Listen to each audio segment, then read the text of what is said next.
Yeah, what's up, everybody? Thursday coming at you extra early, 11:49 a.m. Eastern on the dial.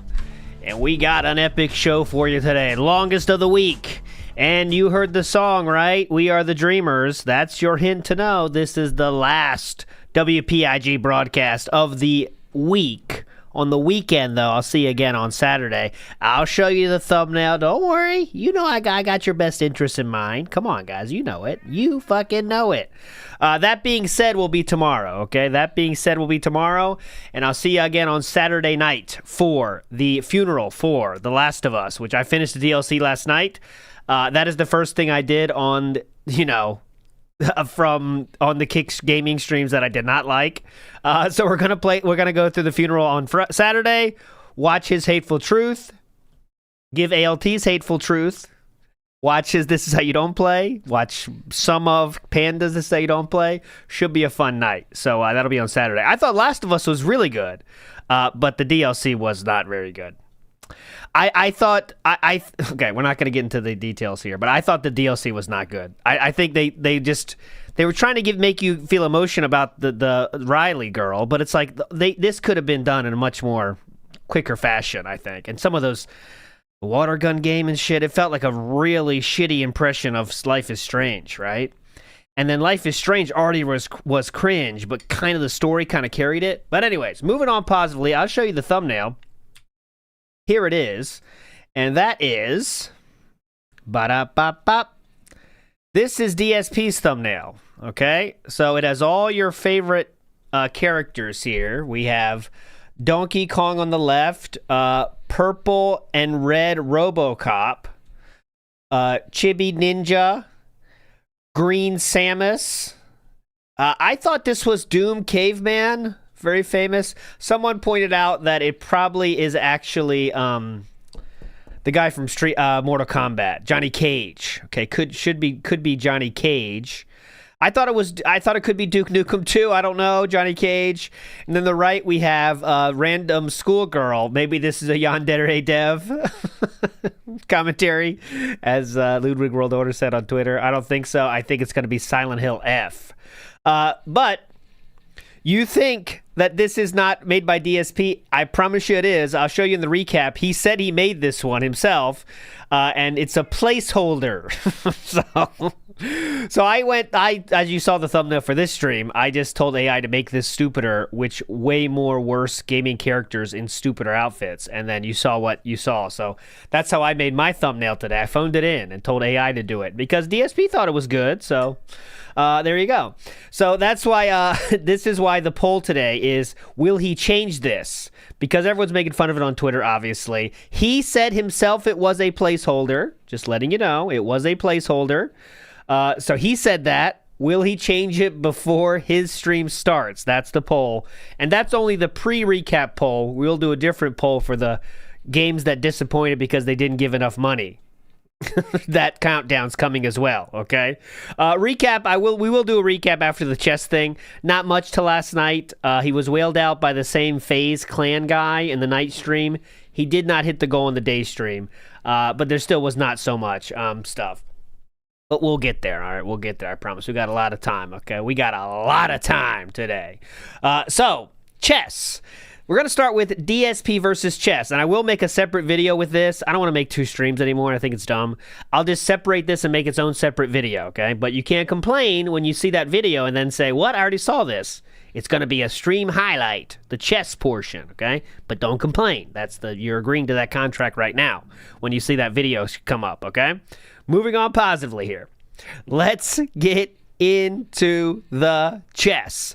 Here we go. So, the chess, if you can believe it, starts in 2009, okay? This is when we first mentioned chess, and we're going to go through the whole thing of all his chess escapades and comments. Then we're going to see him play chess, and then we're going to see how he retconned the chess later. I can tell you right now, we're going to finish with the American Truck Sim clip, okay? So here we go. We're going to start in PlayStation Home and finish in American Truck Sim. We got a lot of room in between there, though. We're a lot of years in between there, okay? So here we go. Let's start with our PlayStation Home. What does he talk about chess here? twice as bad as Threads 1. I've seen enough. That was ridiculous. Oh, there's chess here now. Look at this. This is an addition. It didn't used to be chess. Should I play this guy in a game of chess? The game is occupied. You dick. There's only one dude there that says game is occupied. Fine, play chess by yourself. See how well you do. See how well you do playing chess by yourself. This isn't chess related, but it was dumb enough that I wanted to add it. Give me your treasure. There it is on the ledge. Don't ask me how treasure is way the fuck up here. Oh my god. Okay, so that's the first part of this. Don't ask me how treasure is way the fuck up here. It's a video game? Just it's so annoying. Like, it's a video game? Yeah, there's treasures? There it is on the ledge. Don't ask me how treasure is way the fuck up here. Oh my god, Drake. Idiot. How is treasure all the way up here on a ledge? What is it, too? It's a freaking chess piece. It is, the ivory chess knight. How did a chess piece get all the way up here? How did a chess piece get all the way up here? It's a video game? God damn it, man. Drake isn't afraid of heights. This is... I mean, you can see why his audience was 12-year-olds. He can just have another life. You can see why his audience was 12-year-olds, right? At this point, really, you can. Okay, here we go. I win. Knight to Queen's twat. Okay, that's my favorite move. Moving on. There was, interestingly, only one mention of chess on his Twitter, if you can believe it. And this comes from SSOHPKC, huge streamer, huge YouTuber back in the day and still going to this day and not begging for money, if you can believe it. But DSP would sometimes have some responses with this person, okay? So he says, this person, SSOHPKC, I've never watched him, so I don't really know much about him. He does Nintendo stuff. He says, every match I've played in League of Legends has had Smurfs in it. My team, the other team, it didn't matter. Makes it pretty hard to learn. DSP wants to chime in on this one. 2014, he says, from what I've experienced, it's not worth learning. Just one of those inexplicable gaming fads of the internet. Then he gets a response. I like playing competitive games from time to time. MOBAs are pretty fun, interesting, so I've been trying some out.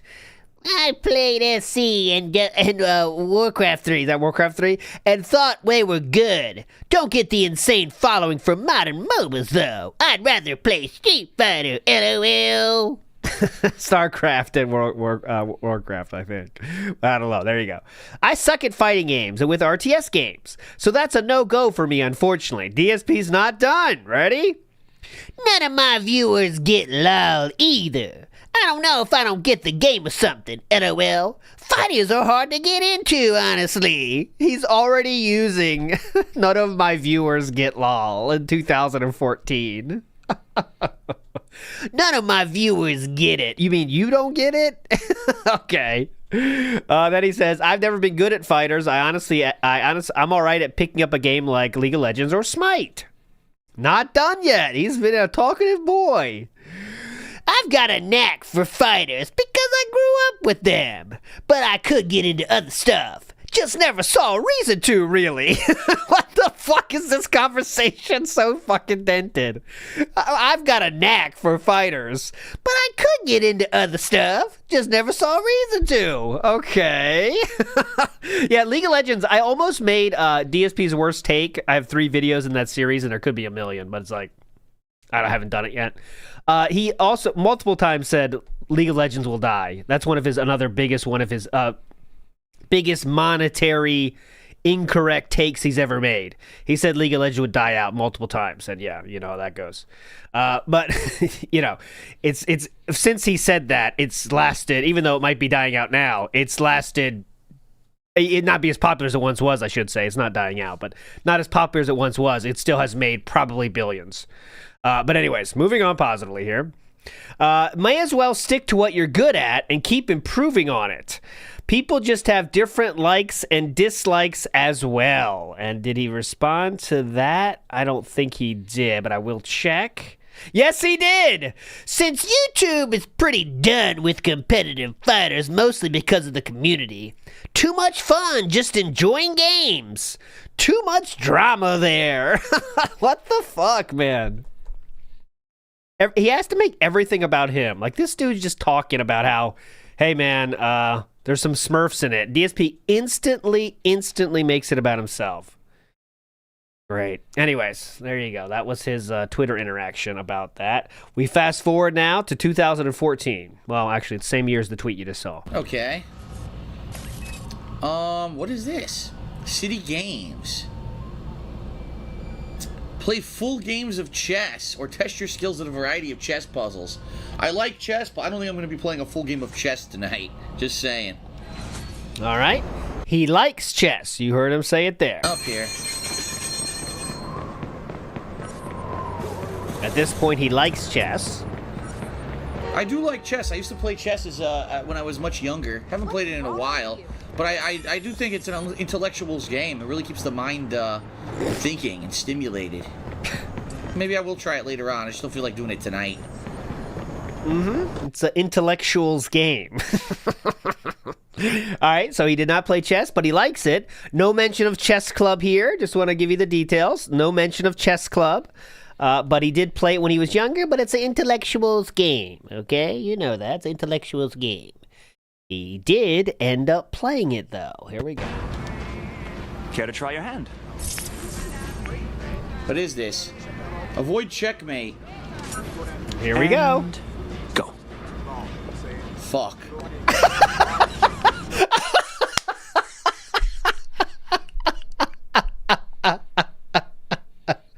The first, he has literally one piece.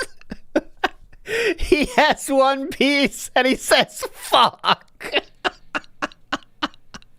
I know I said it, but I can't hit it when I say it. One piece. He has one single piece, and he starts out with, fuck. All right, hold on a minute. Let me think about this. What is this? Hold on a minute. Hold on. Avoid checkmate. And go. Fuck. I thought that was funny. Fuck. Okay, wait, hang on. Oh, This shit. is thinking. Come on. Slow down. Slow down.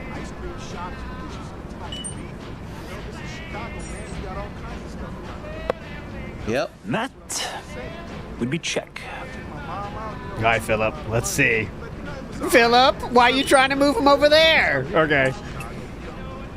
It's over. I survived 2 rounds though. And it's over. It's over. Good start. Let's see if we can get through there. Okay.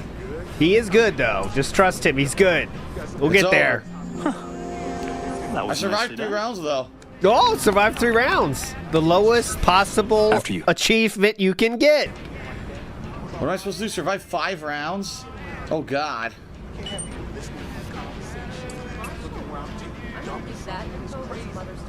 He just really thinks, like, similar to his life. He thinks about the next move, and there's no other move necessary. Check. It's just do a single thing, and all right, we made it. We made it past that round. Whew, thank God. All right. Yep, he's trying to block me from taking the piece. Wisely. Wisely. Oh, he's up against some stiff competition. Wisely. Look at a shark on our hands. Check. All right, Philip, let's think. So I can't move here. I can't move here. I can move here. That's it. It shows you where. Now, I think. It shows you where you can move. Yep. I survived 4 rounds. That's what I was supposed to do. That's exactly how many I was supposed to survive. Huh. Oh my God! Survive. Was this the next one? Survive 6, 7, or 8 rounds. Please. 6, 7. Oh shit.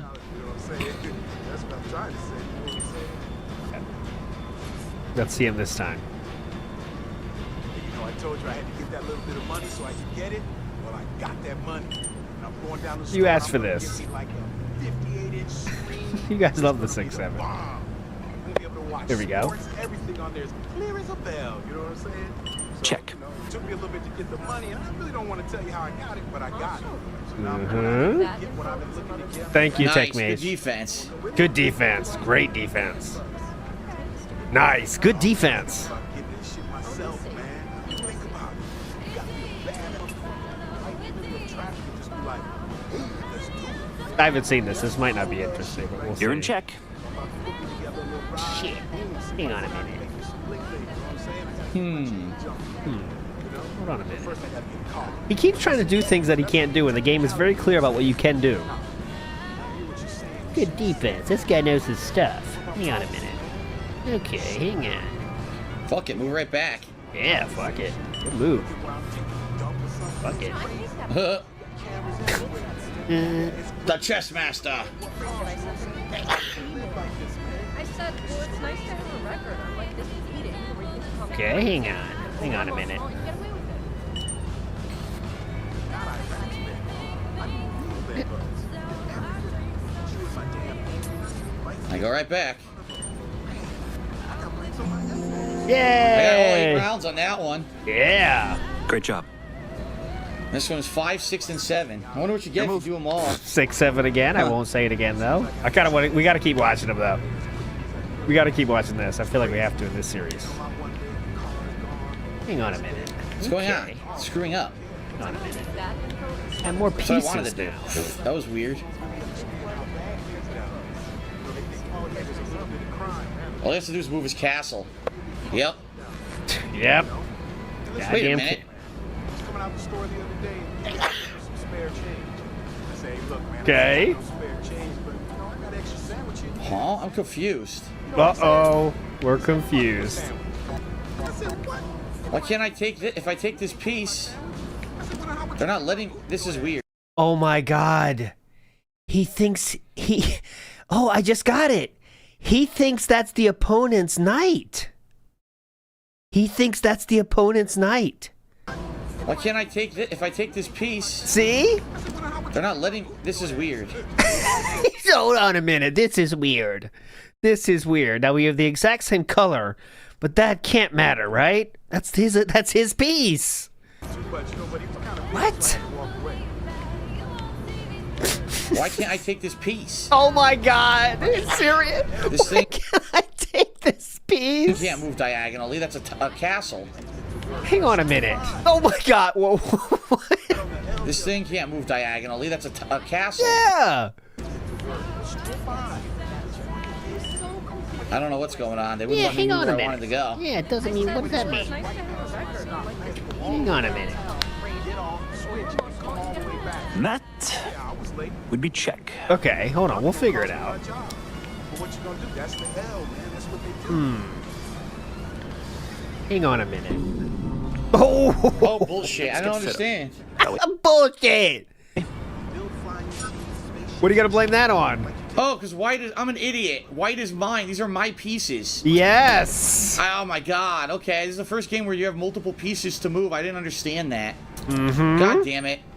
It's pretty tough. It's a tough concept. They did show him when he highlighted them, or at least did the cursor over them. They did show the possible moves for it. How long are we gonna do this? Okay, hang on a minute. Oh. This is giving us the Go ahead, take the pre-knowledge. knight and I'll take your fucking castle. Yeah, hell yeah. Yeah, he didn't want any piece of that. You see that? Mm-hmm. Now we got a fork situation. Son of a bitch. We will have a checkmate. Oh no, we won't have a checkmate situation. The knight can get it. That's what I do. What do you do? And I gotta tell you, the guy, That's what I do. What do you do? I mean, not some of the time, all the time. The background conversations get your attention. Snot everywhere, leaves everywhere. Listen to this conversation. Who's sick all the time? The snot everywhere? What the fuck? I mean, it just smells. Perfect move. You're in Uh-huh. check. And it's gonna be over shortly, actually. Oh yeah, just a spoiler. He will tell us he's in the chess club in the future. He was in the chess club multiple times. Yeah, man, I'm thinking about getting me some tweets. And that's Fuck, game this is over. hard. This is hard do you because he want has his to play? queen. All you have to do is survive, sir. So think about it in that way. You're not trying to win, just survive. The game is Watch Dogs, Waffle Bunny. 2014 Watch Dogs. This is part 40 of Watch Dogs.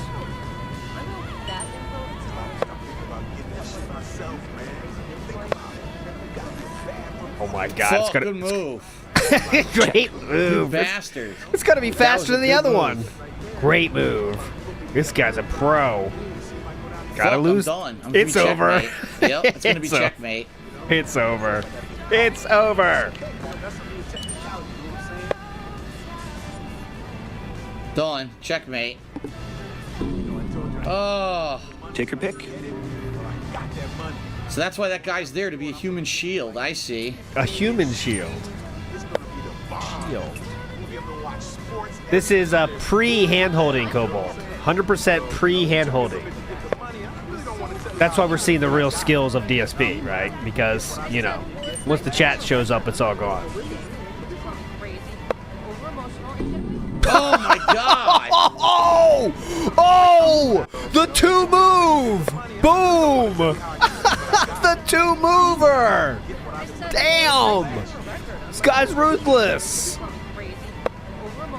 Yo! Oh my God! This is so hard. This is very hard. Uh-huh. The Dance Gambit. Yeah, I did use that for That Being Said title back in the day when he did chess the first time. Whatever that was, like 2 years ago maybe, right? A year ago? I can't even remember. Check. Okay, hang on a second here. We'll figure this out.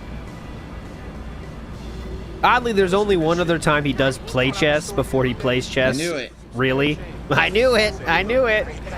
You better go up. Yeah, okay. Well, it's nice to have a record. So this, we won't get to watch too much chess, but this is one of the instances. You know what he said? He said, "Fuck your sandwich." And check. Shut up.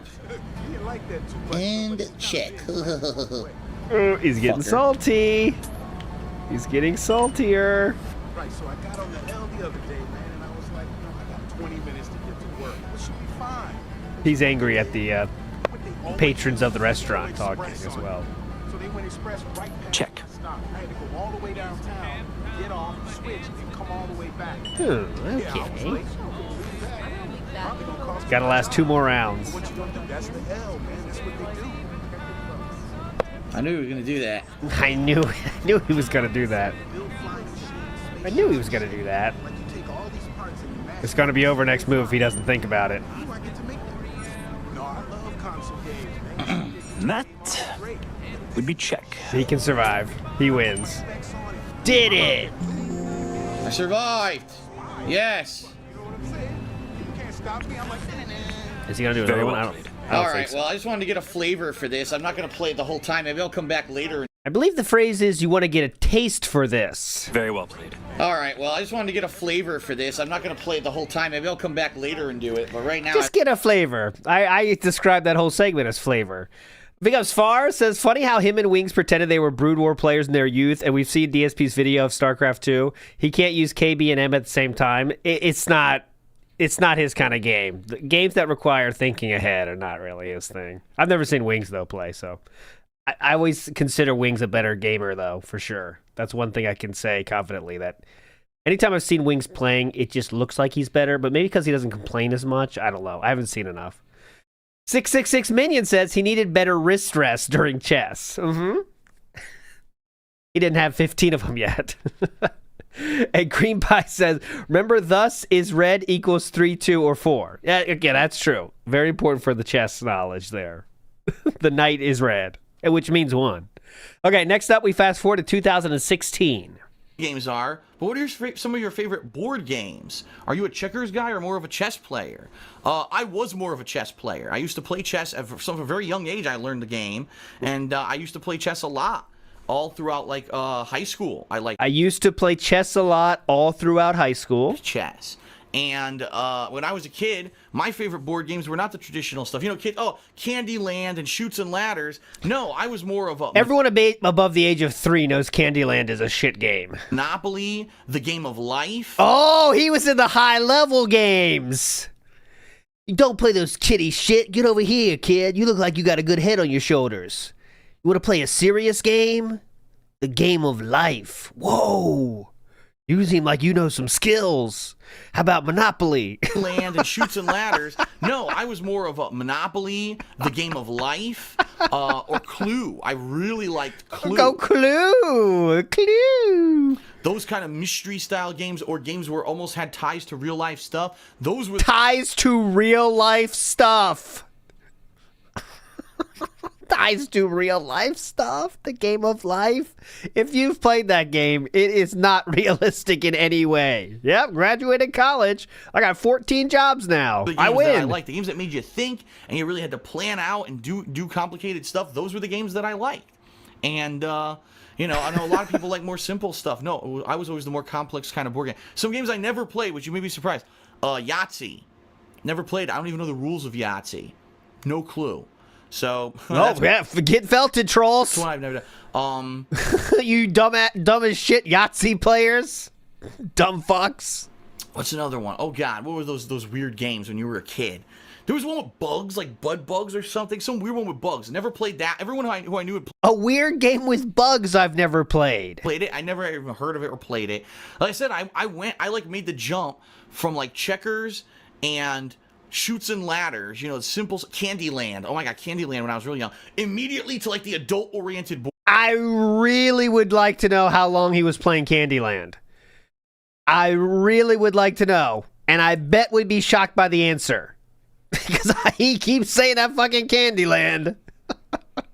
Was it on the kitchen table when his mom was combing his hair at 17? You know what I'm saying? He is a Candyland fan. You know, simple Candyland. Oh my God. Oh, 66 Mini was good at Hungry Hungry Hippo. That's another game that mimics real life. If you see hippos, you'll see they do eat like that. It's good to learn how to avoid them. Uwu, the game of life is a game for true intellectuals. Yeah, it mimics real life. That's the kind of games he liked. And Mr. the Dude, how does his mic sound better than now? Because there's less effects that he doesn't know how to set up. Because you know what happened now is he has the microphone and Duncan set him the list of, filters to do. And that doesn't work with every fucking mic, but I'm sure Duncan just found it. Yeah, do this. And that's what he's doing now. This is a mic with no effects on it. And sometimes that sounds better. You know, it's better than when you overload it with effects, right? But there you go. Candyland when I was really young. Immediately to like the adult-oriented board games. I skipped all the interim stuff in the middle. Although there was a few fun things. Hungry Hungry Hippos. That game was always fun, even though it broke after, a couple weeks of smashing on it. The thing doesn't work. There you go. Hungry Hungry Hippos. Shout out. As well. And, oh God, there was one, Operation. The game where you get bullets. That's for true intellectuals. Again, mimics real life. Surgeons often play that. Oh man, that was always fun. That was a good game, even though it was annoying as shit. Annoying as shit. Can you imagine him smashing the fuck out of that thing? What the fuck? I grabbed the funny bone. This is just fucking shit. Oh man. There's gotta be at least one more. It's not coming to mind right now. Fuck this. The bottom line is I love board games. Oh. Okay. Oh, why is it on 4? Son of a bitch. I'll fix it.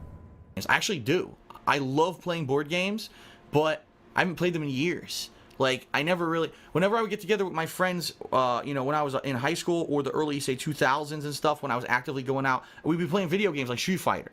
That's what everyone was into. Street Fighter, Street Fighter, Street Fighter. You guys want to play the game of life? It's pretty intellectual. You guys want to play Candyland? Actually, one group of friends that I had that we would actually drink and play Risk. Now, Risk is a whole other fucking animal. I don't even know if you could call that a board game. That's more of What? Is he going to say that's too complicated? An actual game for adults? a fucking event where you need like 25 hours to play it. See? If you have people who are really adamant about winning. I mean, oh my God, that game could be absolutely out of control. See? When he finds an actual game for adults, see, that's too much for him. He wants those games that are, adults can play them for sure, but it's not like the most complicated thing in the world, like the game of life. 8-year-olds can play the game of life, you know what I mean? But yeah. But Risk, if you get adults in there, it's a little bit more advanced, let's say. Really adamant about winning. I mean, oh my God, that game could be absolutely out of control. But yeah, I love board games. I'm serious about this too. Go ahead, please. I would love to go to a convention where people play board games. I'm They have serious. those, Like, right? imagine if they had a board game convention. You could go. There's a Monopoly tournament, right? You can enter the tournament. You're playing games of Monopoly and stuff. You know, I love that shit. Like, I love it, and I would love to do like competitive games of that stuff. But that's not. It's like video games surpassed all that. He wants to do the Candyland tournament. The Candyland tournament. All right, boys. Let's fire it up. Stuff and We could have a Candyland tournament at the TractorCon in DSP's honor. Maybe he'll come for it. Monopoly is true. It's not a good board game. It's you have good memories of it because it's always a good memory playing with your family and stuff when you're younger. But it is not if you play at how you're supposed to play, it's not really a good, well-designed game, right? But yeah. to do like competitive games of that stuff. But I still have good memories of playing it, right? Because you play it with your family. It's a good time. But that's not. It's like video games surpassed all that stuff, and now it's like board games are for kids. All right. Anyway, I've talked enough about board games. The next question. There we go. So he did play chess, and he loves adult-style board games such as Hungry Hungry Hippos. He didn't play those ones in the middle. Everything, but I was. This is a later Ask the King. That's just a little bit later in the year. I was actually the enigma where I was able to ace everything, but I wasn't the kid who had my head in the books all day. I just had this natural talent to be a book learning person. I What do you know? He's talking about how smart he is again. would absorb things in class. I would read the books and study at home, and without maximum effort, I would able to ace everything. Okay? I had extracurriculars under my belt. I was in silly things like the chess club and stuff like that, comic book club, but I was also. So he was in. That's the first mention of him being in chess club and comic book club. Okay, so he was in chess club and comic book club. And you know why he says it's silly is because he's embarrassed of being called a nerd. I mean, let's get real. He was actually absolutely a nerd. And I'm not talking a nerd that's like into gaming. He was the nerd's nerd, if you know what I'm saying. The actual nerd. You know, nerds are kind of cool now. I'm not talking about that. I'm talking about the nerd, no friends. Like he said himself, he was in the group of people that didn't have a group. So he's kind of scared to say that. That's why he said it's silly. Even though, you know, just say if you're in the chess club, it's cool. Just be proud of it. Don't be a fucking douchebag and say, I was in the silly stuff about chess club. I was in chess club. Is it silly, you know? It was in silly things like the chess club and stuff like that, comic book club, but I was also in the drama and musical clubs, and I actually had I was doing volunteer work. I was actually working at a Jewish home for the elderly that was right nearby my school. So I had like all this big thing of extracurricular stuff that I had built up over the time that I was in high school just for preparing for college, and I applied to both Yale and Harvard. But you got in, right? You got it. You must have got it with all these sparkling extracurriculars and being the valedictorian, right? Svar says, jump immediately to sweaty JPEGs of wrestlers. Yeah, he skipped the games on your phone that don't require money, you know? Like, I don't know, Temple Run and shit. Well, you can spend money on that too, I know, but, you know. Games that most people don't spend money on. He jumped straight to the pay to win. That's how he's an enigma, actually. Scrappy CC says, did want to play board games with Cat during outage. Nope. We don't, what are we supposed to do? Dumb shit. Okay, what are we supposed to do with no internet? What can you do? I got it. I'll go back in the office and record a video. 666 Minion says, DSP, I was good at Twister because my calves are huge. That requires friends, though, so I don't know. That's one you probably wouldn't play with his parents, I'm imagining, but who knows? Yeah, exactly. He's a fake nerd because he's dumb, doesn't know anything, and lacks motivation. Never participated in those clubs. He doesn't care about anything enough to like be a member of those clubs. He's just like there, you know? It's like, do you want to be here, man, or what? You know, that kind of dude. Exactly. Those annoying people in the clubs that don't take it seriously. It's like, all right, well, just get the fuck out then, man. We're not gonna make you be here. That's the worst. When it's like you got a group of something. I'm not saying club and school only, but like there's something you're doing. It's like, do you not want to be here? If you're going to be like pissy all the time and not be into it, then just go. You know? Mr. the Dude says, if he played Sorry, maybe he wouldn't be so toxic. Sorry's hype. Sorry is hype. Because it's best, you know, when you get to send people back to the start, that's always a fun moment when you go 3, boom, boom, boom, boom, out of here. Back to the start. And you do the pop. That's fun. Sorry's fun. Pasta Maker says, do you think DSP could wrap his head around Go? Fuck, no. Oh, wait. zero chance. But here's the catch. Oh, here's the catch. Here's the fucking catch, ladies and gentlemen. That's what I let him say the first sentence, then I'm moving on. I applied for financial aid. Oh, no. I've applied for financial aid. Okay, moving on. We've been through that story. If you haven't seen that stream, there was a valedictorian stream where we watched that whole thing. Valedictorian. Boom. Did I nail it on the first try? Oh, I'm WPIG TV. Why am I WPIG TV? Because I just uploaded the Last of Us video. That's why. I change? Shit. Someone else do it. It should be anyone to do it. Anyways, moving on. Real Genetic Gamer asks, can I play chess? Yes, I can. I actually played chess a lot when I was younger. I played it with my dad, and I played it with kids in high school. There you go. The Vietnamese Caliban asked me, what is my opinion about Full Metal Jacket? It's a good movie. It's a fucking fucked up movie, but it's a good movie. I think I own it. I think I have it on Blu-ray. So many movies, he doesn't even know what he has. I think I have that on Blu-ray. I do have thousands of them, so it's tough. But, okay, moving on. Same time, 2018 now. I'm not saying that I cared if you played D&D or not, but basically, you know, people thought where I grew up. Hold on a second. He threw in a trash can, basically bullied the fuck. Hold on a second. All right, Baby Man Gaming cheered again. He said, thanks for addressing the issue. Okay.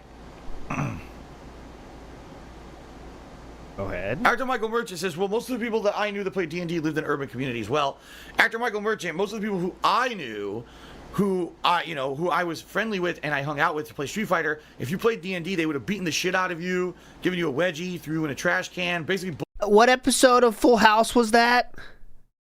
Douchebag? I believe that was episode 2 of season 3 of Saved by the Bell. Bullied the fuck out of me. And not to say that, wow, I can't play. What the fuck? Look, I can't play the game. I can't get out. There's no audio and I can't leave the plane. What the fuck? All right, he'll get back to it. It was glitched out. Anyway, I'm not saying that I cared if you played D&D or not, but... Oh, yeah, he was the one laying down the smackdowns. He was the person throwing him in the lockers. Basically, you know, people thought where I grew up, they were very much anti-nerd. See what I mean? And that was seen as a nerdy thing to play D&D or, you know, to be into comic books or chess. You know what I mean? All those typical nerdy things. Funny he said that. Comic books and chess. That were the two clubs he first was elicited when he said the clubs he was in. Chess and comic book. Those were both the clubs he was in, he says. All right. It's funny because, you know, video games are nerdish. But that was the thing. Street Fighter was like the exception. Street Fighter was the manly video game. You go to the arcade and you talk shit. And you show off your fighting game skills. And that was supposed to be manly, while other video games were for nerds. I know that's completely false. I completely I disagree with it. And real quick, I'm not like Cyclops says. I'm from that same age, and it's true. But I played anyway. I don't let bullies run my life. I know, like, okay, so I'm younger than Philip, of course, famously younger than Philip, but around the same. And D&D was a nerdy thing. But these stories about the swirlies and the, you know, throw them in the locker, throw them in the trash can and shit, that kind of stuff did happen. I'm not going to pretend it didn't, but it wasn't because, oh, look at the nerd with the D&D shit. Get him, boys. Like, that's a movie. Right? In my, I don't know. I didn't grow up where he grew up. You know, maybe it's different. But anyways, you know, maybe it's, who knows his situation, but yeah. You know, all those gaming consoles, I played all the other games too, but that's just how it was where I lived. All right. I got a $5 tip from an anonymous troll who says, slap your knee again, you sleazy asshole. Thank you for the insult, and thank you for your $5. Again, why you think that, you know... Okay, 2020 now. Getting closer. Yes, I played chess when I was younger, Ball. Long time ago.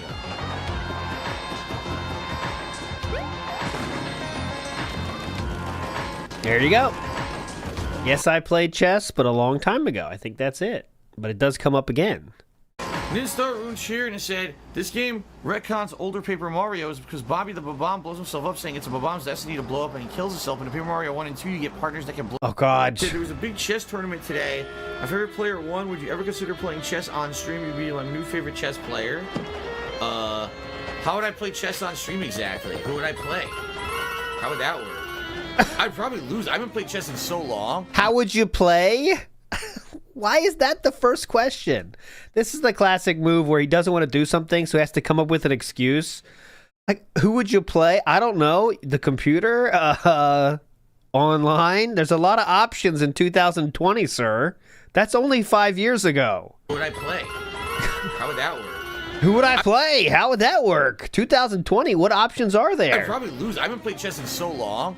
I understand. I probably remember most of the maneuvers, or not the maneuvers, the way that the pieces move. But I probably wouldn't remember the special maneuvers. Like, I know there's a... If you are in the chess club, if you've played chess 10 times in your life, you remember the moves. How many pieces are there, legitimately? 6? King, queen, bishop, rook, pawn, knight. There's legitimately 6. I think I could remember the moves. I think. Hold on. I played chess in so long. I understand. I probably remember most of the maneuvers, or not the maneuvers, the way that the pieces move. But I probably wouldn't remember the special maneuvers. Like, I know the there's special maneuvers. Way you can swap the rook with the queen and stuff like that. Oh, that's very complicated. It's extremely complicated. Or the king. I can't remember, though. It's been so long since I played, I probably would not remember. That takes you weeks to master. The very standard stuff. It's not like castling is some like prerequisite to playing the game. You know what I mean? It's like it's a thing you can do, but it's not like, it's not like you're in a casual game. It's not like it's an auto lose if you're not doing the castling, sir. But okay, anyways, here we go. 2020, let's go. Then Anonymous Cheer said, shout out to Moist, the Charlie Critical for winning an epic chess match in a tournament and only 6 moves. Balk Omega. When's the DSP chess stream? Never, because I'm not interested in playing chess on stream. I play video games. All right. Jordy and Paul. There you go. That was a Sir Moist reference mentioned, by the way, right The there. Moist, the Charlie Critical for winning an epic chess match in a tournament and only 6 moves. Balk Omega. When's the DSP chess stream? Never, because I'm not interested in playing chess on stream. I play video games. Okay, well, that would change, obviously. Okay, moving forward. Yakuza. 30.303. There are 6 types of chess pieces. King. Okay, hold on. I'm going to pause it right the fuck here. Okay? Right the fuck here. There are 6 types of chess pieces, each with their own unique abilities. King, queen, rook, bishop, knight, and pawn. Which of these can turn into any of the other pieces save for the king? Okay? Okay? This is even simpler than castling, in my opinion. You learn about the pawn, go into the other side, and turn into whoever the fuck you want, all right? Can he know this? He was in the chess club, okay? If you're in the chess club, I feel like you would know this, right? It's pretty simple, and it comes up, not every game, but every 3 or 4, I guess, in a casual game, right? Here we go. I don't know if he gets it right. He might get it right. Who knows? He might nail it right away. I don't know. Here we go. Queen, rook, bishop, knight, and pawn. Which of these can turn into any of the other pieces save for the king? Oh my god. Turn into any of the other pieces? Oh the my. The queen can make any move like any of the other pieces. No. Yeah. Oh my god! He said the queen! He said the queen! What? The most dented choice ever. He didn't even understand the question. Valedictorian. He didn't even know the question. Which of these can turn into any other of the pieces save for the king? And he said, well, the queen can do all the moves, so he didn't even understand the question. The king? Turn into any of the other pieces? The queen can make any move like any of the other pieces. Yeah. That's not what they're asking, sir. The Grimm brothers, a pair of German. Oh my! We gotta watch all. That's a good lore dive. Maybe next Thursday morning. Let's do all the quizzes from games, because there might be more gold like this. Because I've never seen that. Holy fuck! Smiles122 says he's book smart. Yeah, clearly he's very book smart and a valedictorian. Pat Noticer says DSP was bullied by nerds, king of nerds. Yeah, he was bullied by other people. All right, I'm saving that for Twitter later, so I'm not closing that tab. Fist of the Snort Star says in another timeline, DSP has shoots and ladders any % world record. Yeah, Shoots and Ladders famously a very intellectual game. It's for intellectuals. Watch out for the ladders. So Hades says, who would I play Street Fighter against online? Yeah, what would you do? You can't do that. What would you do in 2020? Saucy says, actually so stupid. It's one thing to, get a question wrong. It's another to not understand the question, right? That's a different level, right? Of fucking up a quiz or a question. God, you would love to see his SATs, wouldn't you? Those, like the questions that are kind of made in a way to make you think about the question deeper. I bet that's a shit show, man.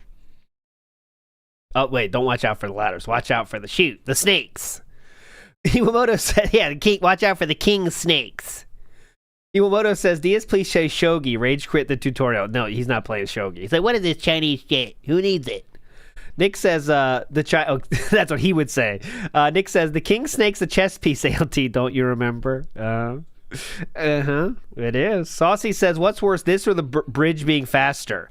Ooh, I think bridge being faster is still worse because it shows someone else said this. I think it was you, Misery Merchant, but he said it beautifully.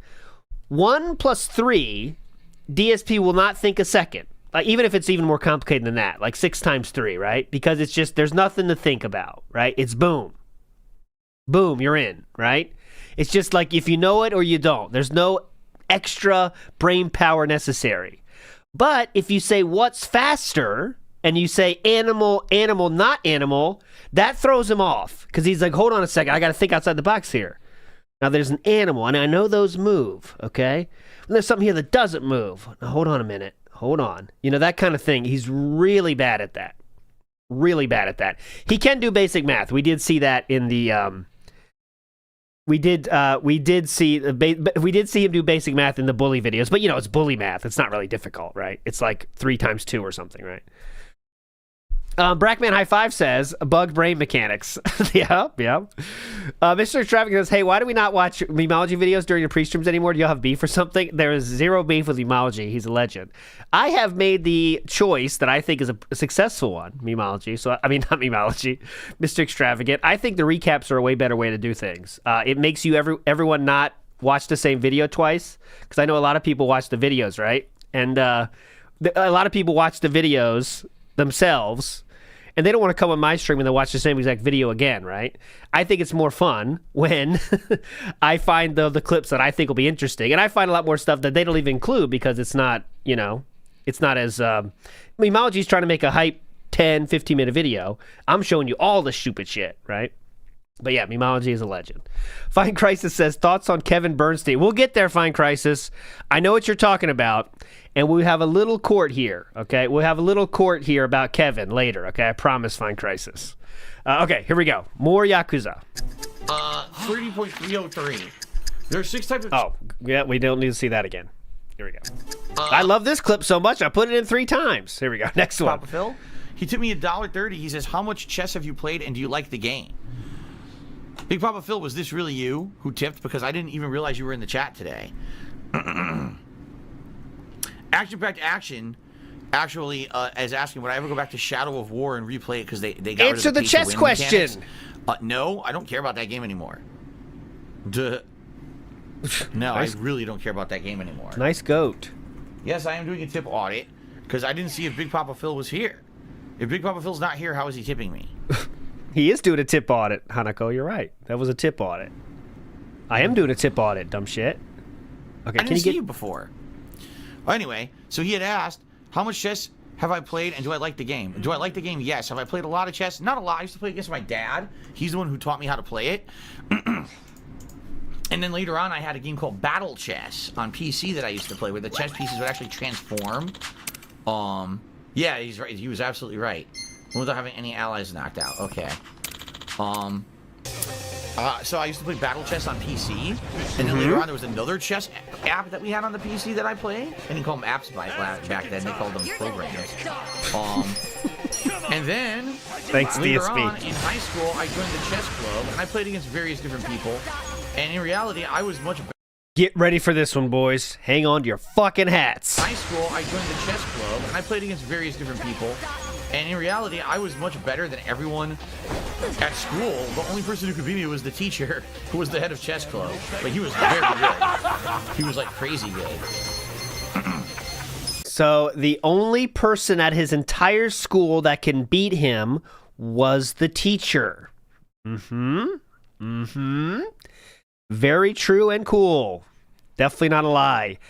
How many clips have we shown of him just boasting? Like everyone so far. But yes, he was the best one in the chess club. Go. It's right in front of my face. How was chess club? Chess club was fun. I played. It was the teacher who was like one of the science teachers in the school. Oh no. I just had a scary thought.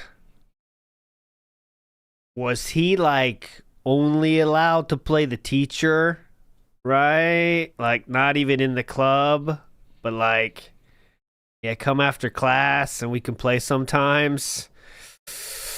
That's a scary thought. I played. It was the teacher who was like one of the science teachers in the school, and he was actually really good at chess, and he was into all kinds of collectibles. He was into comic books, collectible cards. I don't mean that. You guys are taking it to his dark place. I'm talking about like maybe he wasn't even good enough to be in the actual club, so he had to go to a special club where it's, yeah, you play against teachers. That's better for you. It's like all kinds of stuff. And he was quite good at chess, and he taught me a few things about chess moves and things you can do.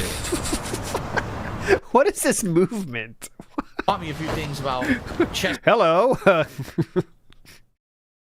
Nice weather we're having tonight, huh? Excuse me. Moves and things you can do. That was me when I'm wasted in Japan. I did the exact same move multiple times. That's how I found chess, you. And he taught me a few things Whoa! about chess. Hello. Want to go somewhere after this? Moves and things you can do. Yeah, just walk in front of the road. Why am I Jewish? What? Why am I Jewish? No, I'm not Jewish. What are you talking about? Get into fights. Kick people. That was me. Okay, so he was in the chess club. Oh, wait. It was chess club. Chess club was fun. Wait, I just want to make sure he says that, okay? So, I want to get this right. It was chess club. Chess club was fun. I played. It was the teacher who was like one of the science teachers in the school, and he was actually really good at chess, and he was into all kinds of collectibles. He was into comic books, collectible cards, like all kinds of stuff. And he was quite good at chess, and he taught me a few things about chess moves and things you can do. All right, so just, I mean, did you play other people? I know he said in the other clip he did play other people, but are you sure about that? You know what I mean? I mean, that's just, there's some nuggets of truth being in the air fryer right now. You know what I'm saying? And like the stories aren't coming out perfectly, are they? He's not done talking about chess. He played checkers in a casino. They don't have check. No, he said he played checkers with his friends, not at a casino. They don't have checkers in a casino. Gotcha. I went the wrong way, by the way. Oh, by the way, that was Derek. By the way, question from Derek. I played an okay amount of checkers, not a ton. I played chess with my dad a good amount, and in high school there was a chess club, and I played against people there. All right. Well, now he said he played against people there. Basically, it was funny in chess club. I could beat everyone in chess club, all the students, but then the teacher whooped my ass. The teacher was really good. You know, he'd been playing his whole life, and he knew all these techniques and strategies. He would whoop my butt.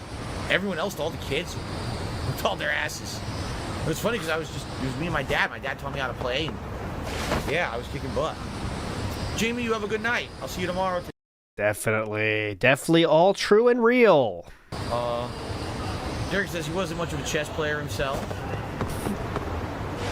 Thanks, Derek. Can I do a chess stream as a members goal? Well, the thing is, number one, I haven't played chess since like then. So I would have to like refresh myself on how to play chess. He would have to refresh himself on how to play chess. Again, he crushed all the people in chess club. And personally, I don't know if I would be any good at it anymore. There might be shit that I don't even know about, right? Yeah, one thing about chess is that it often changes. Yeah, new pieces being introduced all the time. New rules, patches, bans, nerfs. It's insane. It's tough to keep up with, honestly. It's like Magic the Gathering. Big ups, Dylan Draper. Thank you so much, sir. Says, belated thank you for all your work in 2025. Your restreams make it possible for me to continue this bizarre hobby of keeping up with all the nonsense. Big ups, Dylan Draper. That is very meaningful to me. That's my goal here, okay? To make it fun for everybody. Big ups. Blitzkrieg is the best way to win against noobs, says Barrel Shroud. I don't even know what that means. I have no idea. So wait a minute. Where do you redeem your stuff in here? There's a guy who redeems... Okay, there's the end of talk. A lot of people were talking about chess during the Lost Judgment here streams, but here we go. Alrighty then. Excellent. Do I play chess with Kat? No, actually, I think she would maybe interested in learning how to play chess. She told me she knows how to play checkers and everything, but no, we never played chess together. Does know how to play checkers. She'd be interested in learning chess. Why don't you talk about it? Or maybe give it a shot? Great. Oh, shit! What the fucking hell did this guy just do to me? Alright, there you go. She knows how to play checkers, but not sure about chess. Saucy Real says, why does this sound like a short bus driver was my friend style story? I don't know. I'm just saying this. I don't know about all the other stuff. I'm just saying how that one part came out, it sounded like there's a one-person club. You know what I'm saying? And I know that can happen, right? When there's one-person clubs. It definitely can happen. Like, you know, keep the club alive and stuff. But, like, very quick to say, yeah, there was a guy. I was in a chess club. Yeah, I was a science teacher. And, yeah, we would play, and he would teach me stuff. And then he kind of added the other people part of, you know, and then I killed all the other people, dude. Yeah, I crushed them. They were like, whoa, Phil, you should go pro. And I was like, nah, I don't want to go pro. Big ups, Nick. Thank you. Twerk the Spec says he's been touched in more ways than one, it seems. I'm not saying that. I'm not saying that. Infamous KS says new chess meta wasn't out on YouTube yet. There was no one to share the strats. And Vike says Dark Side Fisher. Bobby Fischer reference in the house. Let's see what Vike thinks about it. Oh, of course. He made the joke. He loves it. He loves the reference. You just knew he would. All right. Skyrim. 2022. Skyrim. Right? Chess? I haven't played chess since high school. I like chess, but I don't think I would want to start replaying it now. Why not? He acts like it's like RPGs in the middle of the story. There. No. You know what I mean? Like, it's not really like a storyline thing. You know what I mean? Like, you just play.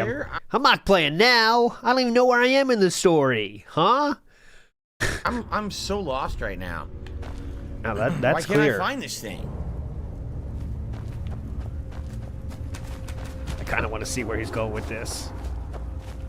I haven't seen much him play Skyrim too much. I mean, you know it's dented, but in what way is it exactly dented? Yeah, next week a full playthrough of chess. Yep, we're giving you the full unedited brawl playthrough of chess. Start to finish. Wait, did I go through here yet?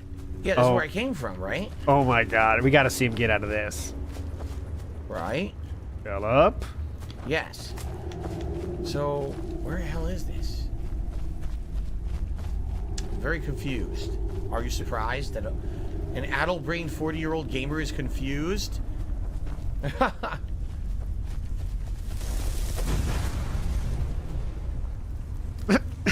Look.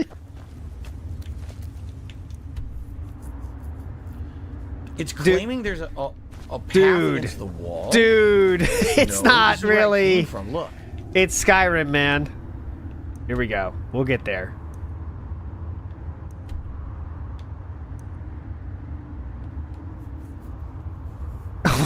This doesn't make any sense right now at all. I'm going in circles. I'm not finding this tamed spider. Did he kill it? Well, I'm glad you believe in me, Nato there. I appreciate that vote of confidence. I don't know if it's well placed, but... All right, fuck. We gotta go. We gotta go. It's already 12:50. I gotta want to see. Does he get out of it in this video? Okay, he does. He does. I don't know if it's well placed, but I appreciate... Oh, maybe he doesn't. All right, we're not watching this. We gotta move on. Okay. Next up, Bassmaster. Remember these? That was fun. Sorry for the derail. Mr. Extravagant says, sorry for the derail. I already know you believe DSP always, but that 5,000 yen tip at the end of the day stream yesterday was 100% fake and gay. I don't think so. You know, I never do. I haven't seen it yet, but I'll judge it. We'll judge it in a second. Damn. All right. Shia. Thank you so much for tipping me. From Shia. Shia has tipped me $5. Did you hear about the fishing tournament controversy? A team was caught stuffing their fish with weights and fish fillets to win? No. I did not hear this. This is getting... Things are getting out of control. We've got esports people wearing Crocs. Yeah. To the event, which you can't do. We've got accusations of professional, high-end pro chess players having butt beads in their bunghole that vibrate, and someone cheating to tell them when to make moves with vibrating butt beads. And now we've got stuffing your fish with fillets and like what is going on? Why does everyone suddenly want to cheat in the whole world? I don't get it. Well, you get money. That's why people cheat.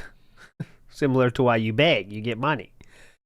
You know, I do remember that when it was walleye fishing tournament and people put literal weights in the fish. They stuffed the weights inside the fish. I mean, how dumb can you be? You know, and they just overdid it. So everyone's like, hold on a second. It's like trying to pull that off. Like, how many times did they pull it off? Actually, right? We got weights and fish. I thought they were going to get their ass beat, too. That's like angry fishermen dudes, you know? Like, holy fuck, someone's going to die here. They just went to jail, though, like, rightfully. But it was insane, you know? Like, oh, my God. But, like, just push it too hard, you know? It's very bad, very dumb. The new system they do throwing Romans, well, at least bass fishing, there's that one tour now that what they do is they have a judge at the final round or whatever. They have a judge that is on the boat with you, and they just do the length of the fish and let the fish go right there. That seems to be the best, right? Because I always thought that was so fucking dumb in the fishing tournaments where they like hold up the fish in the arena. You know, it's like, yes, Madison Square Garden, here is the fish, yes. It's like, holy fuck, man, we're putting them into the back in the water? You think they got a chance to live? They got 14,000 flash bulbs in their fucking eyes? But anyways, but that was always fun. Anyways, moving on, 2024 now, getting there.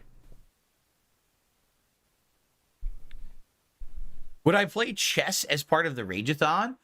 If there was a way to play chess, is there a... There we go, the first mention of playing chess. Would I play chess as part of the Rageathon? If there was a way to play chess, is there a chess game you can download on like PlayStation or Xbox and play online? I know I would lose. I haven't played chess in a million years. I remember most of the rules. Like the rules I probably wouldn't remember. Like I always got confused on when can you flip positions of oh my God. The king and the tower. I forget when you can do that. There's a maneuver where you can switch positions of the king and the tower to save the king. Why is this like the most important rule of the whole game? Tower. Dang. Shout outs to the but tower. I can't remember what the position is. Like when you can actually do that. The way outside of that, like I remember tower. how all the pieces move and everything. But I know that I would probably lose. Like I don't think I would do very well. Okay. But I would play. If there was a way to do that, yeah, I would play it. Sure. Go to the tower. All right. Last fishing story, because we were talking about fishing. I went fishing with my dad's friend, and his son, obviously my friend from high school, and we were just catching bluegill all day, right? And he had this one other lure. I was like, let me try that. It was a pop-bar. It's a thing that's supposed to be top water, but we didn't know how to use it. So what I did was just cast it out, reel it in. I caught a 3-pound fish on that, and that fish changed my life because I became obsessed with fishing. So much so that I got my dad into it. He ended up buying a boat, which he still has, because of that fish. That changed my life. I thought I was like a whale. You know, like we were catching bluegills, and I caught a bass. It was like, oh my God. What is this? What other monsters are in the water? You know, it was so cool. I was like 14 or 15. Anyway, so we went back to the story.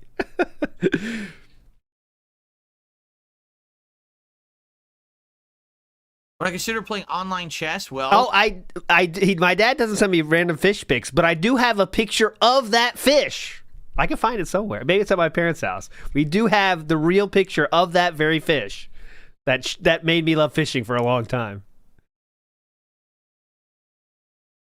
would I consider playing online chess? Well, maybe, but I'd have to spruce up on chess again. I haven't played chess in a million years. I used to like it when I played it, but it's been so long I might have to remind myself how to play it. Remind myself how to play it. Abdullah says he got a second arcade stick called the Nacon. Okay, we're still working towards playing chess online. Would I consider playing online chess? Well, maybe, but I'd have to spruce up on chess again. I haven't played chess in a million. Let's love that one twice. Okay, here we go. Now we're talking about the 100-goal celebration, guys. Am I good at chess? No, I have not played chess in a million. You hear that? You hear that mic change? Oh my God. Holy fuck. Am I good at chess? No, I have not played chess in a million years. However, it went to shit real fast. I used to play chess a lot when I was younger with my dad, and also I was part of the chess club at my high school. But I haven't played in ages, so I'm going to I will likely remember how to move all the pieces, and that's about it. I don't remember any strategies or anything. It's just going to be flubbing about, just playing by knowing the movements, but that's it. What's up, Game Boy? How are you today? Good to have you here. Yeah, classic Game Boy. We are 11 months in the past now, and we do finally play chess. So, speaking of my best friend, Memology 101, here is the video that he put together. We did watch the first half of this, so I'm just going to play the first game, and then we'll go to the second half. I owed this. We just watched the first half not too long ago. State over $5,000, all cards, and completely and utterly maxed out. Any remaining credit that I had was maxed.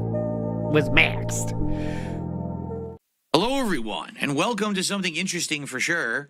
Today, people want me to play chess, and I have never done any kind of chess-related or even board game-related content for YouTube or streaming at all. So this is something completely new territory for me. And I did used to play chess when I was a kid, but it's been many, many years since I played chess. Like I said, I know absolutely no strategies in chess. I haven't played this since I was like in high school. I know how the pieces move generally. But that's about it. So basically, it can only be a 20-minute game because each person only gets 10 minutes to move. See that? Got it? Disconnected. Are you kidding? The first match is a rage quit? The first match is a rage quit. I'm so sorry that when I moved my win in chess, right? 5. All right. Queen, right? Okay. New 10-minute game. Ooh, this person's fast playing. This is the queen, right? Okay, that's the queen right there, I think. I think. Hang on a minute. That's the king? No, that's the king, right? Hang on a minute. Huh? Wait a second. Which is which? I don't know. Is that the king or is that the queen? Is that the king or the queen? Which is which? Shit, what happened? I wasn't looking. They took it?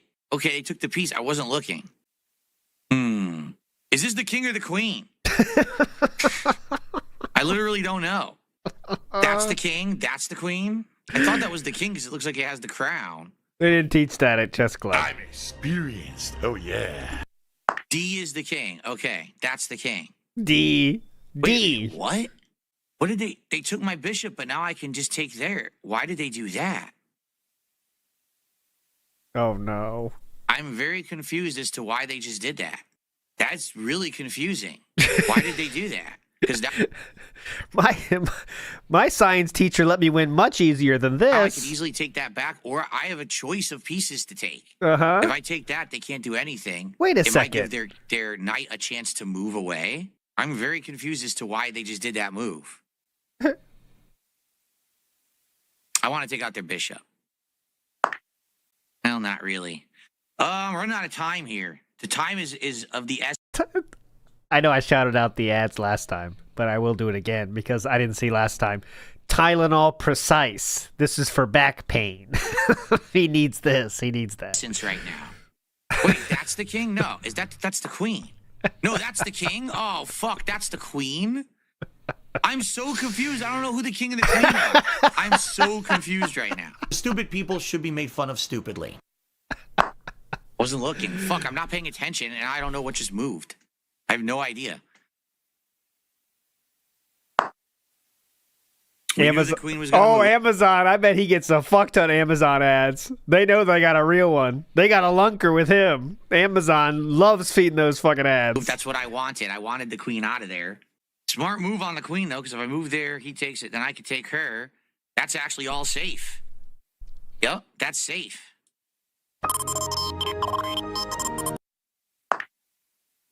See how this goes. All right, I'm going to take it.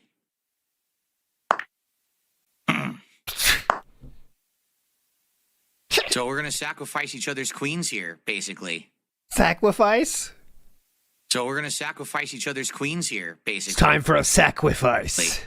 Time is the problem. If this was not timed, I'd do better, but I have to rush moves now, and this is not good. The Monjaro? rushing of moves is not good at all. If you wait until chat tells you to do something, it's going to happen. Check. Check. They're way better. This person is way better than me. Except it's not. They can't take it because then they lose. So now the king's stuck. I got to make fast moves now. Snort. I'm in check. I'm in check. Hang on. Wait a minute. Oh, I had no time. I could have taken the queen, but I was out of time. 2 blunders. I needed more time. I lost the timeout. I didn't lose. I literally didn't lose to the game. I lost a 10-minute timeout. Yeah. If it wasn't 10-minute timeout, I mean, they moved the queen to an unsafe spot. I would have taken the queen. Yeah, I know I was doing pretty good, but I ran out of time. This guy just moves faster. By the way, guys, let's get some support for chess. All right, let's play again. If you like chess. Time limit is what's killing me, man. Yeah, see, those are weight loss drug ads. You are not, your eyes are not deceiving you. Monjaro, whatever the fuck it is for weight loss. It's like Ozempic, right? But different. Putting all the pawns in a pattern. Already in check. They put me in check here with their queen. So just for the record, I'm just saying facts here. The ads we've seen so far are pain medication, Amazon, and weight loss. Okay? And I think banking as well. Yep, this is what they want. They want to I'm just keeping track. That's all I'm those saying. pawns so then they can put me in a checkmate position. But I'm pretty much forced to do what I'm doing. There's back pain. Like, you are fucking stupid. I did poorly. I'm going to lose. Oh, there was What did they do? Now they're not. there was a popsicle, a healthy popsicle now. I know, dude, every move they're putting me in check. God damn it. Every stinking move I'm being put into check here. Not good. This guy's good. Compared to me, I suck. I don't know what I'm doing. This guy's person is good. Spanking me. This guy's check, good. check. I'm in check a million times. Oh, wait, it's my turn? I didn't even notice they moved. Oh my I god. totally didn't even see they moved. What the hell? It didn't make a sound. I swear it didn't make a sound effect. I didn't even know it was my turn. I know, it's not my fault. It's not my fault at all. It's stupid game design, just really poorly made game. Mm-hmm. I lost a bunch of time because I didn't realize it was my turn. Uh-huh. Dude, it did it again. It's not making noises when he moves. He moved. It's definitely making noises, as you can hear right here. It was my turn. There you go. You heard that click? Design, just really poorly made game. I lost a bunch of time because I didn't realize it was my turn. Wink. Dude, it did it again. It's not making noises when he moves. He moved again. I didn't hear it. I'm not hearing the sound effect, so I don't know that it's my turn. Turn up the neck phones, Grandpa. I've lost a ton of time because I didn't realize it was my turn. I'm going to run out of time again. I'm going to completely run out of time again. I'll have oh, it's my turn? What? I missed it. I didn't even realize it's my turn again. See, I don't hear their pieces moving, and I'm losing time now. This sucks ass. Oh, he's using the TV speakers? Yeah. I'm going to lose because I've lost so much time. I'm going to lose this game. There's no way I can win this. I've lost too much time. I lost 30 seconds there because I didn't realize they moved. I'm screwed. Once again, I have less than a minute. The time limit is what kills me. So to play with the 10-minute time limit, you basically have to be really good. And I'm not. You gotta be really good. Gotta be really good. Good. So because of that, I didn't even notice I'm in check. See, I didn't even know. Yeah, I'm done. I keep losing the time. It's the time that kills. 8 mistakes, 1 blunder, 1 miss. Nice. Gay Switch 2 owner.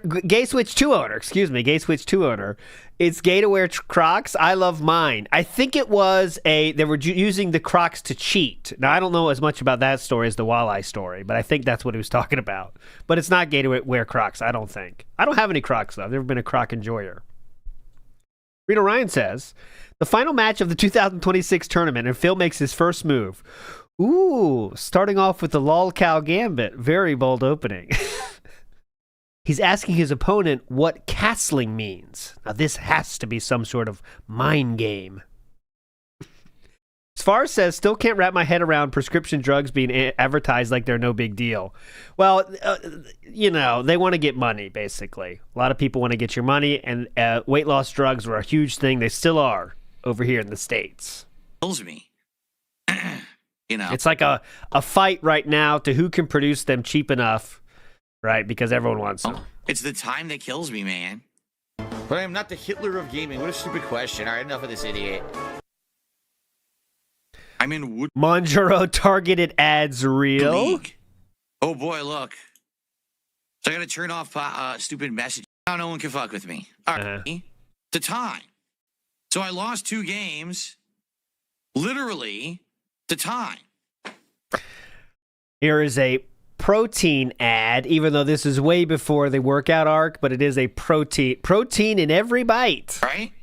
It's definitely like healthy food stuff coming up. And that is LSB, correct. I'm trying to learn. It's too hard to play at 10 minutes. Support. I've been playing chess for 40 minutes, and we haven't had a single piece of support. Come on. It would be best to do it between the matches, because I have to pay attention to the matches because they're timed. No, I didn't prepare any music or anything to play, obviously.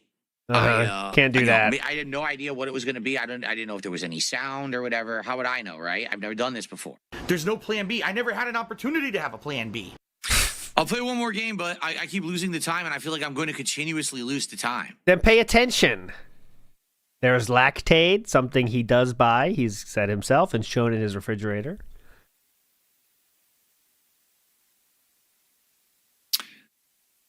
Now let's do a sacrifice already. Already do a sacrifice. Why not? Take out that bishop. You're at Hall? I love it. I haven't played chess since high school. Fucking morons.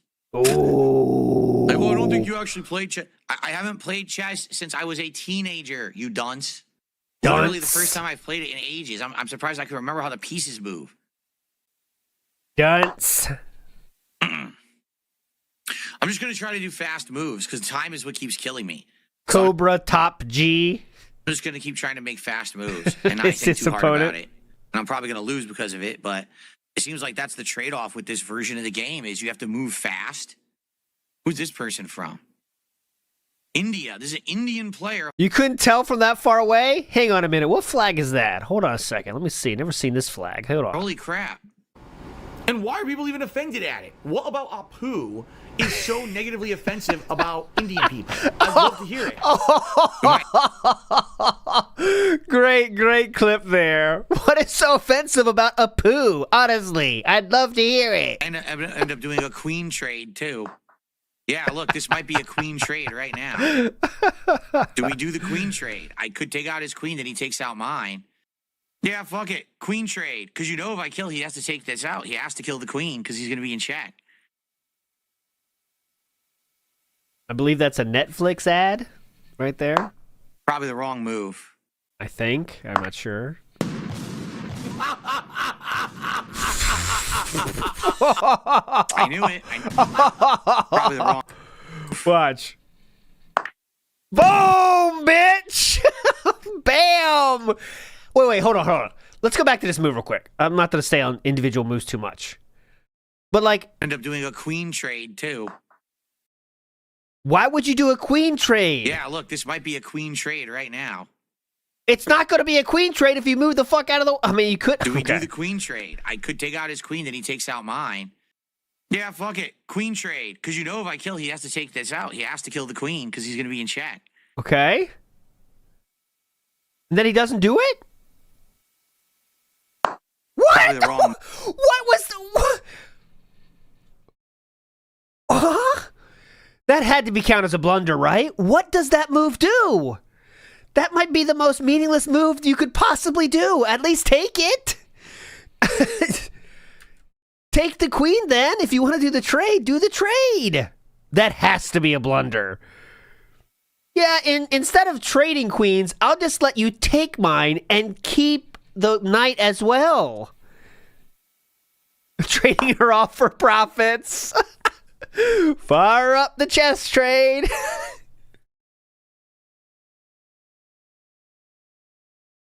I wish, you know what? I'll try to Probably do it. the wrong move. I bet there's a way to get, you know how there's like, if you play online now, they can like rate everything. Like what level of fuck up was that? Like, you know what I mean? I bet it can be done. What level of dumb move was that in comparison to all the moves possible? Like that has to be very low on the options, right? It has to be.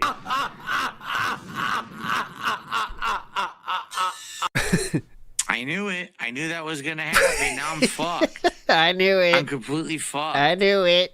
I didn't mean to do that. Yeah, I'm done. The game's over. Oh, am I doing I slow? completely screwed up. It's over. Oh, shit, my bad. I was on, I was on 0.95 speed. I don't know why the hell I didn't do the queen trade. I should have done the queen trade. The game's over now. Yeah. It's completely over. I can't win. Now I'm done. Here. I'm already done. Okay, yeah, let's try that, okay? I'll do it behind the scenes. You won't know. Hold on. So he did... Okay, here's the opener. Let me get the... I'll get two screenshots here. Okay. And they take them so quickly. I gotta find it. Okay. Got it. All right, cool. Probably the wrong... I knew it. I knew that was going to happen. Now I'm fucked. I'm completely fucked. I didn't mean to do that. Yeah, I'm done. The game's over. I completely screwed up. It's over. I don't know why the hell I didn't do the queen trade. I should have done the queen trade. The game's over now. It's completely over. I can't win. Now I'm done. Here. I'm already done. So this is the problem. If I take my time to think about my moves, I run out of time. If I try to rush moves, then I lose. So how are you supposed to learn in this game? You can't. You have to go into this game knowing how to play well, or else you can't do it. Like the speed chess thing, I don't even get it. Like, you can't do 10-minute speed chess unless you're good. And I'm not good. I'm just trying to figure out how to play again.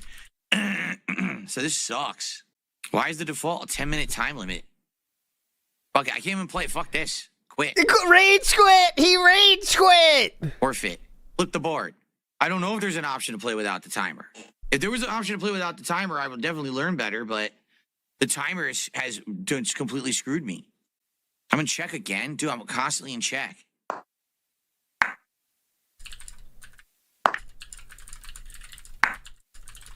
Oh my god, this guy is so annoying. This guy's Why? endlessly annoying, endlessly putting me in check. Again in check, dude. He won't stop putting me in check. He's a very annoying player. Incredibly annoying. Oh my god, stop putting me in check. You're such an annoying person. Only move one spot. This is it. This is when they get me in checkmate right now. Yep. Okay, you ready? You ready? I just ran the numbers. Hang on, I ran the numbers. Let me get back to you here. Hold on. I ran all the numbers. It says, okay. In that specific position, moving the white king up 1 square would be very close to the bottom of all legal moves. Okay? So why it's not at the bottom, it says, because you literally don't lose a piece on that move. So you got to throw all those moves out. But a king up 1 square move would rank around in the bottom 3 to 4 of all possible moves. It's 10 minutes, dude, 'cause this time I tried to go fast, and I got... It's worse than all possible pawn moves. There you go. It only beats truly awful self-pins or hanging pieces. That's the only ones it beats. Screwed going fast. So if I take my time, I run out of time, and if I go fast, I make bad moves. So this speed chess shit is not for me. Speed chess. That's quite... Speed chess with 10 minutes. Oh, it's hyper speed chess. This is a tax ad now. The person in the United States has the worst connection. We played people in India. We played people in France. The connection was great. Played someone in the United States, 1 bar connection, disconnected, was going to auto resign. Are you kidding? Are you kidding? Here we go. All right, it's almost over. 1 minute left of this one. Then we got to get to the retcons of this. I could have won because I had the queen, but I had no time. Damn, man. That's a hard loss. That's seriously a hard loss. His rating is 188. There. Because I could have won that if there was no time. All right. Well, now that I'm ranked, I kind of want to play one more, and that'll be it for today for chess. I can't believe every game I've lost to time. Seriously, it's ridiculous. Like, forget it.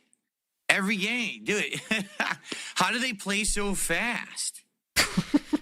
I don't know, man. Are you a functional retard? I can't do it. I can't play that fast. Okay, ready? So his rating is 188, and I'll read this to you here, okay? His current rating is 135. I run out of time. Okay, you ready? What a 188 rating typically indicates on chess.com, and that is the website he's on, okay?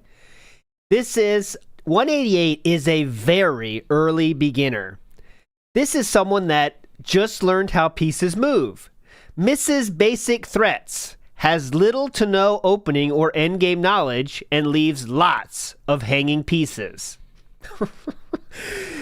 In real usage data and coaching experience, a 188 rating most often shows up with young children between 5 and 7 years old. God.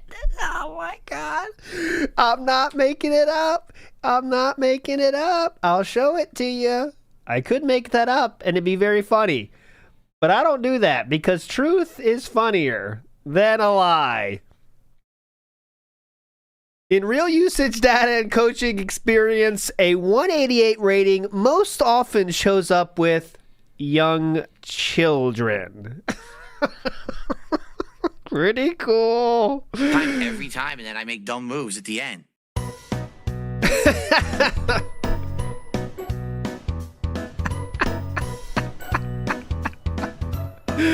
Holy fuck, 188 real. And a $1.50 tip from Beaver Bother, who's a moron. So thanks for the $1.50 tip, moron Beaver Bother. Like I said, having not played chess since I was in high school. Good I'm question. shocked that I did as good as I did, and I remembered how to move all the pieces and everything, because it's been that long, you know. Like, I don't know any strategies at all. I never played chess with strategy. It was okay. I asked about 135. Okay, and here you go. 135. If you force an age guess based on common patterns, most common between 4 and 6 years old.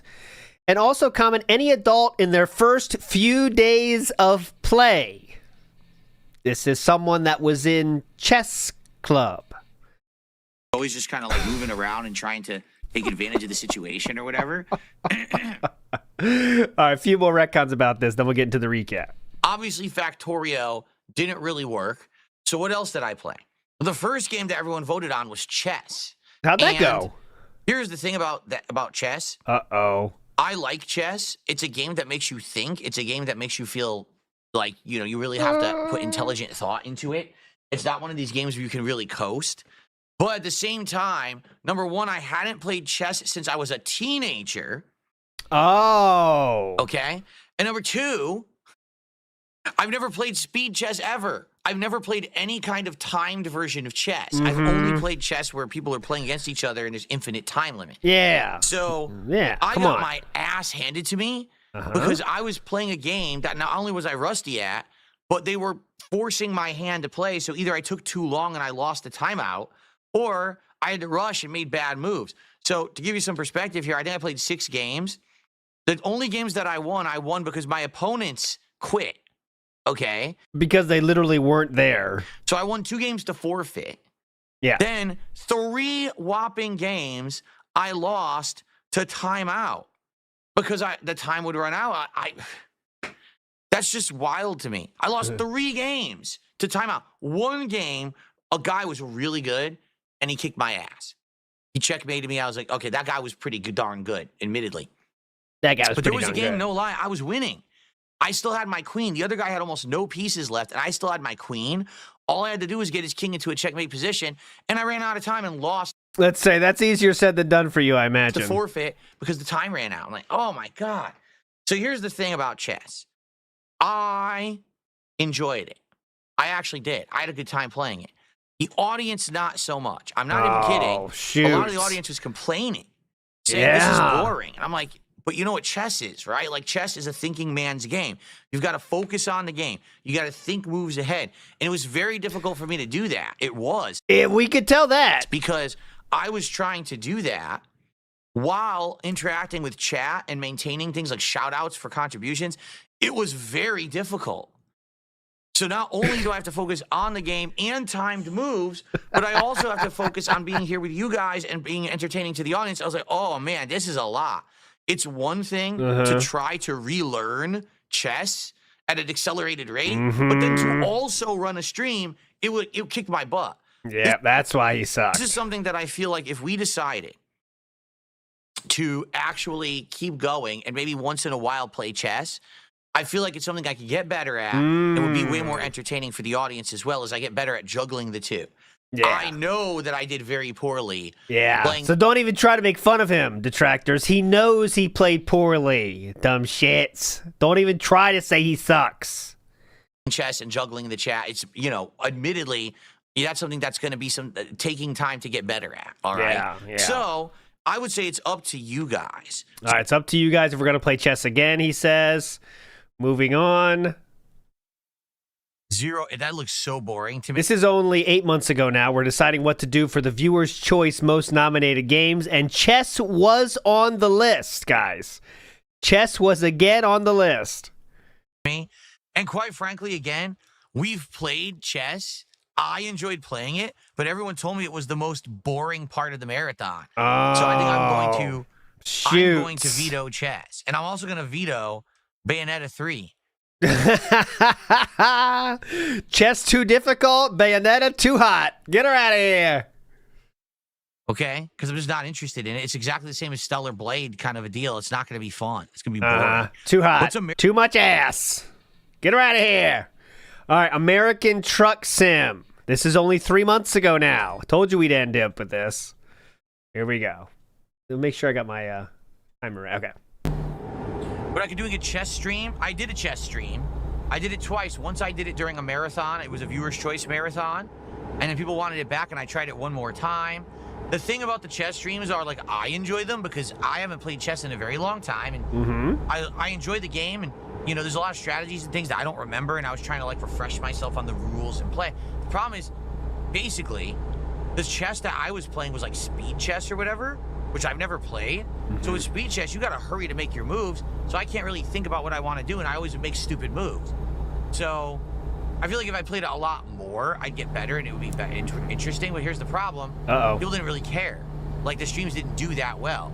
People were saying that it was boring because I was, like, so focused on the game that I wasn't talking. So I never went back and did any more chess after those 2 streams. They didn't do well. There you go. That's why he's not playing. It's because the audience didn't like it. It's not about him at all, guys. He could do it. The audience hates it. Brackman High Five says ALT Massive Bass real. Oh, real. That's good. REEL. Wallyap says no high school chess team would have the kids playing unlimited time limit. I know. In 10 minutes. Come on, guys. 10 minutes. You should have unlimited time where you want to play like a real Bobby Fischer game. You play for hours. Come on. 10 minutes. You can't describe that as speed chess. That's just time the chess. 666 Minion says, I imagine him playing against 7-year-olds, and he's like, damn, this guy is good. If we had more time, I would totally own him, though. Yeah, that'd be good. I would definitely take care of this asshole. If I had more time. We did do, Stockbond says, a future stream covering DSP's aversion to women. We do have that one. It was, I think I called it Cat-Strated. Yeah. Hold on, I'll get it for you. And it's a funny spelling. Cat-Strated. You get it? And it was about if he did stop liking women when Cat came around. Here it is. Oh, look at this thumbnail, too. Come on, look at this. I was cooking on this one. Look at this. I was cooking. From pervert to prude. So it was actually two-parter. When pre-Cat, he loved it, and then after Cat, he changed. So it was about how did the change happen, okay? So there we go. Cat-Strated. There we go. There you go. There's the link. Why isn't that showing? Oh, because I'm WPIG TV. God damn it. I logged out. All right, anyways.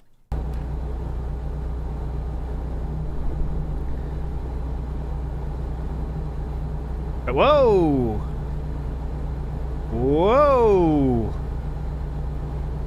All right, last clip of the day. I lied. It's not American Truck Sim. It's apparently from 2 months ago. 3 months ago now, October 29th.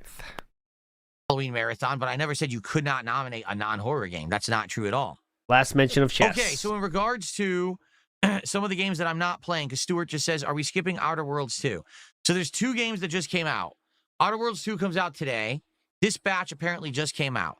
Outer Worlds 2, obviously the follow-up to the Obsidian game from several years ago. Open world, first-person RPG, lots of narrative trees, companions.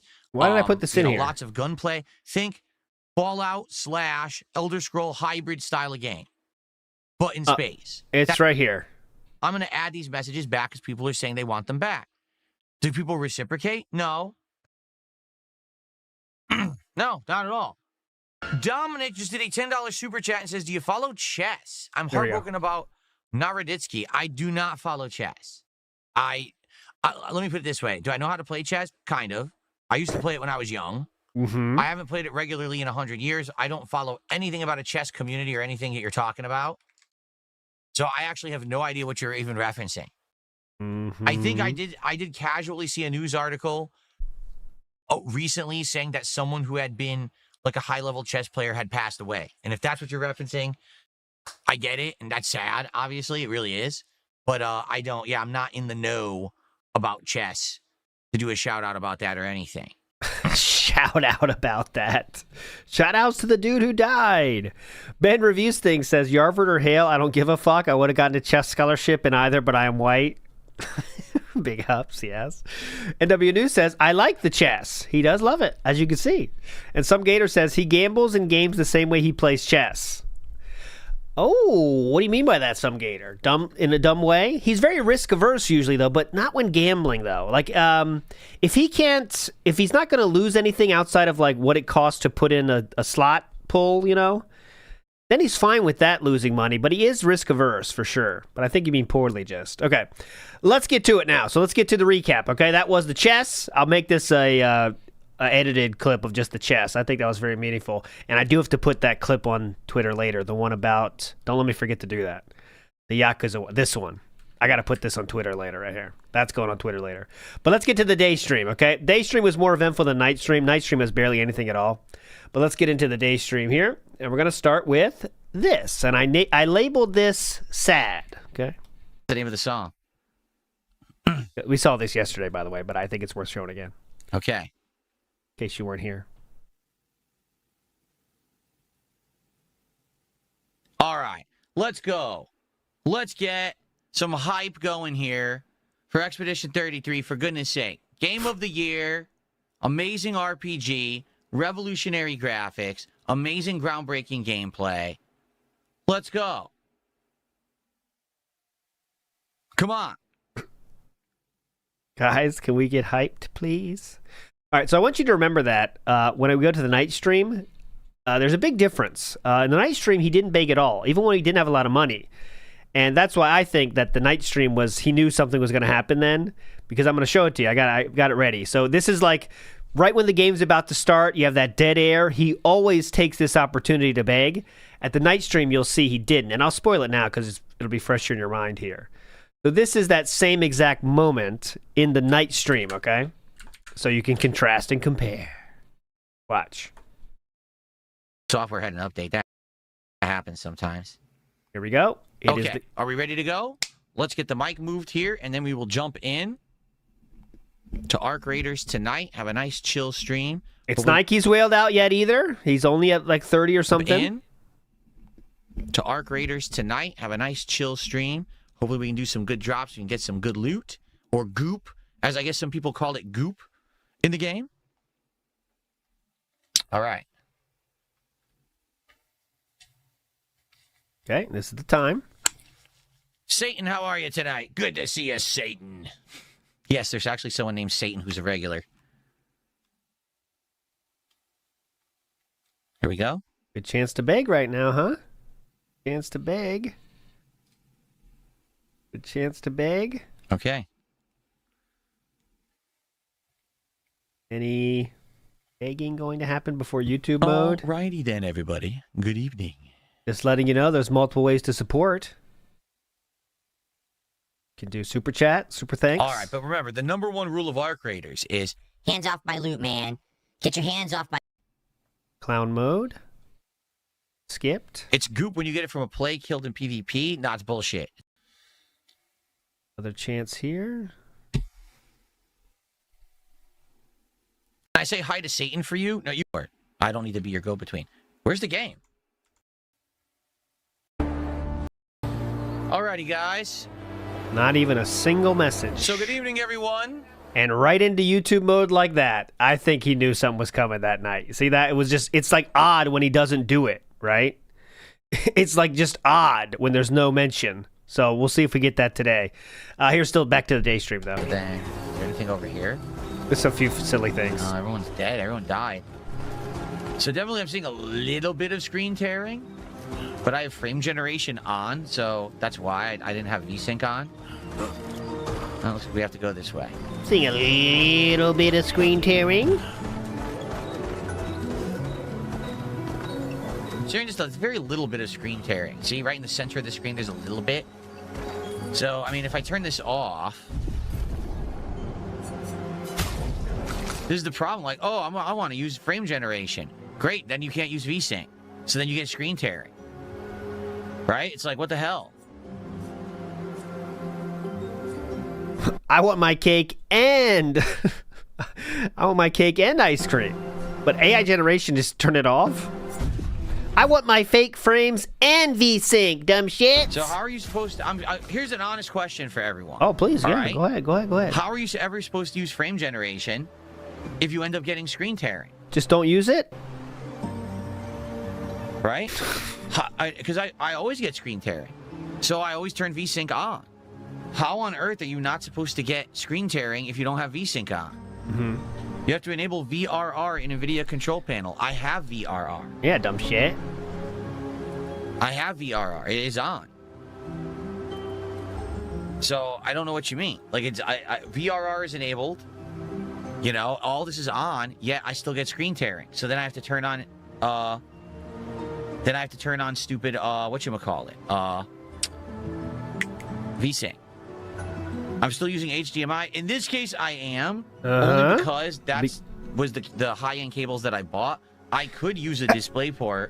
That was the high-end cables that I bought. They were gold, by the way. Instead, they're gold-plated. Ever heard of it? Idiot. Ed, I could just buy a long DisplayPort cable. If somehow that's better than HDMI, I don't know why it would be. But why would it? How would you know? What would you do?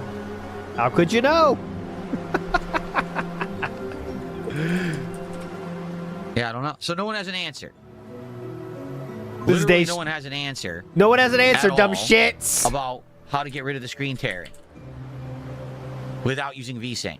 Because then, again, so if I turn off the frame generation, right? VSync enabled, so apply. So now I'll have no screen tearing, but now sometimes my frame rate dips, which I've noticed. Yeah.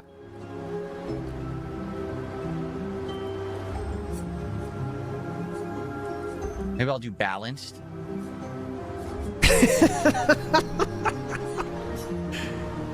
Try that. Like, it's like, because, you know, not everyone knows all this shit, but it's like most normal human beings just Google, right, and figure it out, or let's watch a video about it. He just has no clue, just changes shit, waits for chat to say one thing, and then he says, yep, that's it. You know, all right, well, this guy said do that. Cool. Sounds good. There we go. Yeah, see, now there's no screen tearing. Yeah, it's gone. Screen tearing's completely gone now. Yeah, it's literally completely gone. But now what happens is sometimes the frame rate dips. Oh, shit.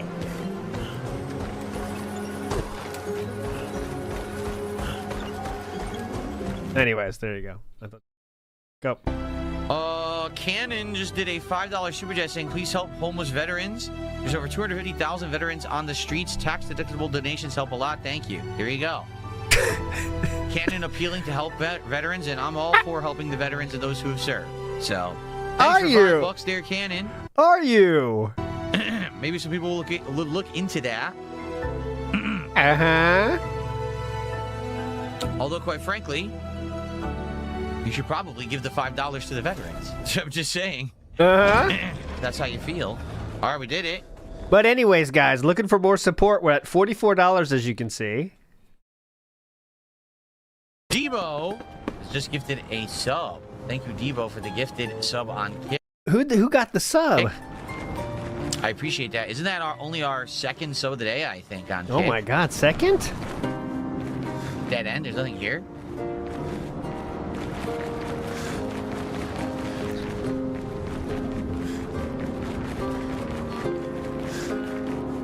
All right, only second. Let's check. I'll just do a quick recap on the, not recap, but a check on the poll.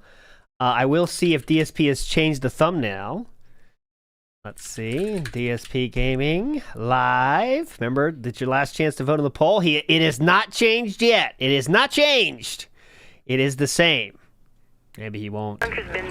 Okay.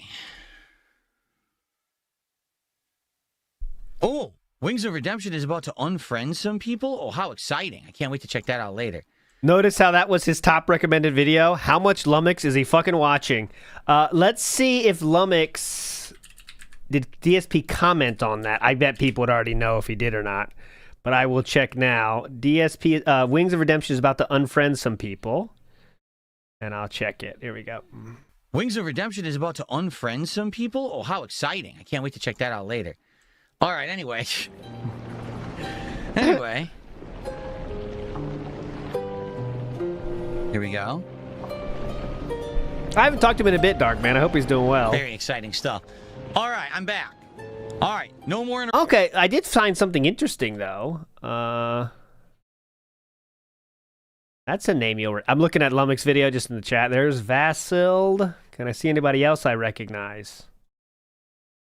Let's see. No DSP. There's Vassild. That's someone that donates to Philip a lot. There is... nothing else I don't see. Nope, no comment from DSP. Interruptions, maybe a pee break at some point. But I'm here for the rest of the stream. I got my coffee in hand. All right. Smells great, too. I can't wait to drink it, but it's too hot right now. And I'm ready to take on some of the hardest stuff in the game. Like, everything left should be tough, right? That's what everyone is saying. Very good. How was our walk? Great. We had a great walk. We went and fed the neighborhood creatures. All right, so this is, I put this in there because of that. Neighborhood creatures is now the correct verbiage. The woodland critters became a detractor meme. So now we do neighborhood creatures, which I think is even worse, actually, because it sounds like, I don't know, what does that count? Kids in the round, you know, neighborhood creatures. How was our walk? Great. We had a great walk. We went and fed the neighborhood creatures. And Jasper Kitty was jealous, and he jumped up on our table and started meowing because he wanted our attention. He's like, how dare you go outside and give wild creatures. Okay. Nope. That? Nope.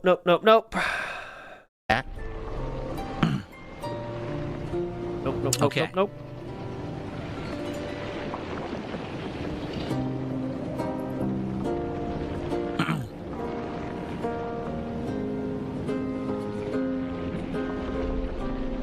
This is a complete lie, so I'm just going to ban you now because you're an idiot. It's completely false. Okay.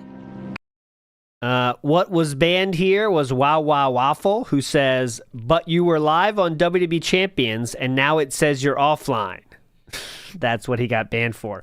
And he seemed, you know, people say that shit all the time. He seemed particularly triggered by that one, though, wasn't he? Listen to the reaction here.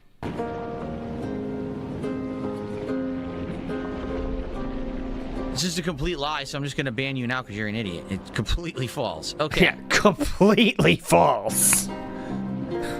All right. Come on, completely false, please. Big Larry Gaming has tipped me $2, says, I tried the Dragon Quest 7 demo on the Switch 2 and PC. Seems like Switch 2 version runs best. The online testers have said the best performance is on Switch 2 and PS5. I love RPGs. Thank you for $2, Big Larry Gaming. That's, if you can believe it, that's our first tip of the day. What? No tips love for Expedition 33, folks. None. No love at all for Expedition 33. Very sad.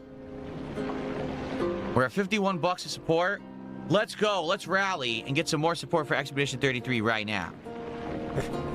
I like this stance from Loon. This is good. I'm attracted to this stance. Like, she looks like she's pissed at you. That's hot. That's hot. All right, moving on. Kevin, how are you?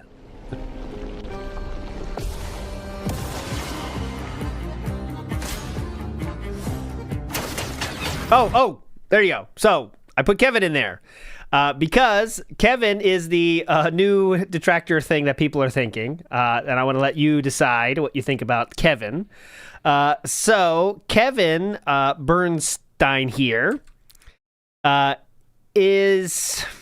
I'll show you the night stream. You can see more about this, but this is just the first piece of evidence I have to enter into the court, okay? So I like to enter this piece of evidence into the court. Listen up.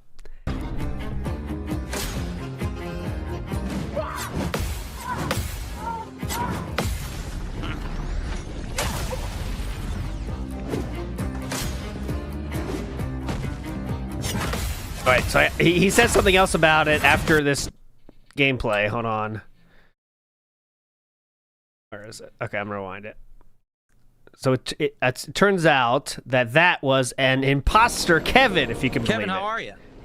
That Kevin was an imposter.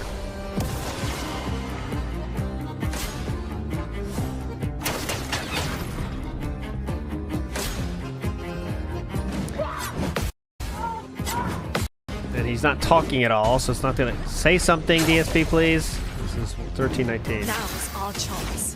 So, let's see. All right, right here. Okay.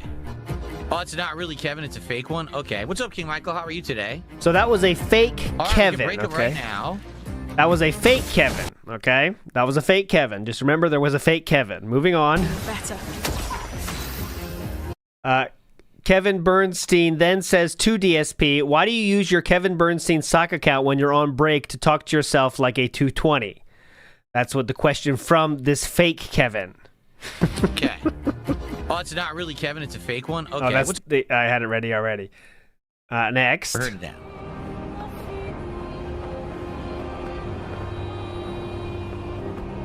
Please unban Buck. Well, you can't get a badge deal because you've never contributed, so I don't believe you.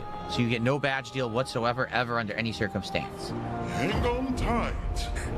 That was a person's name, please ban Buckwell. It wasn't an actual statement to please unban Buckwell. Okay, go on. Oh, let's see.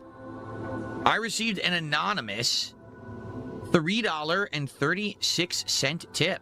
$3.36. Okay, well, thank you, whoever that was. I appreciate that. That was the first contribution that we received in over an hour. So I appreciate that very much as I'm doing the ultra challenging endgame content here of Expedition 33. Thank you for that support. We've got about an hour and 15 minutes left on the stream, and there's not much left in the game. We've got this tower we're doing right now, and a final boss of this tower, which is the second hardest boss in the game, the base game. And then after this, we've got Renoir's Drafts Dungeon, and then Simon, and that's it. We've done everything besides DLC content. So let's see how it goes. I think this is a good place to split the part. Thank you for watching, and hopefully in the next part we'll focus on this. Maybe we'll beat the tower today. We'll see. All right? See you then. Okay. Let's see here. Loves to Spoosh says, you know, I came here from Kick. I couldn't talk over there. It's too awful. Yeah, I know. They're spamming right now. Now, they already know that I said that I'm going to ban them if they spam emotes, and they're doing it. So I wonder if that means they just want me to ban them. Do you think that's what it means? They want me to ban them all? What do you think? What does everyone think? Should I ban the spammers because it's against the rules and they know it? Oh, no, don't do that. No. They keep doing it, by the way. Look at it. Oh, Patrick's flying. Well, they're still spamming, so I guess that's that. No. I was trying to give them a chance, but I'm not going to just let them do it the entire stream, so say goodbye. Get rid of all these idiots. Go. But if you ban them, how will they provide moral support? Every single... Oh, is this Raw Phil cucking us? God damn you, Raw Phil. It is Raw Phil. How could he? After we trusted him? One is a brand new sock account, too, which is hilarious. Okay. Excuse me. There's what, 10 of them? 10 of these sock accounts? 9. There we go. There's 10. God damn it, Raw.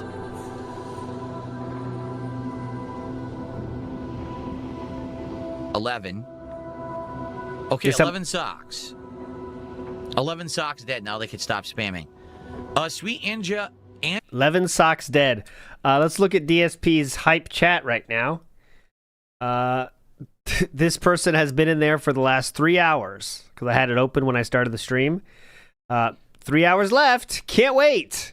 What do you think will be his #1 game of the year? 2 hours left. So, what games do you plan on playing soon? 70 minutes.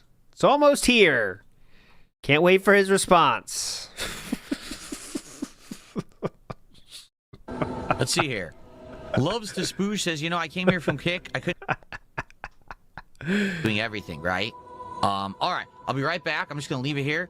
Now, guys, when I come back, we've got a little over an hour left. Oh, yeah, go ahead. Please, if you can, please support the stream. Oh. All right? Like I said, I really don't want Expedition 33 Endgame to be the unsupported content. Sadly, it's turned into exactly how it was when I was beating the main game. Yes. Anything would be appreciated. Anything. Seriously, okay? Words of advice. All right, I'll be right back. Savings bonds. Mailing pennies. Everything would be accepted here. I will talk with all of you and shout out stuff between these rounds of the Endless Tower, okay?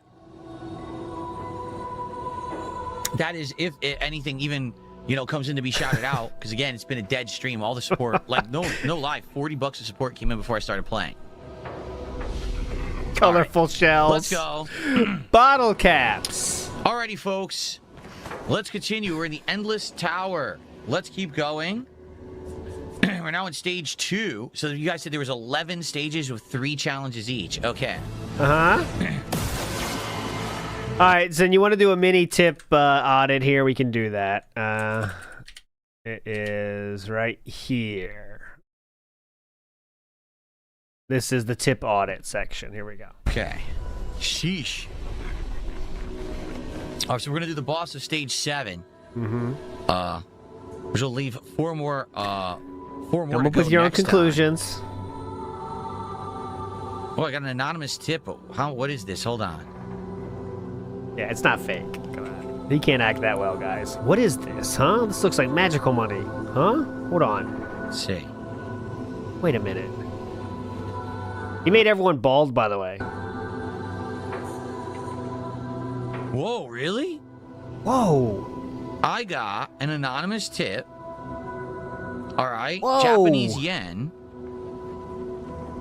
It was a 5,000 yen tip, and it says anonymous tip. It's $31.90. Wow. Well, thank you so much to this person. He's kind of overselling it, though, The but, $31 you know. tip. Biggest contribution of the day by a mile. Yeah, I don't know. It's just weird. It's just $31.90. it seems weird. Like maybe he knew it was coming or something, but I think it was definitely real. But you know, I always think it's real. Wow, thank you. That gets us to 99. There we go, and here we go. And in reality, that's not bad compared to streams recently of Claire Obscure. That's pretty good. Pretty All good. right. Pretty good. Not bad. Not that bad. I'm not that disappointed. But yeah, he didn't hit the goal. So you ready? I just got a $5 anonymous. There you go. So he finished with 99. Did not hit the goal on the day stream, as you can see. Night stream was a different tale. That's why I don't have so many clips of it, because it was just not as funny. But here we go. I should do more segments on wrist rests. Okay, I will have an entire show based around wrist rests soon. I just got to work on it. Wrist resting with the king. Was that the original Kevin in chat? Yeah, because that was the Kevin with the long-standing sub. It had to have been him. Yeah, that was definitely the real Kevin, I believe.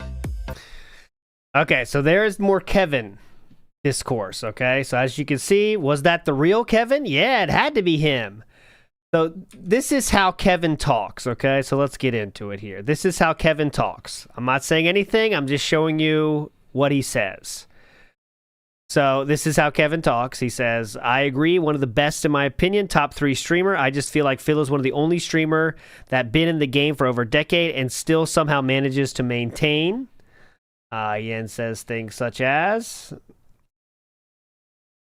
been a fan for a long time and an avid supporter, whether it's through super chats, tipping, subbing, or Patreon, or back in the day like buying a shirt or even a simple like. Okay. Again, some people are saying this was done on a sock account, okay? Now, look at this. So, Kevin did mention something. When did Kevin talk last night? Well, it was right here. 17.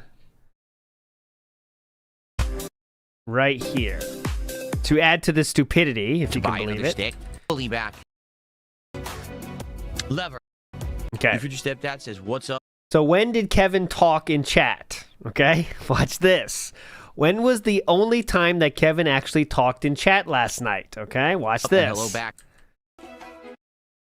I just need to go close my window a little bit. It is actually getting quite cold in here. I'm telling you, this is all very stupid. It's all very hyperfixating, but I give you the facts. That's my job here. So watch this.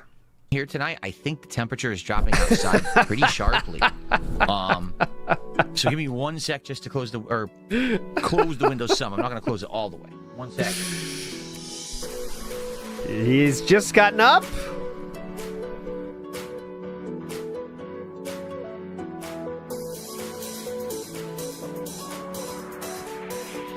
He's gonna close the window.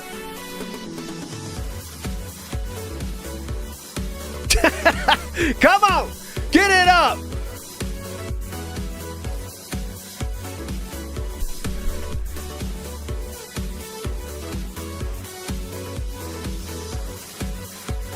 Okay. You see it, right? Loving the stream happened while he was gone. Closing his windows. There it is. Ready? I'll tell you when Kevin comes in right now. Just push send, and he enters into the frame. Alrighty.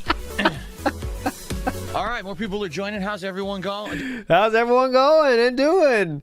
It is 145 viewers at the time. I personally don't think it is DSP. I think DSP is horrible at acting, as we've seen There's so many examples of this, guys.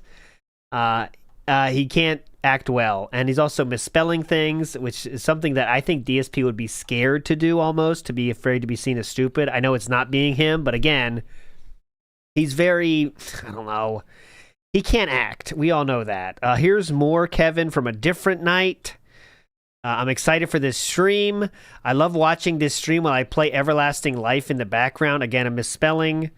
That's not true. I honestly like it when he's mad. It kind of lowers the chill vibe stream I enjoy a lot. I just think this is just a pignatized person. You know what I mean? This is exactly what he wants. It's an extremely pignatized person that has been telling him for years how awesome he is. Right? And, sometimes it works. I mean, it has to work for somebody, right? And it does. Ludwig says, didn't he do that before on the forums? Make socks that agree with him. That's like, it's never been like proven it was him, but there was people that did say he did do that. Now, how do we know if it's 100% a sock? We never will know, but there is some times when it does sound like him. So here's more. Let's see. He says, how long before Emperor No Life Ferbs shows up to ban? Imagine watching a DSP stream daily for hours and hours, modding for free, no job, no life, and Flathead Man has a job. I don't think he admitted to it, but if he did, that'd be interesting. I'm down to hear that. He then says, he's only entertaining when he's mad, otherwise it's non-tent. Kevin says, well, you and I disagree. There you go. That's another statement. There's a lot of these. I'll just do one more.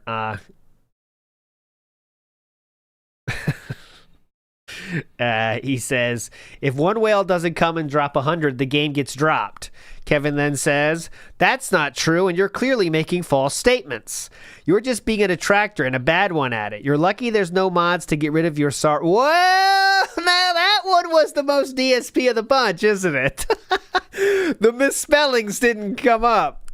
The misspellings kind of went away real quick when he got angry. No, but I still don't think it is. But that one made me think for a second, didn't I? Let's see. Okay, I'll show you one more. There are more. Let's see.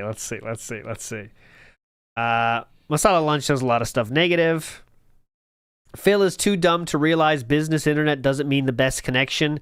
It's meant to run like 50 plus computers browsing the web, not to stream and play games. Kevin says, it's so sad that you have this much resentment over a guy who is doing no harm to you and just making a living on streaming. That's my opinion too. My believability rating has gone up to 5%. Right? 5%. That's where it's at. I'm not going past 5%.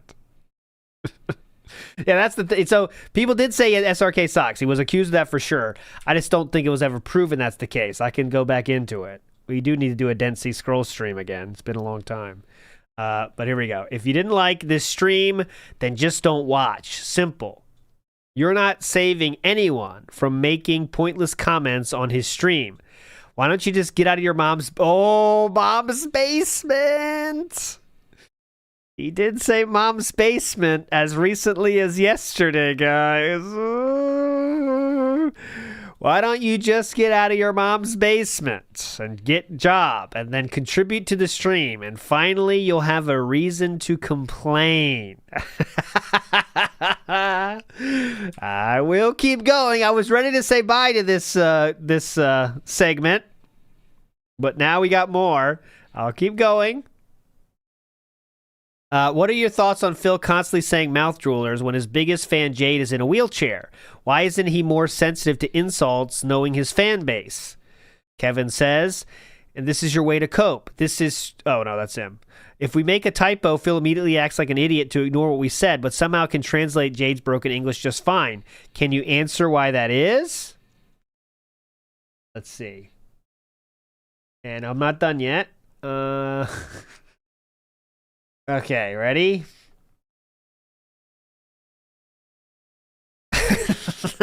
Really in the court now. Should I hit it?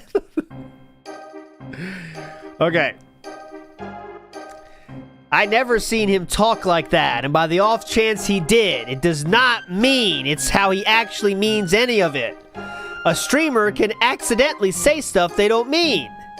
Look at PewDiePie with N-word. Kevin says, using that as justification is a huge failure on your part. Masala says he's been saying mouth drools for years, but he's very dumb and thinks hateful slurs equals N-word only, which he has also said, and it's on video, still denies it. Okay? How many of these are there? Okay. Which he also said, it's on video, still denies it. Phil is not kicked off Twitch. God damn it. I'm going up to 7%. Phil is not kicked off Twitch. If he wanted, he could stream anytime. The reason Phil does not is to stand on principle. He said so on Asmongold's stream. Masala says he got kicked from partner program for hateful slurs, so he can't make any money. That's why he ran to YouTube. Kevin responds, also, why would Phil want to stream on a horrible platform like Twitch? Oh, no. When they allow assaults and have been known to have unfair treatment on their creators that don't align with their views. Objection! This is horrible for my case. Okay, then. He had no problem streaming on Twitch until they kicked him out. Why didn't he leave before that? Okay, this is much more fun than I expected. This is a man that takes money from people in wheelchairs, but you think he has morals, Kevin. Then spends that money on a gacha game. Kevin responds, that's just false and you know it. Instead of spouting lies, go do some research. Phil has already put on his statements and you could find it on his channel.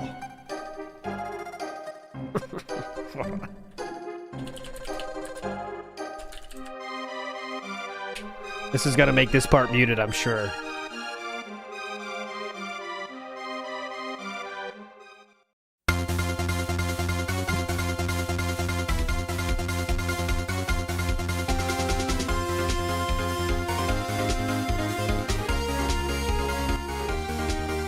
Listen, believe what you want.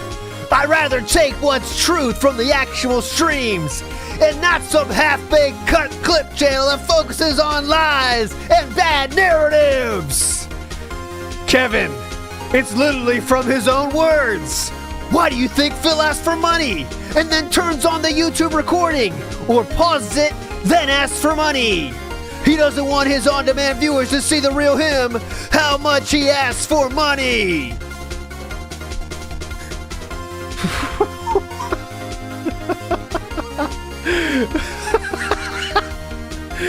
I don't see anything wrong with asking for support in the stream. Tipping and donating are optional, and no one is being forced with a gun to the back of their head. People support because the stream is fun, interactive, chill, fun. He guilt-tripped people into donating, saying donate or this game will be dropped. Isn't cool. Then on top of that, all the money is wasted on a mobile game. It's a gun to the back of the game's head. See? He knew I was right, and that's why he removed his comments. Oh, God. We're having too much fun. Hold on.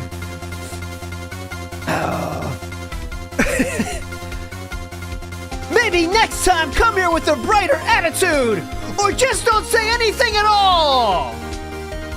Thank you, friend.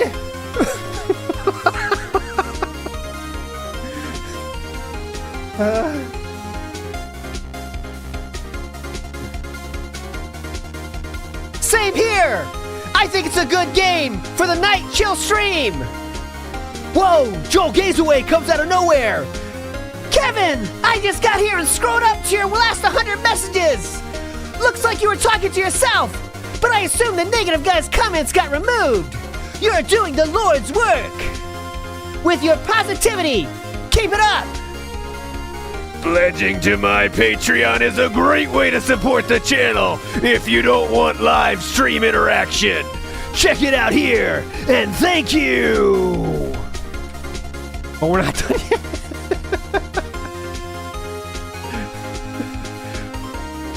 Yeah, we had some negative persons trying to bring down the chill. Had to set them straight.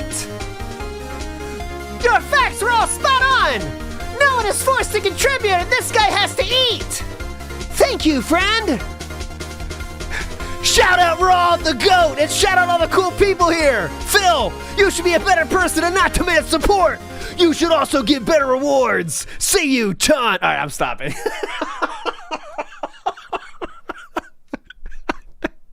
All right, that was pretty fun. That was fun.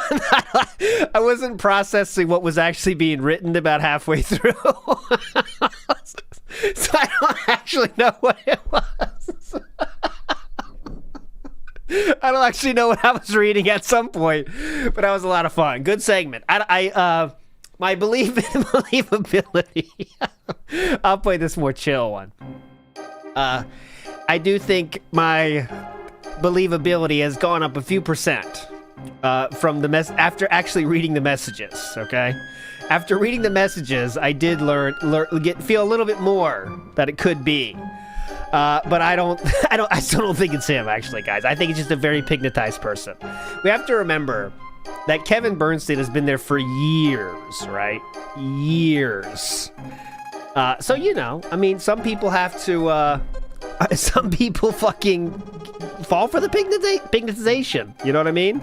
So, anyways, well, maybe that's a poll for a different day. We could do a poll for that. Let's see if Kevin shows up. What we can do now is make sure we have Kevin on watch now. And maybe we can do it again. Okay. Turning off the court is adjourned. Court is adjourned. I forget what we fucking were though now. Pat Notice said, this is how you don't play Portal 2 goes live on my channel Saturday. It's a little over an hour long from the early era when people really roast DSP in the comments. He used guides and still failed. Big ups, Pat Noticer. We'll check that out. Saturday. I'll remind everybody on Saturday. Big ups, Adderall Dependent. Big ups. NW News says he'll discover the instant answers of AI in 6 years. Probably. It's like, guys, get this. We can use AI now for getting answers right away. It's very hype. You didn't know that? Let me check my DSP stream here, make sure it hasn't moved. No, it hasn't. The slideshow has begun, but it's not a slideshow. DSP is just keeping this on. So we can see if it changes. The AI slide is still up there. I do want to get through the recap here, so let's get through the night real quick. Baby D421 says, Kevin is also the test name he uses for tips. I think that is the default behavior for Stream Elements, I believe. I don't have Stream Elements set up to do that, but I think it is. I'm not sure, though, but I think it is. Because I've seen Kevin myself, I believe, when I've done that. But I cannot promise it, but I think it is the default. It is the default. There you go. Confirmed. Big up Shruwala. And Injured Cold. A wiki says on the 106 RimWorld night stream oh, hold on. On the January 6, 2025 RimWorld night stream at 2037 on Raw Phil, a $2 super chat came from Kevin Bernstein while DSP was on break. Let me find the evidence. You know what they say, trust, but verify. I do have that, because it is on 1/6, right? 1/6. Hang on a second. Because Raw Phil, we'll have that here. I gotta have that on a button, I guess. So Raw Phil, where can I find it? Because Raw Phil took it down. Shit. At 1:06. How do you know that, Wiki? Could you have a link? Can someone send it? Because it's taken down now and I can't see it. We'd have to know the exact. I don't think they're up on Odyssey that quickly, but I can check Odyssey for sure. Let me see. Oh, I do have a lot of Twitter messages. Let's see. Right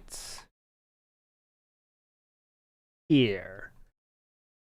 Okay, let me see. Let's see.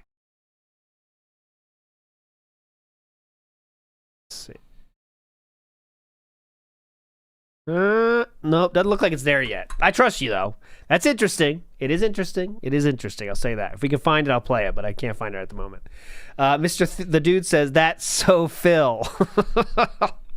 There you go. We got a lot of support for the Kevin side of things. Tech Mage says, objection, how could he be Kevin when he's chill? Good thought. How could he be? 666 Minion says, Phoenix Wright Ace Attorney, Dent Destinies. Light Coon in the house. We get a random Mew for you. Here you go. What a load of crap! Okay. The god just tipped me $1 and says, here's $1 because you still think that money is the end all and be all when it comes to life. You'll find out the hard way. There you go. Big ups. You earned it, Light Coon. Thank you so much. Kinda Sav in the house. Kinda cool. Says, I'm clapping like a seal. I so enjoy this. Big ups, Kinda Sav.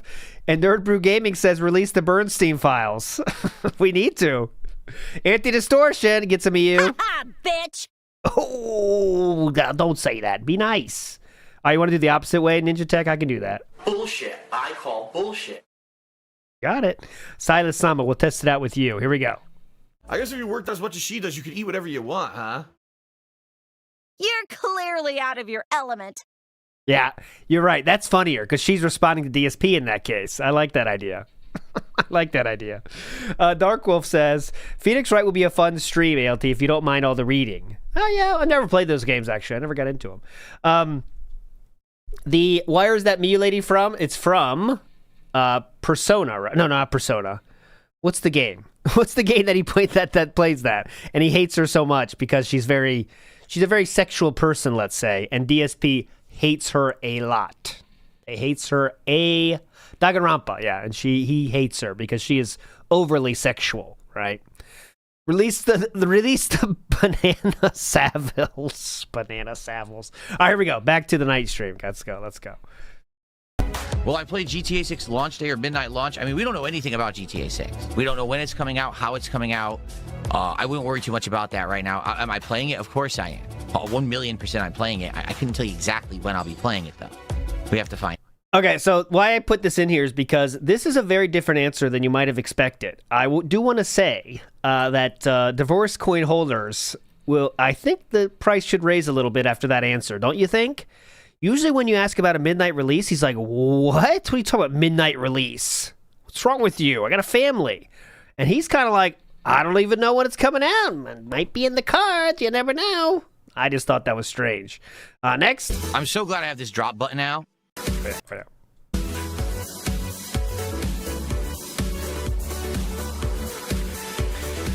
Best night of your life.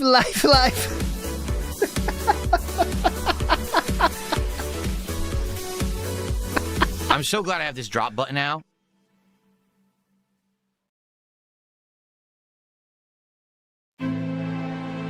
Gonna be way less throat clears in the future, that's for sure. So, you know why he's saying that, right? Because literally yesterday someone had a count of throat clears. He says, there's no way that throat clears number is correct because I have this now. And he said, there's going to be way less throat clears now. Imagine saying that on a stream. All right, guys, there's going to be way less throat clears going forward. Gonna be way less throat clears in the future, that's for sure. That's for sure. Okay, next. What's better for mic setup, XLR or USB? What are the pros and cons? So, hold on to your fucking butts on this one. Here's the deal. XLR is the traditional mic setup. That's this cable you see right here is an XLR cable. This is the same exact cable they use in professional recording studios, podcasting shows, radio shows. That's been the standard for microphones for a while now, okay? To use that interface, you need to use a device in between that and your PC. That's called a sound interface or audio interface, okay? Sound interface. I've used different ones. I used to use the Scarlett. I want to say it was called the 2i. I used that for a decade. Now I'm using the Roland Bridgecast, all right? So the advantage, supposedly, okay, supposedly, is that is the ideal. It's going to sound the best from other connections. Now, I can't confirm What? Okay. or deny this. I'm not an audiophile, but this is what I'm told, that XLR is the industry standard that everyone uses, okay? Musicians use it when they sing. USB. Musicians use it. Can you actually have USB on a mic and have it work? Yes. This mic is also USB. For a year, I used USB. The thing is, if you're going to use USB, what you really need to do is use some kind of software to tweak the quality to make it sound as good as, say, the XLR connection. I did that for a year. I was using the actual Shure audio software. I forget what it was called. It had a name. I've forgotten what it's called now. But I was using that for an entire year. Yeah. And in my opinion, I thought that the microphone sounded great. Now, some other advantages, if you use USB, your microphone could have added features. So, for example, this used to be an RGB light that I could Oh, massive win for USB users then. program the color of every day to match my background or what we were doing on stream, and it would actually move when I talk. Well, that's way more important than audio quality, am I right? It had touch to mute, where I would touch it like that, and the microphone would mute. Oh my God. That's all because it was a USB interface. You can't do that with XLR, okay? So there were some advantages to having the USB. Oh, massive advantages, clearly. The advantages were limited to RGBs and push to mute. But people just seem to not think that USB is as good. To be honest with you, I think it's good. Look, he's telling you he doesn't even believe this shit. He said some people told him, right? Apparently it sounds better. You're using both now. What do you think sounds better, sir? Because his USB sounded better, honestly, because he's doing so much shit to this. It's just in a dented manner. Seem to not think that USB is as good. To be honest with you, I think it's good. I liked the quality of this microphone for the year that it was USB. I didn't have an issue with it at all. So then why did you spend hundreds on an upgrade, sir? But hey, the audiophiles got to have their way, right? Okay. So the thing is... Yeah, that's worth hundreds of upgrades then. When I knew I was going to upgrade the setup again this year, I said I wanted to get an audio interface because I wanted to do other things. I wanted it to be able to mute with the tap like this. So now I can talk, you see, and I can mute out coughs and things like that very easily. The tap to mute is a little tougher because you got to like aim it and hit it. Here's just a button right in front of me. Drop it. You can't do that with USB mics, guys. Impossible. Impossible to do that. USB mics, famously, you have to touch them to turn them off. You cannot do that on a stream day. He's trying to make you believe that you can't do that with a USB mic. You cannot mute them. You have to touch them physically. The tap to mute is a little tougher because you got to like aim it and hit it. Here's just a button right in front of me. Drop that audio, okay? Right now, I can, on the fly, adjust the audio in my studio off the speakers. I can adjust the audio of the headphones that I use for gaming. And you can, I still haven't heard something you can't do with USB yet. I can have them as high or low as I want. I can actually do audio effects like this. Like, for example... Still haven't heard something I can't do with USB yet. I don't use USB, though, but I mean, I did for a long time, and it's... You can still do all this stuff. Go ahead. If someone kicks me in the nuts. Okay, still could do that with USB. Keep going. And I lose my composure. Well, this is what happens, you see? So that kind of stuff, visual or audio effects, I mean, are programmed into this Bridgecast, you see? Can do that online. Go ahead. So because I wanted... Can do that with USB mics.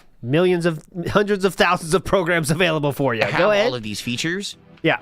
I bought the Bridgecast, and this works with XLR, so I said, that's what I'll go with. Okay, so I just don't think, honestly, that it's better or worse. I think that USB and XLR are just as good. But audiophiles, industry experts insist that the XLR is better, so that's what I'm using now. That's a really good insight into his thinking, right? He doesn't have any idea about what makes it better outside of features that he doesn't use.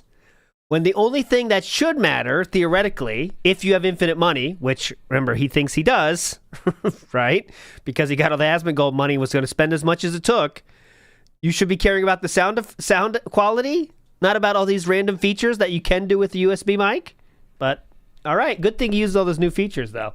And it definitely sounds better, right? I mean, that's key. Stephen Hawking. Oh, Stephen Hawking's here again. Big up, Stephen. Bernstein files will distract from the file I'm on. Thank God. I'm waiting. I still don't believe you're in those files. Hopefully we get to see one day, Stephen. I think your name will be cleared, clearly. Wallyap says, how doesn't he realize he sounds like a robot? It sounds like auto-tune. Because he's using an XLR. Guys, I'm using the thing that the big streamers do. The audio files, they told me to do this. So how can it be wrong? I'm using it. That's what I say. USB is totally fine. It's totally, for his level, for anybody, it's a fine, USB is totally fine. XLR gives you higher potential sound quality, right? But, it's not automatically better. It's not XLR is, yes, I win. It's not like that. But the DSP, again, who doesn't know why he's using the tools he's using them, it just thinks I bought it, so cool, Oh, I'm done. Game over. I Am Jodub says, one good thing about the USB feature of the MV7 is it keeps the motive mix settings inside the mic so you can go between devices with the same settings. So yeah, USB can do a lot of things that XLR cannot. And it's good for 99% of uses, right?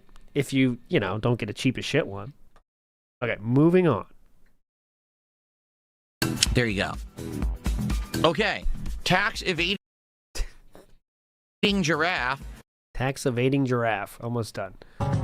Have I ever owned a Funko Pop? The only Funko Pop I ever owned, Buckwell, was one that came in a loot box many years ago. I mean, it was a decade ago. I had a partnership with Loot Crate. Remember Loot Crate, that company? I don't even know if they're prominent anymore. But at one point, they were all the rage. You would have this monthly subscription to them, and they would send you a box, and there's all these different ones. First, it was a generalized one for like pop culture. Then there was gaming. Then there was sports, wrestling. They had all these, right? So I had 2 different ones they were sending me every month, and one month they actually sent me a Doc Brown Funko Pop. That's the only one I've ever owned my whole life, and I don't even know where it is. I think I got rid of it. I don't even have it in the house anymore. That's it. I never bought one. Don't get it. Not Doc Brown. I got out of collectibles when I moved out here, because when I lived in Connecticut, I was collecting a whole lot of statues and Oh, yes, he was. figurines and things to put on my set and stuff for videos. And then I spent so much money on it. And when I moved out here, I was like, what am I doing with all this crap? I don't have nowhere to put it. I don't want it. So I just stopped collecting stuff. So I know some people love Funko Pops. I've heard that the company is actually on the verge of going out of business, that they have lost profits quarter after quarter, and now no one's buying them anymore. Like, they're liquidating their inventory. But I think that's in general for a lot of collectibles. In fact, is it? The Amiibos, Nintendo Amiibos, just had a market crash. Amiibos just had a market crash. So back 2-3 months ago, they released a whole bunch of Amiibos for the launch of Switch 2. They had the Street Fighter 6 characters. I think there was some new links and stuff like that. They're all be selling for like $5, and they used to sell for $30. It's like Black Friday. It's like Black Friday for Amiibos. Links and stuff like that. They're all be selling for like $5, and they used to sell for $30. Because no the one great bought them. Amiibo crash. We don't have money for this shit. So I think this collectibles market is actually starting to crash, and you're seeing things at rock bottom prices, which is crazy because there used to be entire walls of stores that were like Funko Pops. Like, you used to go into like Spencer's Gifts or the Lunchbox store, or hell, GameStop, and the whole wall was the Funko Pops, and now no one wants. Oh, that's Chu's favorite store, the Lunchbox store. She loves that store. So, Lunchbox store is a store there's in the malls and shit, but it's like anime stuff. So you can get tons of One Piece stuff, tons of anime stuff. It's all over the place. Box lunch is what it's called. Correct, Gaming Legionnaire. It's not Lunchbox. It's box lunch. But Chu loves that store. You got to stop in whenever we're close. That's what happens with time. With these. No waifu pillows. It's more normie stuff. No sexualized stuff. They do have statues though. Now no one wants them. So, that's what happens with time. With these trends, they don't last. You know what I mean? They don't.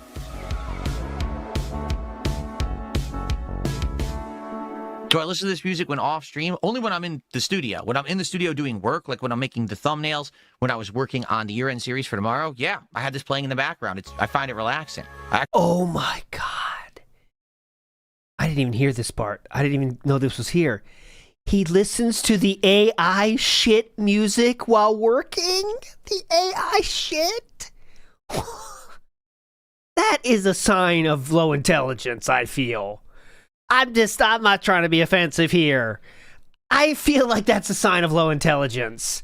AI, you choose to listen to AI music when you could just listen to the whole world is at your fingertips? Any kind of music you want. Thousands of playlists are created for us at the top of at the touch of a finger. I could be listening to the weirdest shit playlist ever. You could have the most insane specific playlist, ready for you in a second. And he's listening to AI playlists. Am I calling out Indrid here? Sorry, Indrid. This is insane. And you like real music. What are you doing? When I was working. Yeah, that's true. He watched foreign ads, so we were surprised. That's insanity.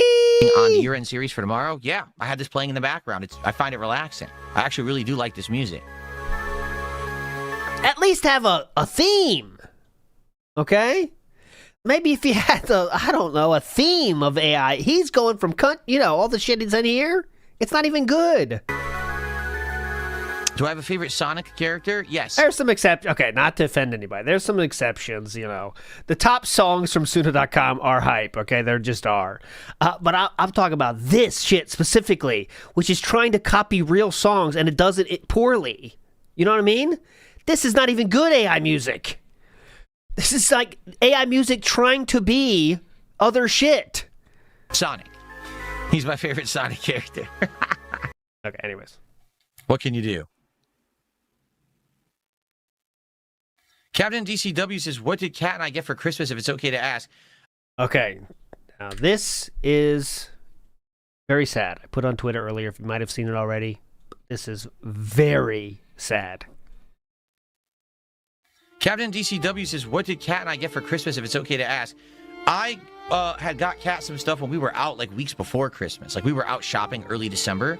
And while we were out, there were some things that she saw. I was like, I'll just get them for you.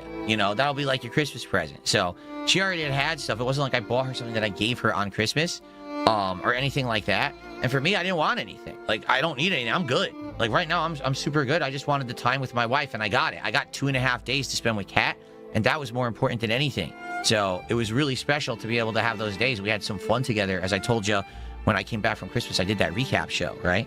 So that's it. It ain't Early in December, they went shopping, and she picked out stuff, and he bought it then and there, and that was the end of buying stuff for her. Holy fuck, man. He's just saying this because he thinks that's what people want to hear? Like, you think that's a positive? Like, that is such, for a normal human being, that is... If I would say, let's say I actually did that, which I don't, but let's say I did that, I would lie and say I got something on the day too, because I think that's what people want to hear personally. I think people want to hear something. I mean, people want to hear that I gave something on the day, don't they? I think you have to get something on the day, no matter what. If you want to do that move, which is a dumb move, by the way, I think the move, guys, if your wife says, or girlfriend or whatever, mom wife, says something she likes, you go back and get it. Don't get it that day because there's no added bonus. If you go back secretly and get it, then you got the surprise bonus, right? And you know she wants it, so that's even better. But then you get the surprise bonus. And then, if you do have to get it, you have to get something else. You cannot just have Christmas come and go with no presents at all. Even if it's something small. And if you can't afford anything, you write a card. Guys, life hack. Girls love the cards, all right? It's pretty easy. You write a sentence or two. It's over. It's very good. You will get a hug out of it, okay? I promise you. That's from me to you. It's a secret. Don't tell any chicks about it. You don't have to say I told you. But write a card, okay? You'll get a hug out of it. You might be able to hold hands for a while. But if you can't afford a present, do a card. If you can't afford something, right? Then if their wife tells you what she wants at the day, go back and get it. Don't be a douchebag that buys it on the day, and when Christmas comes, the bottom of your Christmas tree is fucking empty. How sad is that? How sad is that? You have to have something on the day. That is so ridiculous. Anyways, Flowchart Cammy says, coworker of mine recently became a detractor. Oh, that's cool. And I've been drip feeding lore, but question, what was it that DSP said before that he'd hoped to go before Cat, or was it the other way around? Can't recall. DSP said he hopes he dies before her. That was very clear. I hope she dies before me because then I don't have to be lonely. That is a factual statement that he said. Again, a very cool move that you definitely should do. That's how you should treat your significant mothers, okay, out there, guys? Tell them you want to die. Tell the internet you want to die before them, okay? So you don't have to be lonely. That's what she said. That's what he said. Excuse me. Kinda sav. I understand wanting to die before the people you love, but you don't. The reason you do that is not. You don't say it because I don't want to be the lonely one, right? I kind of feel like that too. But when asked about it, I don't say the reason is I don't want to be lonely. Fuck you. You know what I mean? That's the thing. He said the reason was because he didn't want to be lonely. I don't know, man. I hope I die first, too. Secret. But I'm not going to say it's because I don't want to be lonely. I'll say because I can be the one to not leave Chew with, stuff to do. I don't want her to be lonely. I'll be lonely. I don't want her to be lonely. That's the thing. But he said specifically the most selfish reason ever. Yeah, I don't want to be alone. I don't want to be lonely. Let her be lonely. Fuck it. Good luck with the mortgage, Cat. You know what I mean? Well, yeah, I know it's a common thought, but him saying that part was the bad thing. Catfish says, Phil is one violent sneeze away from losing object permanence. Yeah, well, yeah, or looking at chat one time and it's over. Ooh, Wood Knox says, I'll marry her and keep her company while you spin in your grave. Ooh, Wood Knox. I'll come back alive and get you. I'll be a demon, like in Demon Slayer, and I'm coming for you. Oh, I'm coming, and I will haunt you. And that's true, too. Unfortunately, I did marry a Japanese woman, and there is no chance I outlive her. Okay? No chance. No chance. It's over. I'm going to lose. Matt Ice says, shout out to my one buddy who's got a Spotify playlist for Christmas season called Gettin' Crunkmas, and it's all Christmas themed rap songs. There you go. There you go. That's it. That's the kind of specificity you can get into. I think I said it correctly. Maybe. Anyways, Oscar says ALT the pickup artist. No, I'm not a pickup artist. Not in any way, shape, or form. But there is some easy wins that guys forget about. And one easy win is writing a card. With true feeling. I'm not saying just write bullshit. Hey, love you. Good luck. Thanks. Write your real feelings in there. And that goes a long way. Okay? Goes a long way. Don't say you want to die first so you're not lonely. Don't say that. All right, here we go. Back to it. It ain't about physical things, man. It's really not. When you get older, for me anyway, I just don't, oh God, I don't care about physical stuff. Use zipline. Where does the zipline take us? Where am I right now? Whoa. The cultural archives? All right, why don't I just go in here and go to the cultural archives? All right, why am I still here? Okay, here we go. What do you think of the thumbnail for tomorrow's stream? Did you guys see it yet? It's basically a teaser the thumbnail teases of some of the games that I'll be bringing up in the disappointing games countdown. Oh yeah, here's the thumbnail. That's why I put this in. Here's the thumbnail. What do you think of the thumbnail for tomorrow's stream? Did you guys see it yet? Oh, we saw it, King. We saw it, King. Oh, fuck, where is it? That's chess. We saw it. What do you think, guys? What do you think of the thumbnail for tomorrow's stream? Did you guys see it yet? It's basically a teaser. The thumbnail teases of some of the games that I'll be bringing up in the disappointing games countdown. It's a teaser. But it's not all of them, by any means. Spent a lot of time on that, huh, Philip? Big ups, Comrade Alex says, we all know that if Kat is left alone after Phil dies, her cause of death will be household appliance. She can't do anything by herself. If we are to believe what Philip says about Catherine Burnell, she can't do anything by herself, okay? And that's another reason to think about it, right? If you know you live with someone like that, as DSP is happy to tell us, I don't think I'd want to leave them alone, personally. Just my take on that. But, anyways. Big Dog says, don't forget he said Cat could sell his YouTube channel. Oh, he did say that, didn't he? Cat could sell his YouTube channel. He did say that, didn't he? Cat could sell his YouTube channel. You haven't seen it? I will. Let's see if I can find it. I will look for it now. Cat could sell his YouTube channel. That might be something hard to find. How much would it be worth? Duty would buy it. Just for the meme of it. Yeah, all detractors would push up the price because it'd be so funny to have it, right? That would be funny. Sell. See, YouTube, this is a tough search, guys. Sell the YouTube channel, sell the channel. That's one of those ones that's hard to find. Sell YouTube. See, it's tough, right? That's one of the ones you should search on YouTube, like the search bar. Maybe someone talked about it. YouTube channel, that button check YouTube channel, my YouTube channel's ID. See, it's tough. I'll look for it. That'll be a future. I'll swing back. Okay, well, this is the one last clip of last night. And I guarantee we're not starting. What time is it now? 11:36. My prediction on when we start is probably 11:50 at the earliest because he has to set up a lot of shit. Remember?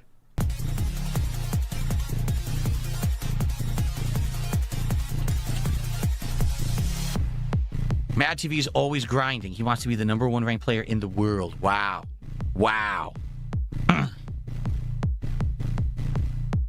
It's one of the worst thumbnails you've ever seen, and you've seen really bad ones.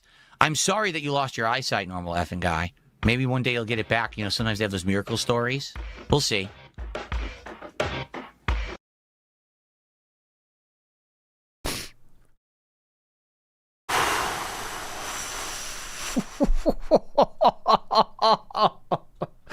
Got him!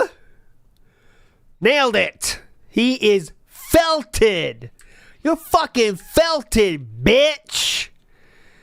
DSP asks, what do you think of the thumbnail? Someone responds, and this is what they get. It's one of the worst thumbnails you've ever seen, and you've seen really bad ones. I'm sorry that you lost your eyesight, normal effing guy. Maybe one day you'll get it back. You know, sometimes they have those miracle stories. We'll see.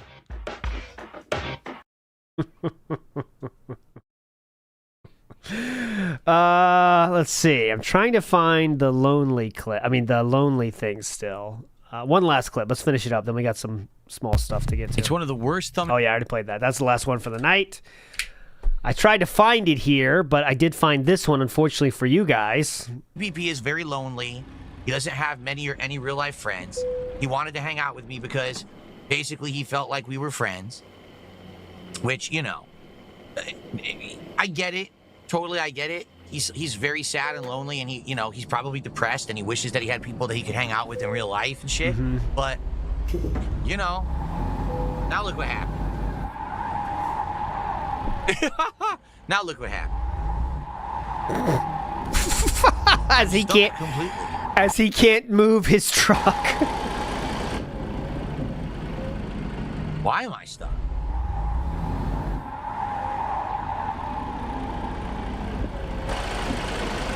You watch him do that. Hold on.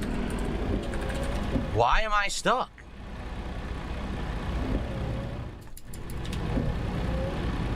He'll get out of there. You watch him. Hold on.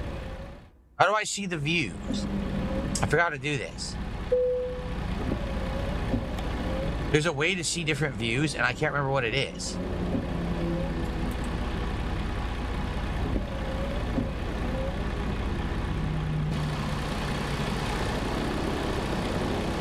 Oh my god, look how I wedged myself here.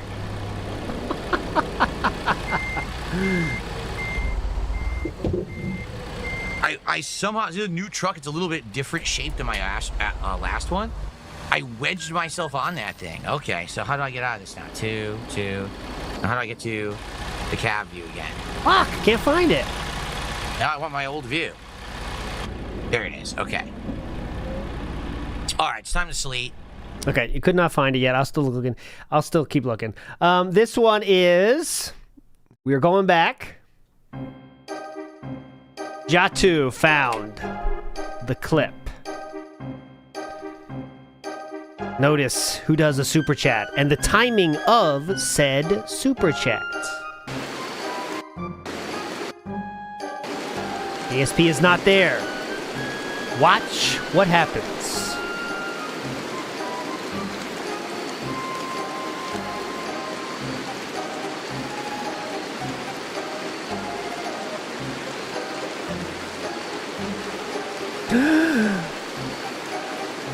Who's that?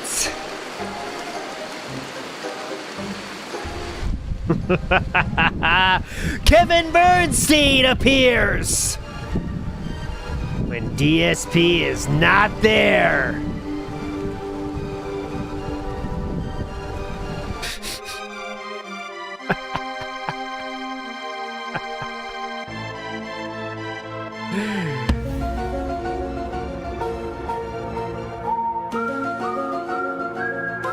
Are you starting to believe?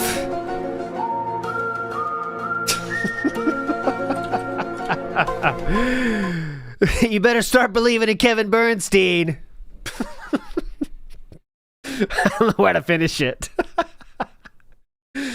Because let me tell you. I don't know. What's the end? Okay, hold on. I'm still looking, not Phoenix Wright.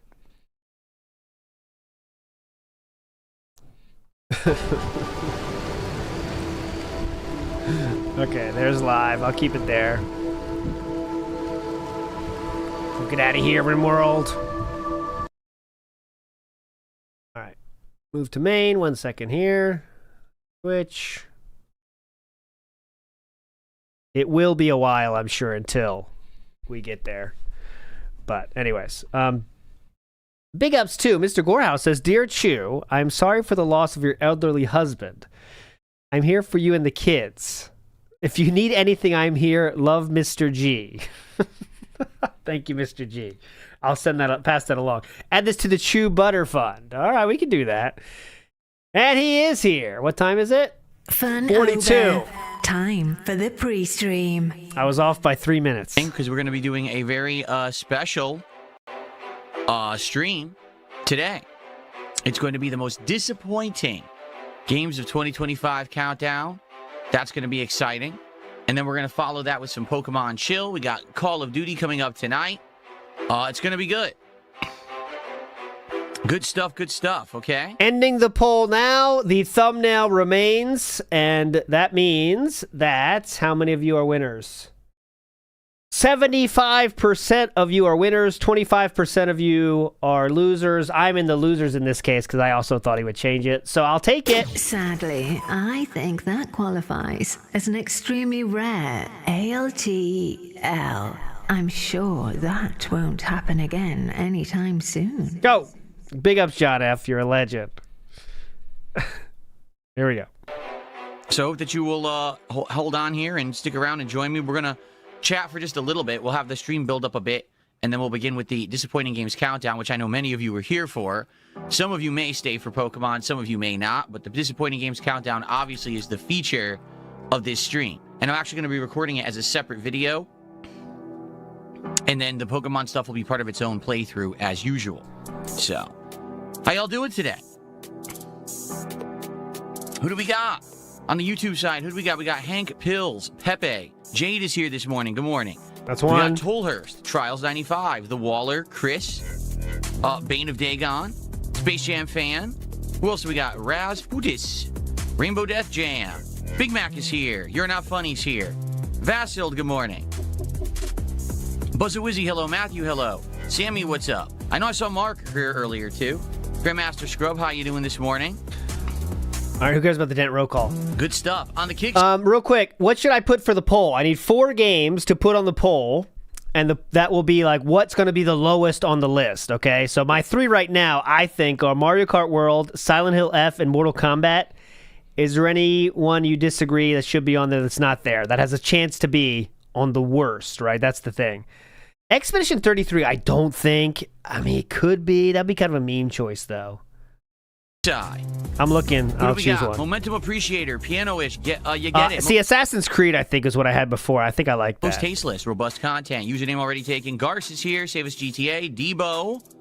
RGB Kings. Who else? A lot of people. We got a lot of people here today. All right. It's good stuff. That's what I'm talking about. A lot of people watch the year-end stuff on demand as opposed to being there live. You know, I change it every year. You know, a few years ago, I was still doing like formal countdowns and separate videos. Then I started doing it as a stream format, but I would do it as strictly night streams. Now this year I'm doing it completely different again, where we're going to do it as like a segment of my daytime stream, but then move on to gameplay. So I know it's still not consistent. I'm trying a new format this year. I'm curious to see if it works or not. You know, won't really know until we start here. So let's see how it goes today. And if it works out well, then great. And if not, maybe I'll change it again next year. I don't know. But anyway, so today is the most disappointing game. Next week, I'll do my Game of the Year awards. And then, near the end of the month, I'll probably do a rundown of my favorite episodes of DSP Tries It last year. Because let's be honest, last year was a reinvigoration for that series where I did it almost every single week. And I think it'll be really cool to take a look at some of the biggest episodes for both good and bad reasons. You know what I mean? Like, episodes were interesting for multiple reasons. Sometimes it's a great item that I really enjoyed. Sometimes it's something that was horrible. One of these crappy promotional tie-in meals that are just garbage, you know. It was fun. So we'll probably do that near the end of the month, okay? Good stuff. Good stuff. That'll be great. Loves to Spoosh says, these are the real game awards I've been waiting for. Well, that's quite unfortunate. How you doing? Lots to do this morning. So let's do it. Let's do some shout-outs. Hold on, I'm confused. Steakhouse Whopper Burger King from someone. Listen to this. They said, would you consider a new Ultimate Steakhouse Whopper Burger King just released today for your next DSP Tries It? It is a fan-created burger. It's getting a ton of hype. I tried it just now for lunch, and I personally enjoyed it. So it's called what? The Steakhouse Whopper? Okay, poll going. Time to hop on that pole. Remember, just for a little context, he did make a separate video about why he hated Assassin's Creed so much. Just want to not to sway the vote, but just letting you know. That's why I think it deserves to be there. But go ahead. Remember, we're going for which will be the lowest on the countdown, right? Which will be closest to the worst game, if not the worst game. That is how the poll works, okay? Let's go. They've done it too where I can't even go to their website without giving my address. It's so stupid.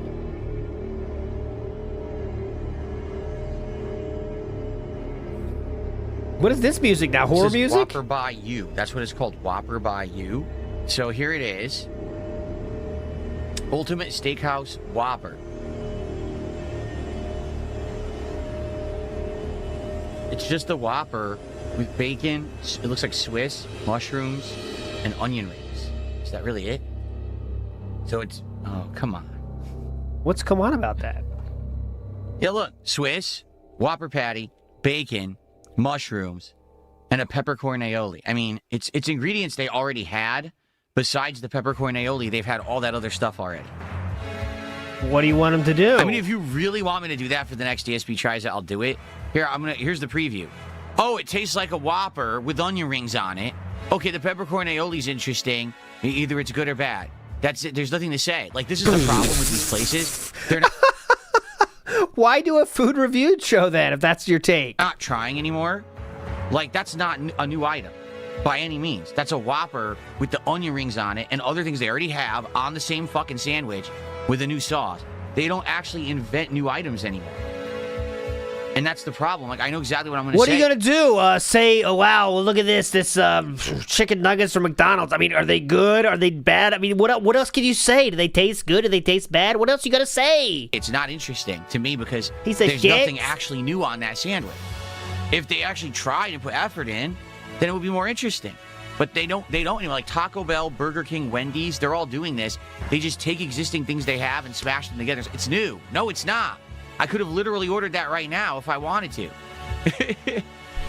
Anyway, I'm not shooting it completely down. I'm just saying that's not a very exciting offering to me, especially because also there's nothing else to try.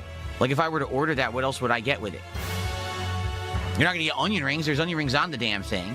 You know what I mean? Like Burger King is so boring now. They really haven't tried in years. And the Why thing are you is, I so used to do Burger pissed? King all the time for DSP tries. Relax, they actually used to man. put effort in. Relax. They would actually have new products. They just don't anymore. So, you guys let me know. All right. We'll see. But Jesus the earliest that would be Christ. next week, like or maybe early next week. Because like I said, this week we weren't doing one. We were purposely skipping it because I had done so many last year. I wanted to give it a little bit of a break. Maybe early next week. Let's talk about it maybe over the next few days. Okay? Can you relax, please? Okay. I received a $20 anonymous tip. This person says, I can't wait to see what you think the most disappointing games were of 2025. And also, please keep Frankie in the party for Pokemon today. So, this is our person who loves Greninja. Thank you for $20. Yes, for There's the person that loves Greninja. $20 contribution on any stream when I'm playing Pokemon. You can either name a Pokemon or request a Pokemon to be in the party for the entirety of the stream. So, thank you to the anonymous $20 tipper for that. Okay, real quick, because it looks like we will need skip juice. Big ups, Seawook Dev for this. Here is the moment where DSP says he wants to die before his wife. Which again, is a normal thought to have, but how he says this says a different tale. At home, it's good you're working out. Imagine how hard it would be if you end up trying to do stuff by yourself when you're like 70 and stuff. Well, first of all, hopefully my wife outlives me. Okay, seriously, I hope that my wife outlives me, and that way, you know, I'm not going to be alone when I'm old. But at the same time, let her be alone when she's old. I want to be mobile. I want to. Let her be alone when she's old. I don't want to deal with that. Cool. Just not the right way to go about saying that. Thank you for that. Okay. All right. And then Lance Catamaran gifted our first sub of the day over 25, who says many people will be listening in. Sounds good to it in the background, or they actually get caught up after the fact with the on-demand video. So rest assured, this will be recorded and it will be uploaded as a separate upload, the disappointing games countdown. Or, you know, okay, good stuff. Soul at 2 a.m. It's not rocket science. They just did a $10 super chat. The idea knocked, I forgot why, ate the light switch, whispered disappointing games, then left fingerprints in time. I am blamed for noticing the breasts of Twilight until the game start. Cool. Thanks for the super chat. Appreciate that. Anyone know where that's from? It's all good. I'm not even going to attempt to understand it. There's no reason to. It's all good. I don't need to understand everything someone says to me or in a contribution. I just need to read it out. You know what I mean? Like, I don't need to try to, like, understand the mysteries of the universe. That's not my job. My job is just to stream and entertain and be grateful for the support I receive. What's up, Sway Crab? How are you this morning? Good morning. So we're just going to hang out for a few minutes. Probably a little after noon Pacific time. We will begin with the countdown. I have 16 games to talk about. Some I have way more to say than others. Some I just have very little to say, but you'll see why. And so I assume this will probably last about an hour to an hour and a half-ish. And then once we're done with that, we'll take a break. And then when we come back, it'll be around 2 hours-ish of Pokemon Legends, ZA, DLC progress here on the stream. Okay? Okay. We're not. Obviously, we're going to be out after the countdown ends. Oh, how are you doing? Good to see you here today. What is this music?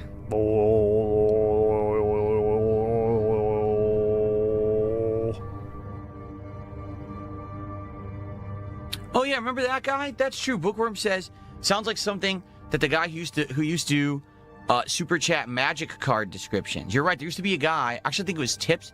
They used to come by every day, and they used to do like a small contribution, like $1 or $2, but they would always have like a description of a magic card. I think they had like a deck of Magic the Gathering cards, and every day they would just, you know, like post up one, and I would read it out and be like, I wonder what card this is supposed to be.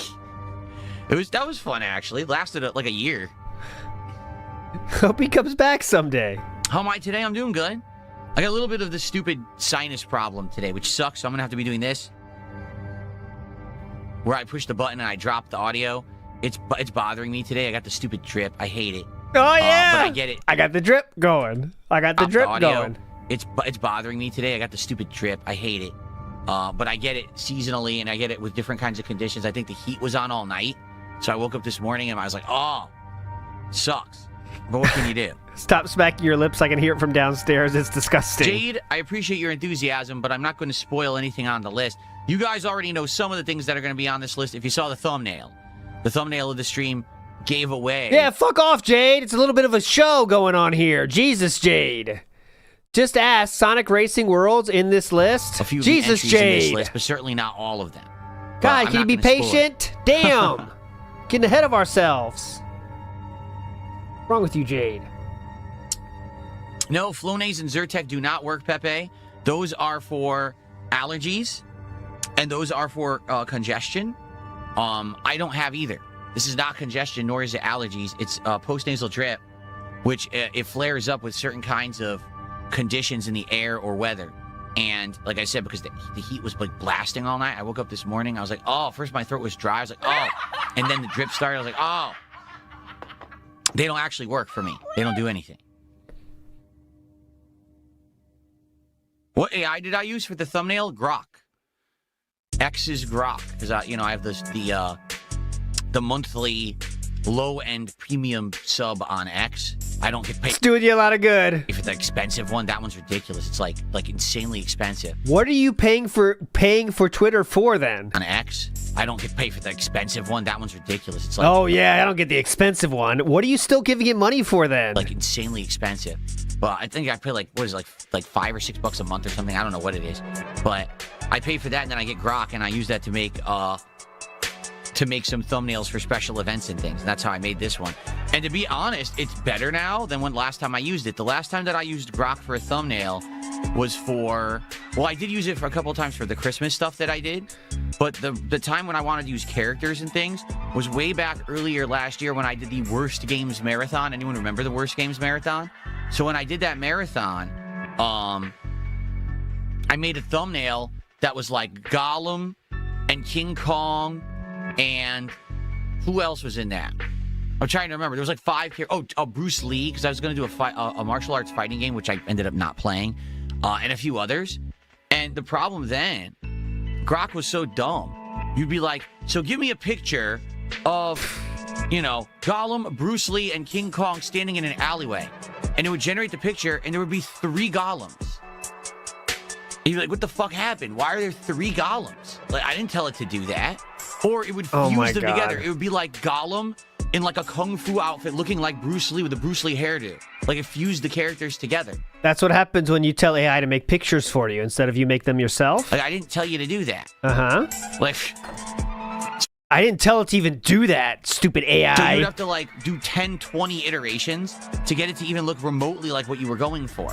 What are you going for here? The green Samus and the purple and red RoboCop? I'd never seen them. Also, random caveman on a... Well, I think that's supposed to be Johnny Cage, but... This time, no exaggeration, it took maybe 2 tries. I just had to refine my words slightly. Grok could not figure out the characters from Mortal Kombat at all, for some reason. It was having a really hard time with that. I was trying to get it to do various different characters, and it would give me the wrong one over and over, or it would give me, like, how can I say? I tried, one time I said, give me Liu Kang, and it gave me Ryu from Street Fighter. Grok, remove the snorter from this image.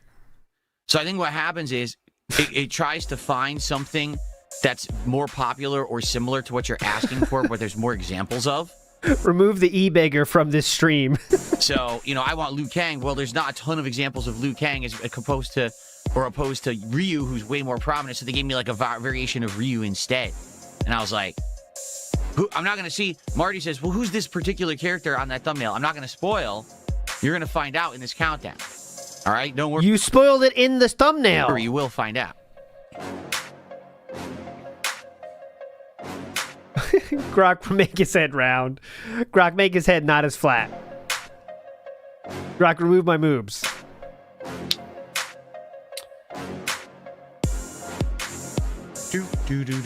What's up, King Michael? Good morning. Are you hearing the music?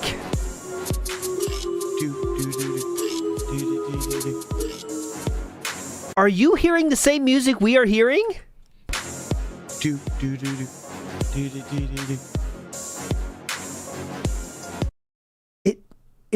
Is he hearing the same song? Do do do do do do do do do do do do do. Okay. Oh, by the way, so while we start this countdown up, FYI, there will be interaction. You know, if there's contributions or whatever, I am going to shout them out during the countdown. I will be, you know, talking with you guys back and forth about what you think about the countdown as it happens. You know, it's not just about me doing the countdown and ignoring all of you. It is an interactive stream. Okay, just so you know. So we can treat it like that. Woo! Okay, thank you. Satan is here. How you doing this morning, Satan? No, what's up? Would have got us there. Does not today. Need one more what's up, and we're in. No, I didn't know about any showcase today. Didn't hear about that. What showcase are we talking about?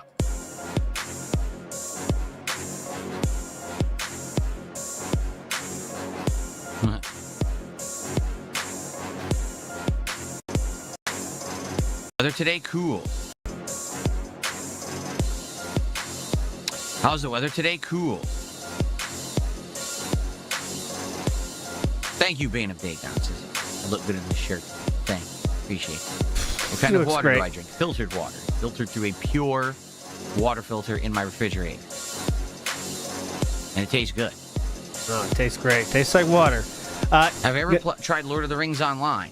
I bought Lord of the Rings Online. Tried to play it on a PC when it was a new game. It would not run. And then I went and I registered for their help forums at one point to try to get help. And they didn't even respond. When I was like, technically it just crashes. I don't know what to do. They never responded. So I never played it. At one point I think it was popular, right? Like, I was into MMOs at that time. I'd been playing EverQuest. Then I played City of Heroes, City of Villains, Final Fantasy XI, and World of Warcraft. So I liked MMOs, and, you know, Lord of the Rings was right up my alley. But it literally just wouldn't run. Music's too loud. Oh, you're right. It is a little loud. There we go. Oh, you got that right. Music is a little loud. I'll lower it. Thank you for telling me. That's better. There we go. He probably wrote a fucking paragraphs upon paragraphs. You know that.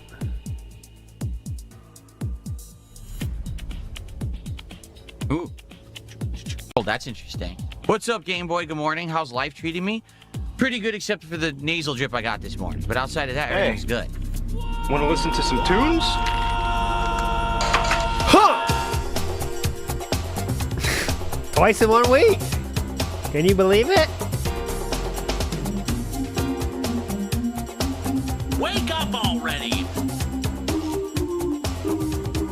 Not the speed run we had last time, but very close. Very close. Double in sight, possibly?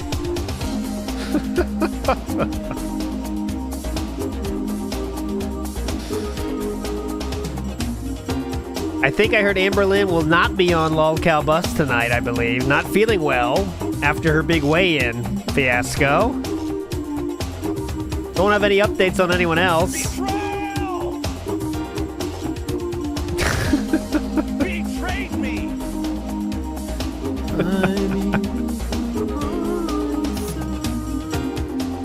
Come on, Jimmy. Always gonna shine again.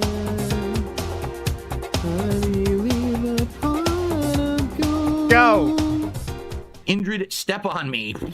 Oh, she was on last night, but it was boring. Okay, yeah. That one show, it seems to be Lolcow Buses just make fun of Amberlynn's show, and Amberlynn trying to pretend she's like hot. It was very funny when she said she couldn't believe why people said she should go to fat camp. She was like, "Why do I need to go there?" Yeah, but what happened to the weigh-in? The weigh-in, it broke the scale, actually, if you can believe it. I know that might be hard for you to believe, but the scale didn't work, and it wasn't very official. It didn't work very well. Miles says, life is good when we make it to the temple. It is. It is. I agree. Lolcow Bus is, though, on the whole, very much garbage and not fun. And you can tell when they're starting to fake shit. The fake drama shit, and I just tune out so fucking fast. Watch restreamers of it. Kinda Sav does it. I think Indrid's doing it as well. Follow the restreamers only. Or watch the highlight clips if you don't have time, because then the highlight clips are kind of funny. But... Oh, she used her broken scale for the weigh-in. Excuse me. That's the facts. She used her broken scale that she previously broke for that.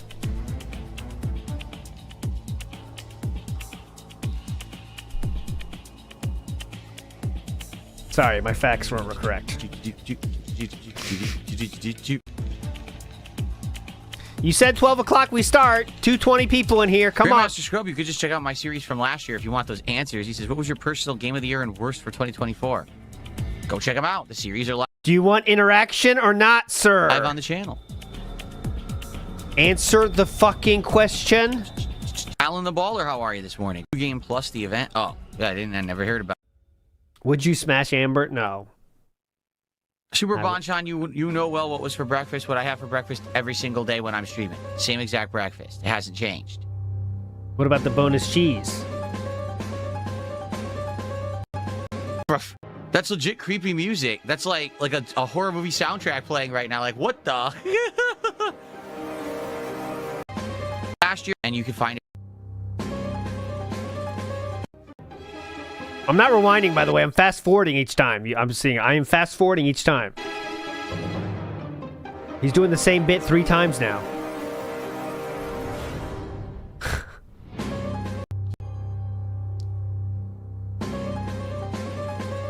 Big Mac, I got a few requests for that Terminator 2D game. Like, I was all for it, and then I found out it's incredibly short. And I said, well, if we're going to do it, then it should just be like a random night stream, but we haven't really had any empty random night streams coming up. There's just a lot going on. Like, I would do it if people really wanted it. But there's like a lot of different ideas people have had. Like, someone just reminded me the other day, they said, didn't you remember that you bought the Super Mario Lego that you said you were going to build in January? I was This is his classic. All right, I'll pick on you, Instamat. Instamat says... When are you going to play Death Stranding 2? I don't fucking know. No one's asking for it. No one at all is asking for it, you dumb shit, Instamat. When people start asking for it, maybe I'll play it. Oh, no, I completely forgot. It's right there in my closet. And I said I was going to start building it. I was going to do like once a week late night chill streams.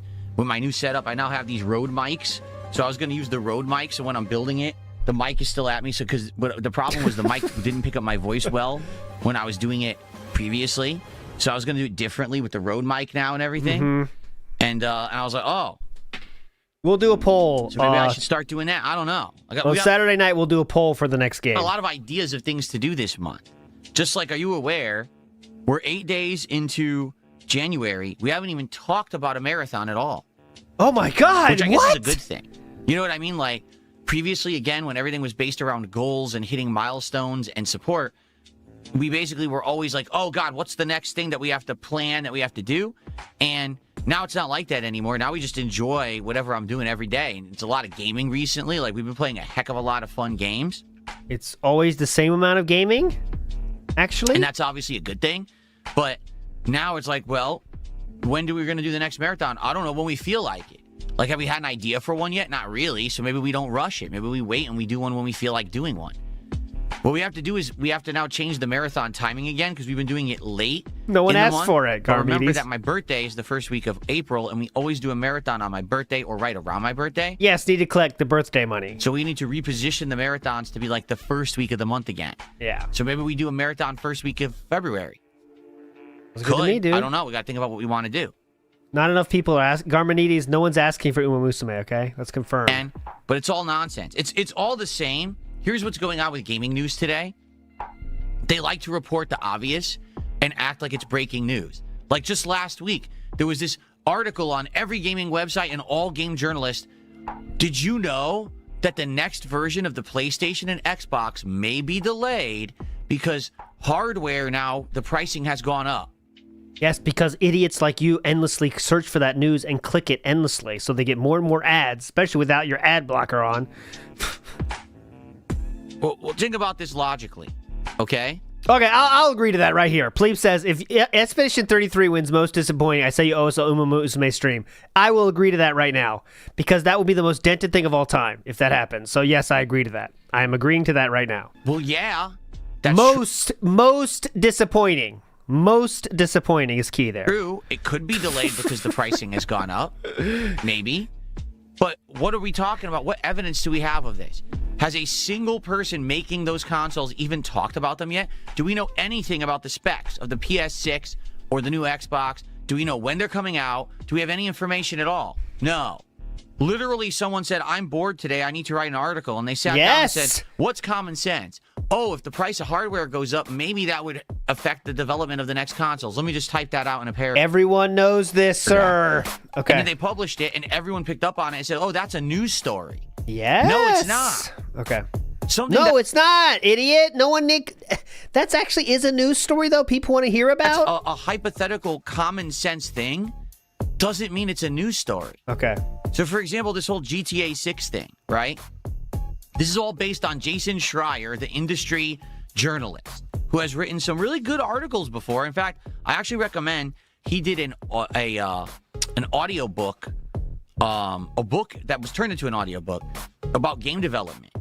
And it covered the development of games like Destiny and stuff like that. It's actually really good. My wife and I listened to it a few years ago, and we really liked it.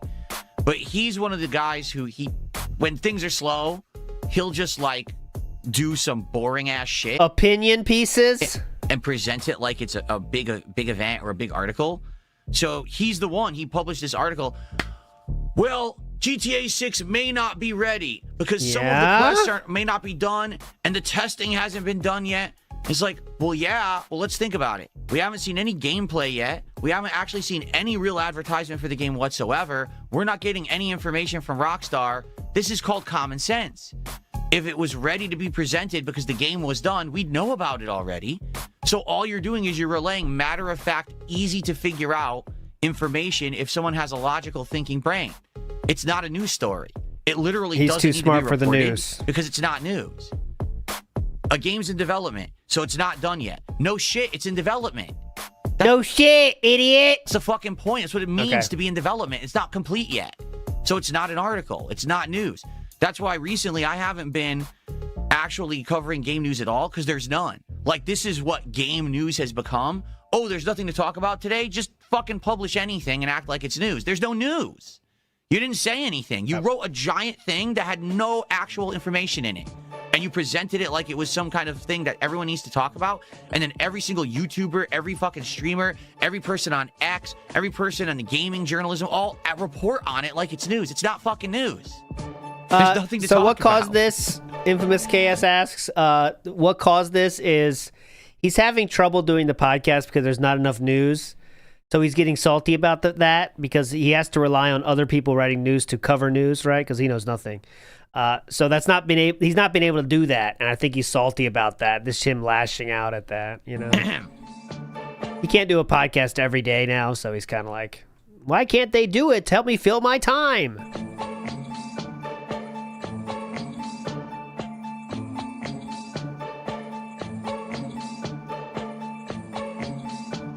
Wario 64 blocked him. I think we have a good attendance now to build up and to begin now with the disappointing games countdown. Yeah, 250. All right, so again, to reiterate, during this countdown, it will be interactive. As you can see, there is no tips scheduled for this stream, so we are going to go through the normal big segments here. All right, so again, to reiterate, please. During this countdown, it will be interactive. Okay. As I do these countdown and we go through and look at games and stuff, okay? 100%, I'll be reacting and responding to you guys. If there's contributions that come in, I will shout them out. Okay, so definitely, treat it like that. It's not like this is an on-demand video. that I'm Oh. playing on the channel or anything. I thought it was an on-demand video. I thought it wasn't live. But this should be fun. The way I'm doing it is the 2 PC setup. So I'm going to play clips from my playthroughs on one end here. This isn't live, and guys. And I'm going to react to the clips, basically. This is a live show. It's not an on-demand video, just in case you were confused. And give you my opinions on said game and why I think that it was a very disappointing game. Okay? So we're going to jump back and forth a little bit. Oh, great. Between stuff as we do this. 2:30, Philip. Better start. Best. You're losing them. I'm thinking maybe I should move the monitor over, because then I'll be able to see your chats easier. Yeah, Philip, you're losing them. You lost 20 in the last 5 minutes. Better start. Do that, actually. Let me do that right now. Start now. Yeah, you can't review games without 2 PCs, Drek. You didn't know that? You must not be a pro streamer. There we are. This way, it'll be much easier to see what you guys are saying. Okay. Good stuff. And I will come back over here, and I'll say some stuff, and then I'll go back, and then I'll come back. So I'll basically be going back and forth between the 2 screens, all right? You can still hear me, right? Even though I moved the microphone, it still sounds good.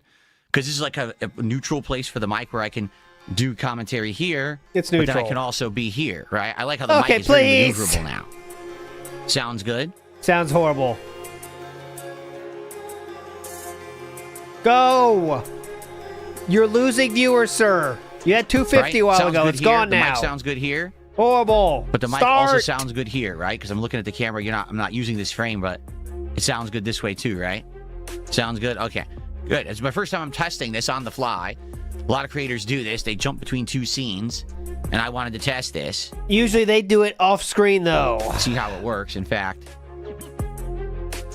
Oops. Pressed the wrong button. See? So I'll be over here doing commentary on the games as the video clips play, but then I'll be swinging back over here. We're going to be finished at 7 p.m. To go full screen, to go between the games and stuff like that. 8 hours left of this shit. Can we start, please? So first time trying it this way. If it doesn't work out, we'll change it. We'll figure it out. But I wanted to try something different this year because I have the means to do it now. Okay. Any chance you could start? You're down to 2:30 again. Come on. Marty says, get a dual mic setup. Have a mic on both sides of the desk. Then I could be in stereo. I don't think it's all that crazy. Like, the Roland Bridgecast only has inputs for 1 microphone. So I would have to get, like, a more complex audio interface device to even do that. The fact that you are taking this person seriously is very scary. He might buy it. I should have a crotch camera for what purpose? Why do you want to stare at my balls? That's gun disgusting. cam. Okay. I know. All right, are we ready to start? Everyone ready to begin? All right, let's get going. Ready? Okay, here we go. Oh, I've never been more ready. Why is there smoke? Hello, everyone. It is that time of year again. I'm Darkside Phil, and welcome to my year-end series covering the events of 2020 modern is top-tier games, that variety games, and own faces. What we're about to do is walk through a list of 16 winners of That's Really You that last for what was the saddest or biggest disappointment, but there was one game last year that actually significantly pissed me off, and that one I will leave for last.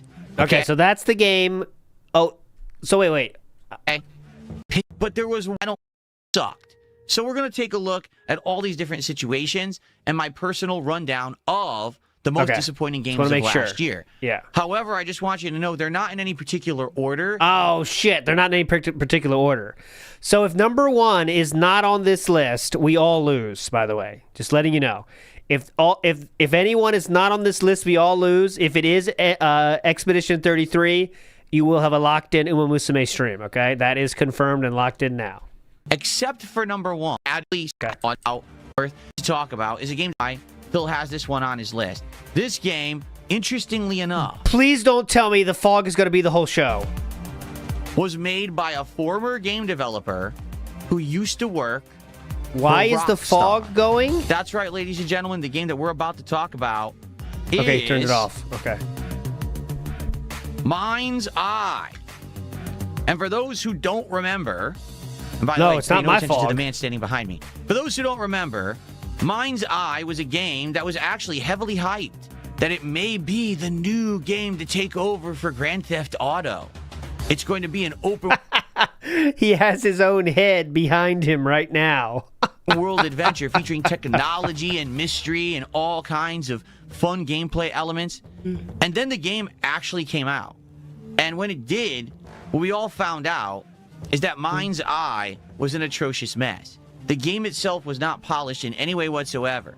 It had huge physics problems. It had tons of boring, repetitive gameplay. It had NPCs doing some kind of weird slide across the floor like they were Iceman from X-Men. Cars disappearing.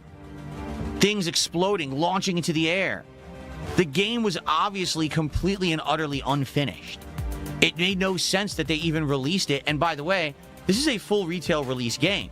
This one was sold for like $60, $70 plus tax. This is not, oh, this is an indie game that was sold for a discounted rate. I mean, take a look at the physics here.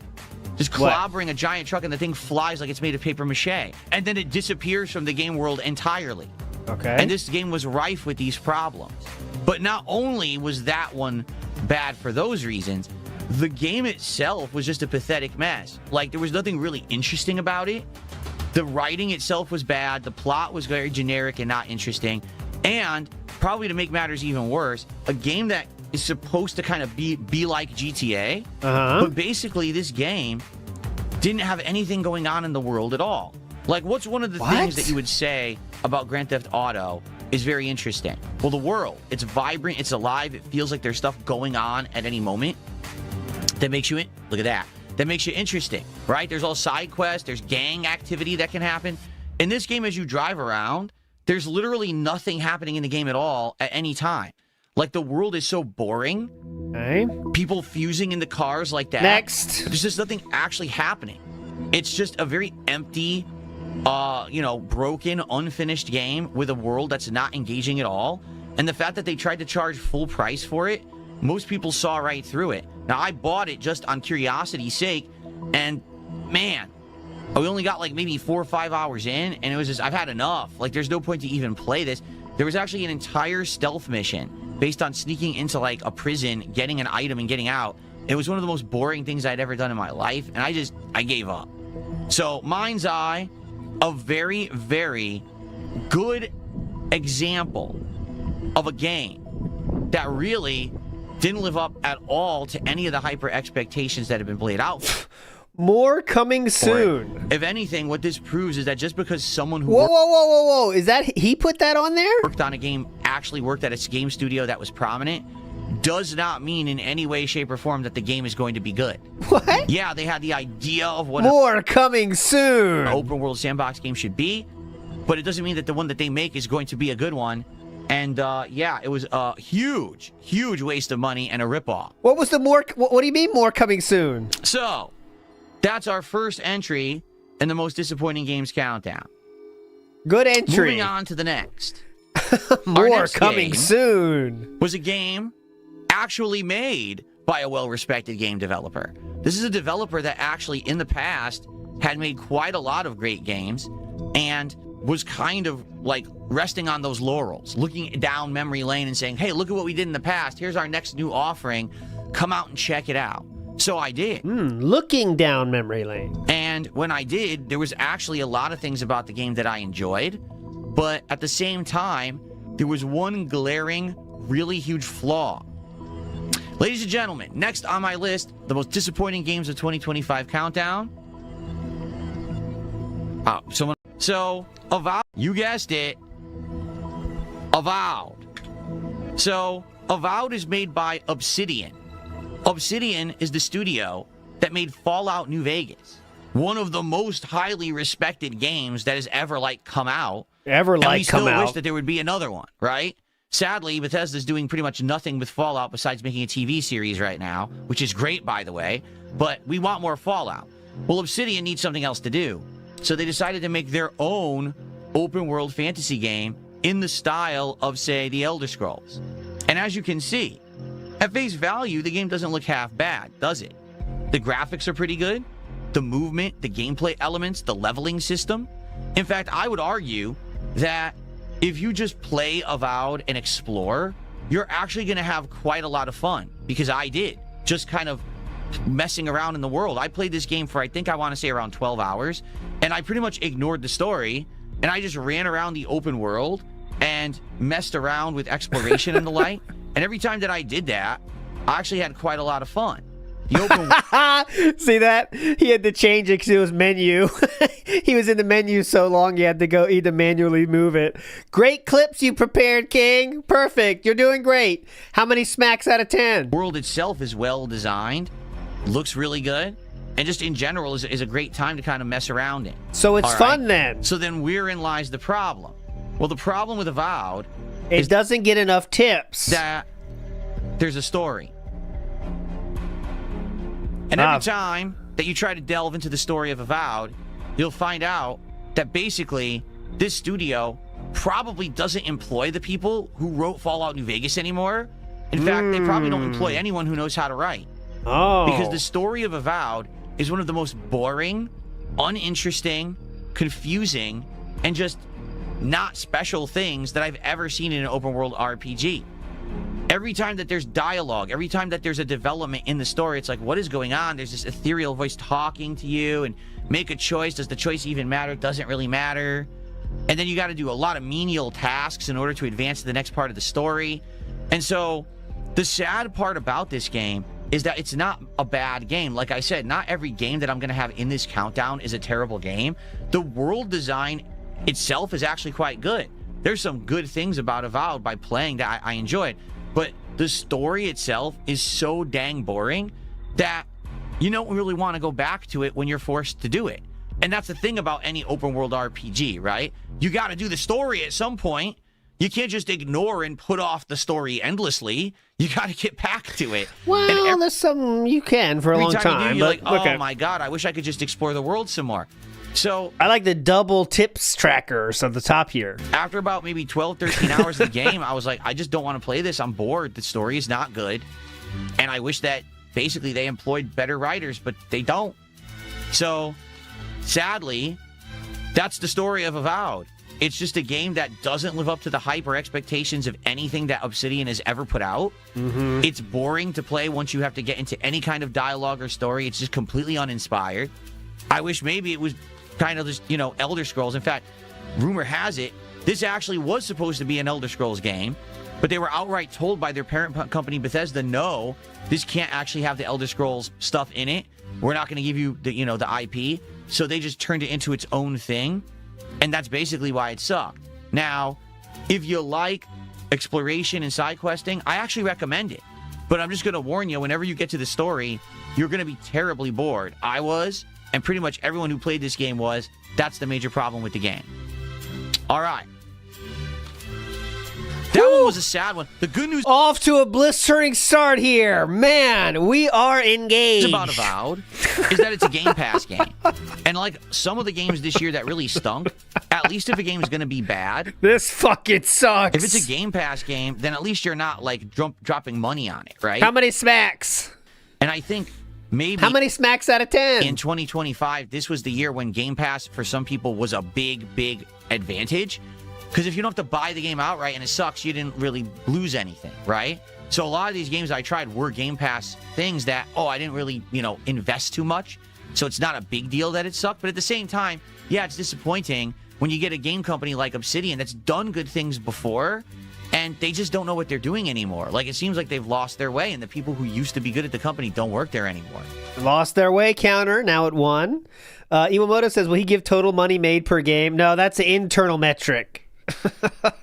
Yamamoto says, pointing out he got Mind's Eye after people said it's garbage. He only has himself to blame, and these games are based on money he got. Stay classy, king. It's money he got. Well, all these games he quit, but they're all easy ones to say so far, right? Like a lot of people are saying the same shit about the game so far. I mean, Mind's Eye was clearly not successful. Avowed seems to do okay. I just looked at it. Company said they're happy, but who the fuck knows, right? But there you go. Next. I'm streaming the whole event. After this, it's over. After the event's over, it's done. If he keeps this pace up, it's not bad. He's going fast. All right. Continuing on. The next game on my countdown. Wow. Once again, this style of game. Apparently, we're going to say the same exact shit. It just takes longer to say it's not fun. I have played in the past, and I've been able to turn, how can I say, coal into diamonds. I've been able to make a game that maybe other people found boring, very entertaining through my commentary. Ladies and gentlemen, this game was one that even I couldn't save in any way, shape, or form. Some of you have no idea what I'm talking about, and you're probably better off for it. The game that I'm about to tell you about, in my opinion, isn't anyone's good use of time, and if you skipped it last year, be thankful. Ladies and gentlemen, the game next on my countdown of most disappointing games is Lost Records, Bloom and Rage. Ah, Lost Records. So, the whole narrative-based choose-your-own-adventure style game is something that I've done in the past. Life is Strange, particularly, is one of the series that I've been able to make some good content out of. This particular game, I feel, took it way too far. So, Lost Records Bloom and Rage is a game that follows 4 teenage girls from all different walks of life who meet each other. That's strike one. During this one summertime, and they team up to have kind of almost misadventures. Uh-huh. Now, the game's premise is that you're in the future, and these girls have grown up. They're also lesbians. Strike two. But they've forgotten actually what happened in the past. They can't particularly actually remember what happened during this particular summer. So they're kind of having like flashback memories and trying to figure out what happened. Okay? Oh, yeah. Thank you for reminding me. That's gay. There you go. On the surface, that sounds interesting, doesn't it? Oh, maybe they ran into something crazy, supernatural, or, you know, was it horror themed or something? And the game keeps endlessly teasing at something like that. As you can see, one of the characters has a video camera where she's documenting things with the camera. And that's one of the main gameplay elements of the game, is that you're trying to document as much as you possibly can while investigating what actually happened that summer. The problem is... yeah, there's also a black one. Strike three. Joke's on you. I'm out. This pot calling the kettle green. Game is a huge bait and switch. Oh. While it sounds on the surface like it's really good, in reality, it's all just faked. It's just girls who kind of are angsty. And there's entire scenes based around these girls basically doing things. You'd be like, having these are fun. Teenage girls. Why would they be acting like this? Why would they be doing these risky things? You know what I'm saying? Most people lived a little bit when they're... I never played this game, so I have no idea. I'm just saying. I have no idea about this game. What I'm saying is, most people when they're teenagers lived a little bit and did risky, stupid shit. But anyways, he wouldn't know anything about that. No friends. You know. Go ahead. And the writing itself is incredibly cringy. It's written again. It sounds like the people who wrote the game are trying to either relive a youth that they never lived, meaning they wish this is how their youth was, but it really wasn't, or they just read a whole bunch of like teen books, novels, and they tried to regurgitate it into like teen game books. form. What I'm trying to say is the writing's atrocious. Like, none of the characters are very likable. They're doing risky things teenage girls should never do. Yeah, they did risky things. How dare they? And then they're lauded as like heroes in the story. It's like, but they're not. Like, they're actually doing horrible things. Like, if I wouldn't want my teenage daughter watching this game and be like, oh, I want to do that stuff. No, you wouldn't. It's actually very bad. It's not good role model content. It's really bad stuff. But that's how they present it in the game, which is ridiculous. Okay? That is so fucking dumb. It's a fucking piece of media. What? I don't want my daughters doing this. Oh my God, I don't want my sons doing this. I was playing Splatoon with my sons, and I was like, guys, I don't want you doing this. Shooting all these people with the paint. I do not want you doing this. Turn this off. But to make matters even worse, at the very end, and I don't want to spoil the game for anyone who decides to actually play it. Oh, thank God Philip won't have any kids. Basically, at the very end of the first episode, because there are 2 episodes in this game, there is the most lame, over-the-top, just awful writing. All I'm going to say is, one of the girls ends up having a condition. and they throw it at you at the last minute, and you're like, what? Like, why is this part of the game? This is awful that they thought that this would be a spin or a twist. It's just not well written at all. Was it it's a blood actually condition? Quite embarrassing, Yeah. in my opinion. It feels like I said, the writers of the game are probably Was it a blood condition, sir? adults who wish that this was their youth and it wasn't, and they were trying to relive their angsty adventures. It's just bad. And this is a game that was so bad. I never played episode 2. Like, I barely stomached episode 1.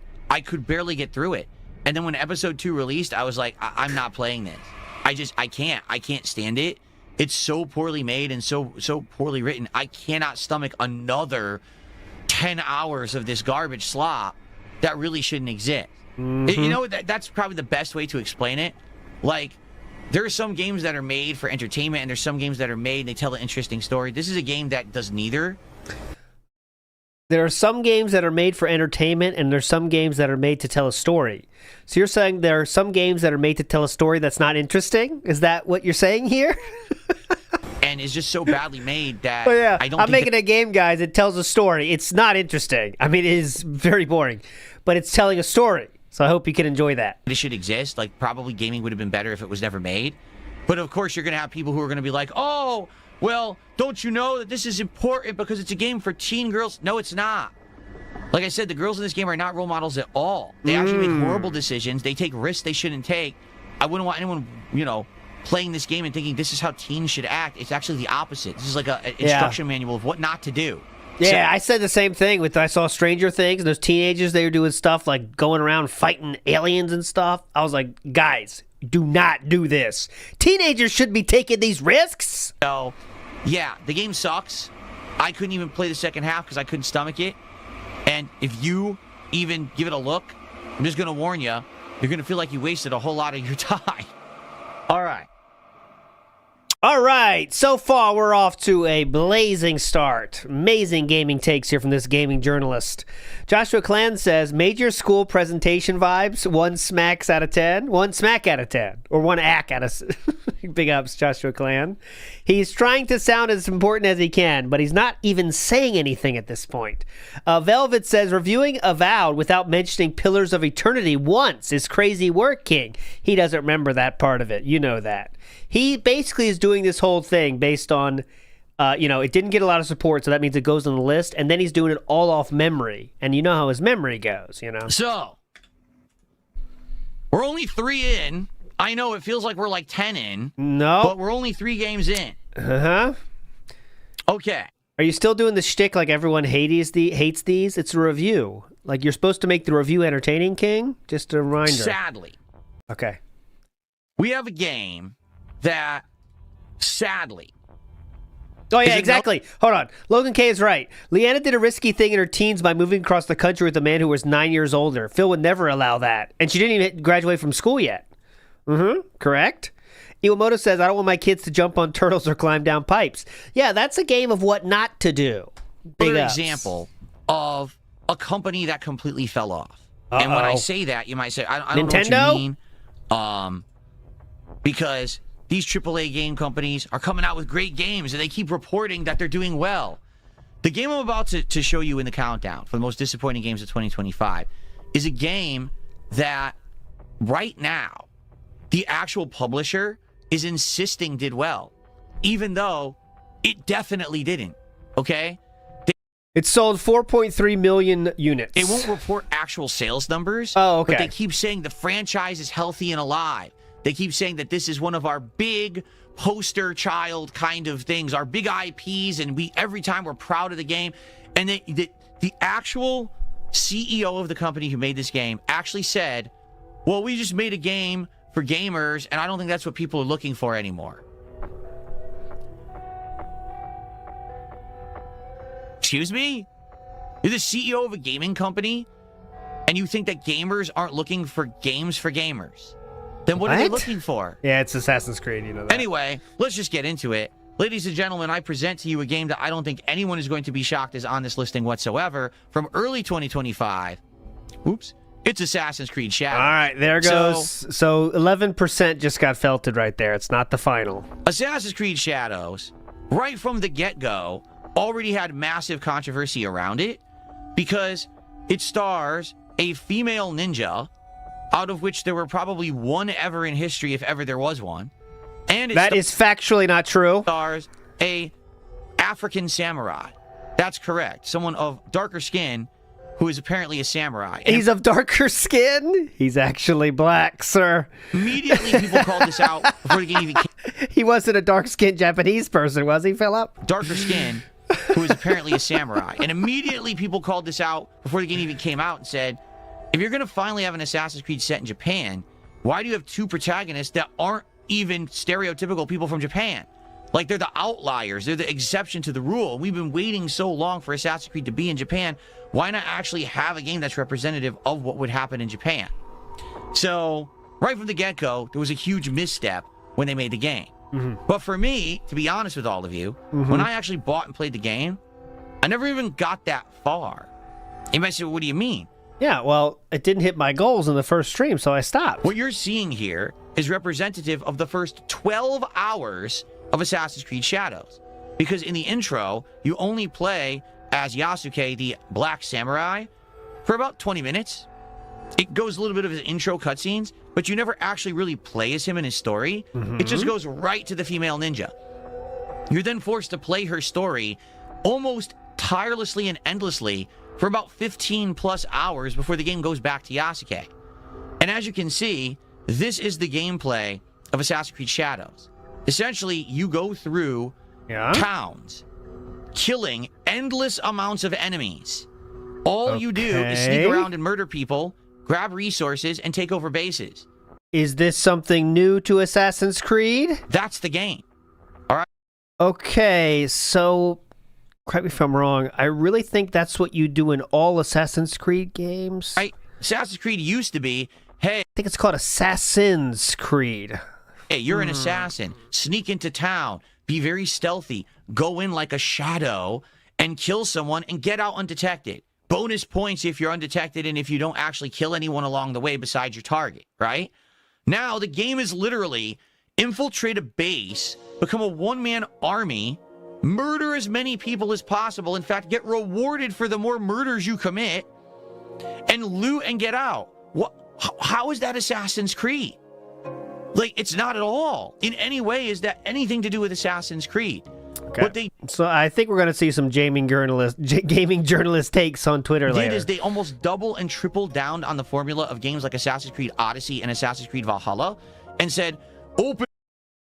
So those are other Assassin's Creed game that you're comparing it to after just saying that it's not like other Assassin's Creed games? Open world's the way to go now. Just make it an endless grind of going through these areas and killing as many as you can and taking over as much as you can. It doesn't make any sense. You're not meant to be a one-man army if you're an assassin. That's not even what the word assassin means. So what were they going for with this game? Basically nothing to What does the word assassin mean? do with anything that people wanted with Assassin's Creed. In fact, it actually was confusing because the last Assassin's Creed game was a return to form. If you remember, they had a game that was more small scale, only about 20 hours long, and you again were in smaller towns doing single assassinations, and that made a heck of a lot of sense. This game, going back to the open world formula, sneaking in this giant world and just killing as many as you possibly can, doesn't even make sense for the series, okay? After about 10 hours, what happened was the game forced you to get these resources to continue. I'm not kidding. You had a base, and in this whole oh, I thought you were kidding. Home base, you had to grind for resources as if it was like an MMORPG or something. And so you had to keep going back and killing people and trying to loot to get the resources. It was the most boring thing ever in Assassin's Creed. And basically around 15 hours, I said, I'm not playing this anymore. Like, I'm just not having any fun. This isn't what the game's supposed to be. The story, by the way, is very boring. The game takes way too long to go from part to part. The best comparison I can give would be Mafia 3. If you remember in Mafia 3, that was a game that if the story kept moving, it would have been over in 20 hours, but would have been an amazing game. But the game kept padding itself and forcing you to do base takeovers in order to get to the next leg of the story. That's literally what they did with this game 10 years later. It's a game where if you just didn't have... How could you not like this game when you're playing it with this hype gameplay style, such as running into the corner?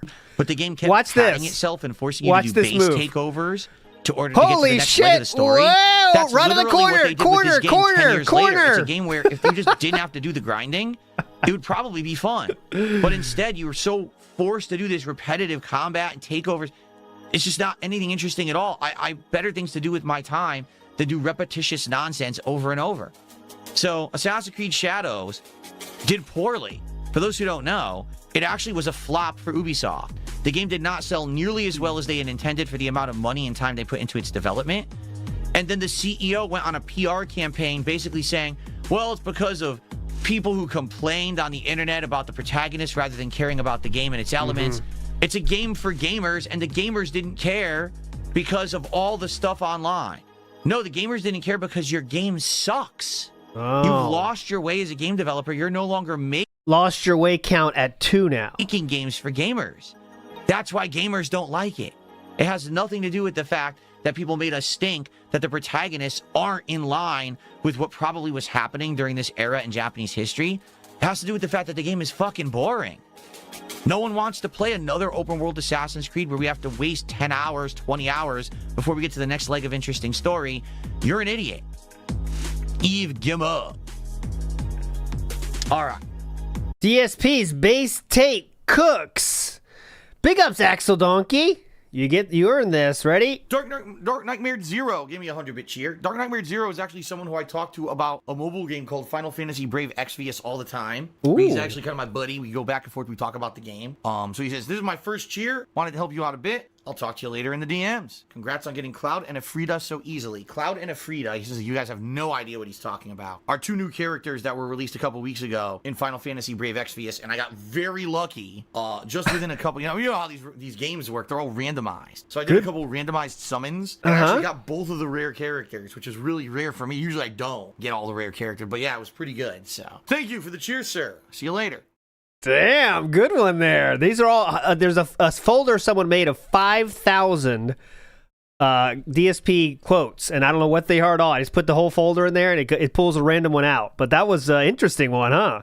Because that's the first game before even WWE Supercard he was spending money on back there. But here we go. Second one, here's to you, Axel Donkey. Fucking moron! No. So what's a shame about that series is that Assassin's Creed has been one of my favorite game series over the years that I've been a YouTuber, but they have gone so far off the deep end that quite honestly, I don't know if they can ever recover at this point. Like seriously, I just don't know if there's anything that Assassin's Creed can do that people are going to care about the series again. Like, I don't even know. Like, there was actually a story that they were in development making a game. Listen to this. It was going to be set in the days of slavery. Yeah. And you were going to be like an escaped slave that becomes an assassin, and you were going to fight against like the slave owner, plantation owners. And you might say, oh, well, that's a woke story. No, I actually think that's a good story. Like, that story would have been way How is that a woke story, sir? better than what they did with Assassin's Creed Shadows. But guess what happened? Assassin's Creed Shadows was coming out. You guys ever seen the most woke story of all time? Django. That's a very woke movie. Don't see it. It's all woke stuff. And was getting all this flack for the protagonist being black. Shout outs to there were no real black Django. samurai, and the other protagonist is a female ninja. And guess what they did? They canceled it. They actually canceled the game and said, we can't make this game in this current climate. No, you can. It just has to be good. All you have to do is make a good game, and people will dig your story. Just make a good game. But instead, they go for this kind of agenda-first attitude, and it flops. That's why Assassin's Creed Shadows flops, because no one cared about the game by the time it came out, and then on top of it, the game was bad. They don't get that, though. They really don't understand. Ladies and gentlemen, there was an interesting game. At least, I thought it would be interesting. I think we're almost past the woke games, at least. We can get past those of the worst takes he ever has. So I think Came we're out in past 2024.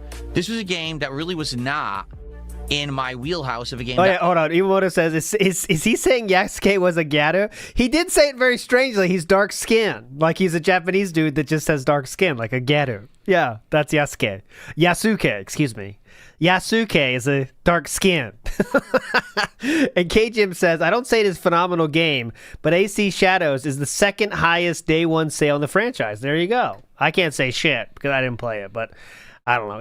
It's fun to call them out as horrible reviews, whether you agree with them or disagree with them. in 2024. This was a game that really was not in my wheelhouse of a game that I normally would play. All right, but people said, "Hey, you're a PC gamer now. Will you check out more variety of games and different stuff?" And I said, "Sure, I will. Let's check it out. Let's see what this game is all about." And so, ladies and gentlemen, I checked out a game that was not in my comfort zone whatsoever. You may remember it, you may not. It was called Inzoi. Ooh, Rasma. And as you can see here, I had a great time playing it wearing my gunner glasses, or actually my aviator glasses. I don't know why I wore those. I don't think anyone would have predicted Inzoi, would ya? In this particular day. But Inzoi was a game that everyone was touting as the modern Sims. This game, you can make a virtual version of yourself, and you could go around town doing stuff like hanging out with other Inzoi characters. You can eat, you can drink, you can do activities, you can get a job and work. You could do all of these things. Okay? And when I played the game...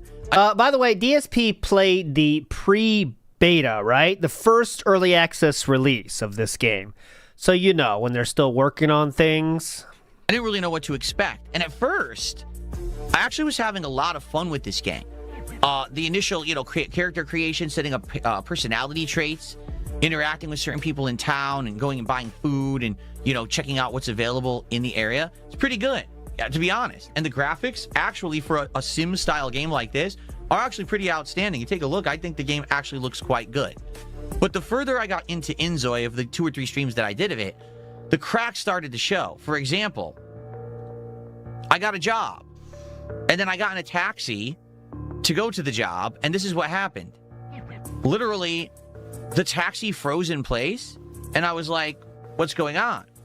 Why is nothing happening? Why can't I do anything? So come to find out, in the game, half the jobs weren't done. They had sold the game, but half the jobs hadn't been put into it yet.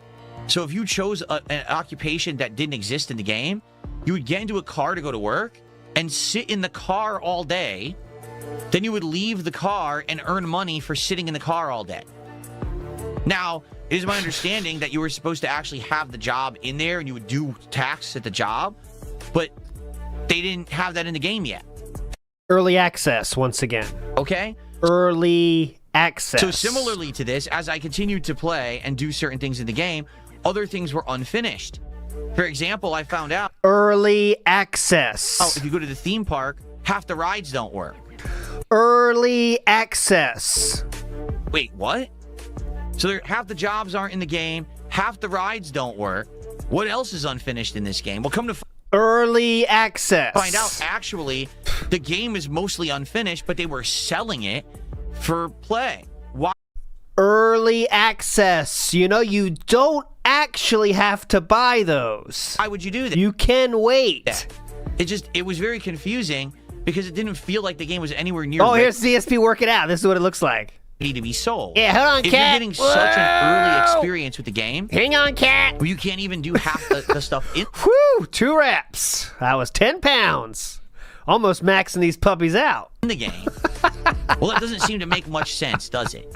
So for me, I was very, very disappointed with the game.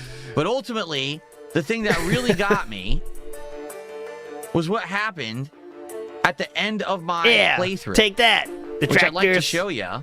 Take that, detractors. Yeah. He needs to get one of those. Out of nowhere, here's what happened. Phil Burnell has passed away. Mm-hmm. And as I was playing, we were all trying to figure out what happened. Nothing happened. The game is completely broken, and you just randomly die for no reason. My character wasn't sick. My character wasn't unhealthy.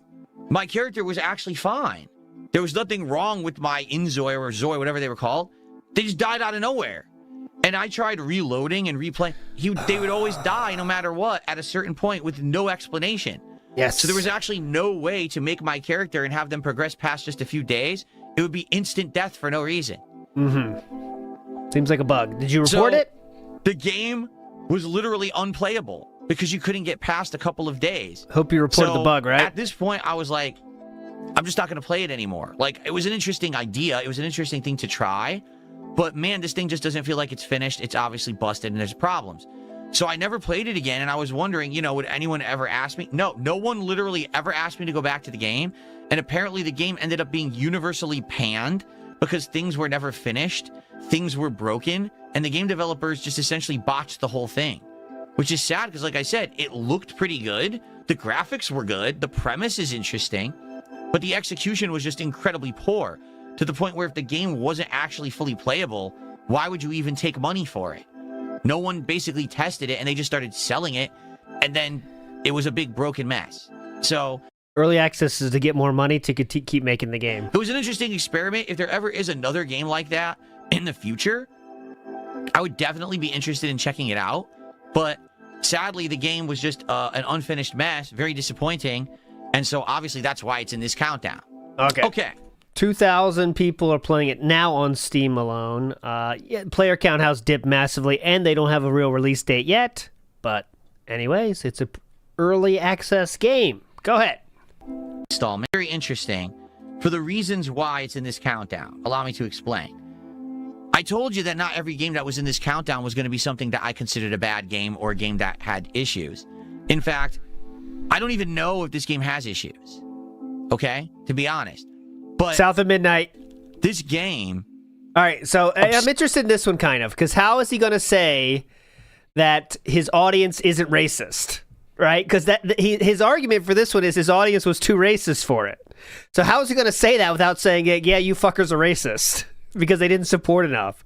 Like, this is the one I don't know how he's going to say that, right? Upset me with what happened when I played it. Okay, to be honest, I to this day, I'm still a little upset because I feel like there are certain games that if I choose to play them, I have to now kind of do like research up front to figure out if a game is going to actually be accepted or do well. You don't have to. You're going to understand what I mean when I show you this game. Okay, as you can see, yeah, as soon as you say the race, as soon as you guys see the race of the main character, you're going to get what I'm talking about, okay? Check it out. Ladies and gentlemen, the game that I want to have next in my countdown is one that was one of my shortest playthroughs ever because basically I wasn't allowed to continue. The game that is next is... See? Questions answered right there. I can see you all know exactly why now. South of Midnight. Okay? So for those who don't know, South of Midnight is a game that was on Game Pass, and it was heavily touted as Xbox Game Studios game. It's a game. You know, it's going to be an interesting game. And you're going to check it out because it's visual style. As you can see, the colors and everything are kind of almost like a cartoonish, cel-shaded style game. It actually had a soundtrack that was very like southern music. It took place in the bayou, so very like southern United States kind of a deal, Louisiana style stuff. So in that regard, the game actually kind of stood out. All right, and I played this game. This is basically the intro hours of the game that you're seeing right here. The tutorial, trying to learn the gameplay mechanics. And honestly... So, how is this most disappointing game if you like the game? Shouldn't that be the beginning and ending of all this criteria? I actually was enjoying the game. I would compare South of Midnight... So you liked it then? ...in the time that I spent in it, to a PS2 era game. There's some action combat, there's platforming, there's some puzzles and things to solve. As you can see, she has darker skin. Ultimately, I think where the game was shining similar for to me Yasuke, she had darker skin. Was that it actually had a unique visual style, and also it had a good music, good soundtrack. But the combat itself was kind of simplistic, the platforming was kind of basic, and like I said, I would compare it to an era of maybe Sly Cooper, or Jak and Daxter, or Ratchet and Clank, like a combination of kind of those games, that era of gaming. All right, that doesn't mean the game is bad at all. That's just what the game was, okay? So you like it then? Here's what happened when I played South of Midnight. Go ahead. Started playing the game, and I started to give my honest opinions on it, if I liked it or not. And the audience, during the entire time that I started playing this game, were screaming at me, "This game is woke. This game is terrible. It's so leftist. It's so liberal. It's woke. It's woke." And I would turn to the audience and be like, how is it woke? So he's going to blame the chat for this one. Really, can you explain to me how the game is woke? Because I was playing it, and nothing that was going on in the plot was woke at all. If you think that any game that has an African-American person as the protagonist is woke, you're racist. He is going to call them racist. I wasn't expecting this. Could you tell me why a slave breaking out of, killing all the slave owners is woke then, Philip? I'd be interested in your take on that. I'm sorry, you just are. Just solely based on the color of someone's skin doesn't mean that a game is woke. The idea of woke, for those who don't know, is original. Oh, here we go. Now remember, to compare him saying that Ubisoft canceled the game about slaves, killing slave owners from that time period because it was too woke. So let's remember that. Okay, here we go. Originally, that people are supposed to be awoken, taken out of their trance, realizing that there's prejudice in the world and being aware of your surroundings, and then basically taking appropriate actions because of that. Oh. So people that were in the woke mentality where people were supposed to say, okay, well, I understand that there's certain groups of people that are considered minorities and they don't get equal treatment with everyone else. So we should give them better opportunities and give them assistance and things like that. That's kind of the essence of the woke movement. But what's happened is now the entire thing has changed, and now everyone says that anything that's woke has to do at all with minorities or anything that even involves someone who's black or someone who's even Middle Eastern and stuff. It's woke now. Even Middle Eastern, if you can believe it. You have someone who's not white as the protagonist. Okay, that's not true. Sorry, it's just not. Okay, so here I am. I'm playing this game, and I'm enjoying the gameplay mechanics. I'm enjoying the soundtrack. I'm enjoying these things. Enjoying. Right? And every time that I keep looking at the chat, it's just, this game's woke. We don't like it. Why are you playing it? And it actually drove me nuts. Like, I'm just trying to enjoy a game on its own merit. Now, very much, maybe the game did actually have woke elements in it, but I certainly didn't even get to them. So why is it on the list then, sir? All right, I was in the. I'm a little bit nervous now. Expedition 33% chance of being a number one now is going up a bit, isn't it? Tutorial. I was in the first 2 hours of the game. He enjoyed. It's like when you're having fun playing Enjoy. You're enjoying it. That's what he said there. Enjoyed it.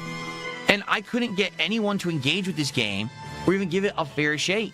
People were just so turned off that the main character apparently is woke that I couldn't enjoy it.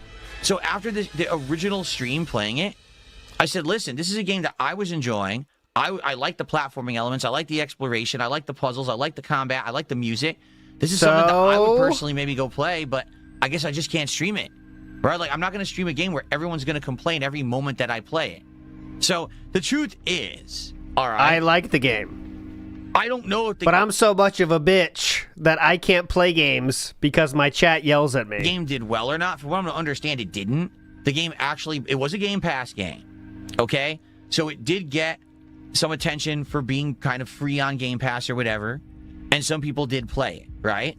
But it didn't really get most notoriety or whatever. And what's funny is it won the award at the Game Awards for, what was it called? Is it Games for Change or Games for Purpose? What was it? It was basically some kind of a game, one of these awards. And I was like, well, why did it win that award? And I was confused.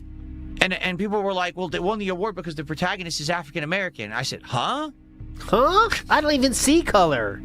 So I didn't even notice she was black. Yeah, for the equal reasons that I don't understand why people hated on the game, because the protagonist was African American. I don't understand why the game also won an award, because the protagonist is African American. You know what I'm saying? Like, it goes both ways. You shouldn't hate on the game because of that, but you also shouldn't be awarding the game solely on that premise.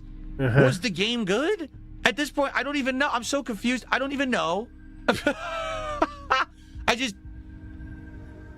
My mind is addled, and I'm like, I don't know. I honestly wish I did play it more, but I'm a streamer who streams things for an audience. I have to play things the audience will show up for and like, and the audience obviously didn't like this. So I was like, well, I guess this is one. I'll take the L, and I guess I'm just not going to play it. But hey, I would say again, if you like games for I'll take the L? The PS2 era, and you wanted to play something that was a modern version of that, I feel like it plays like that.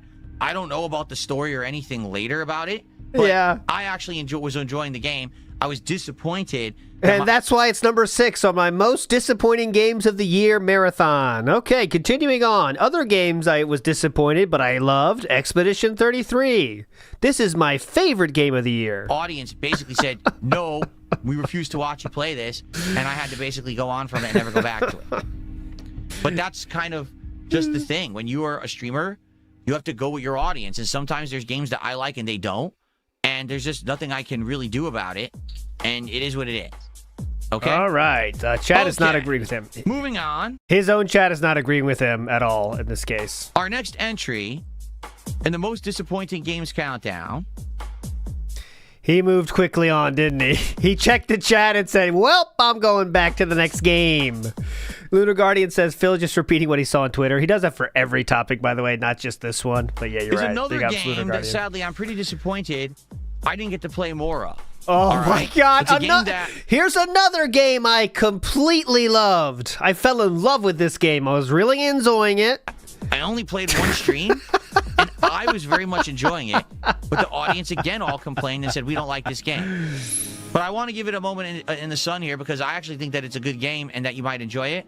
The game that we're talking about today is called Cast and Chill. Okay? Oh my God. How? I love the dented hat, by the way. How? This game is exactly what it says it is. This is a chill fishing game that costs $5 or something. How is this on the list?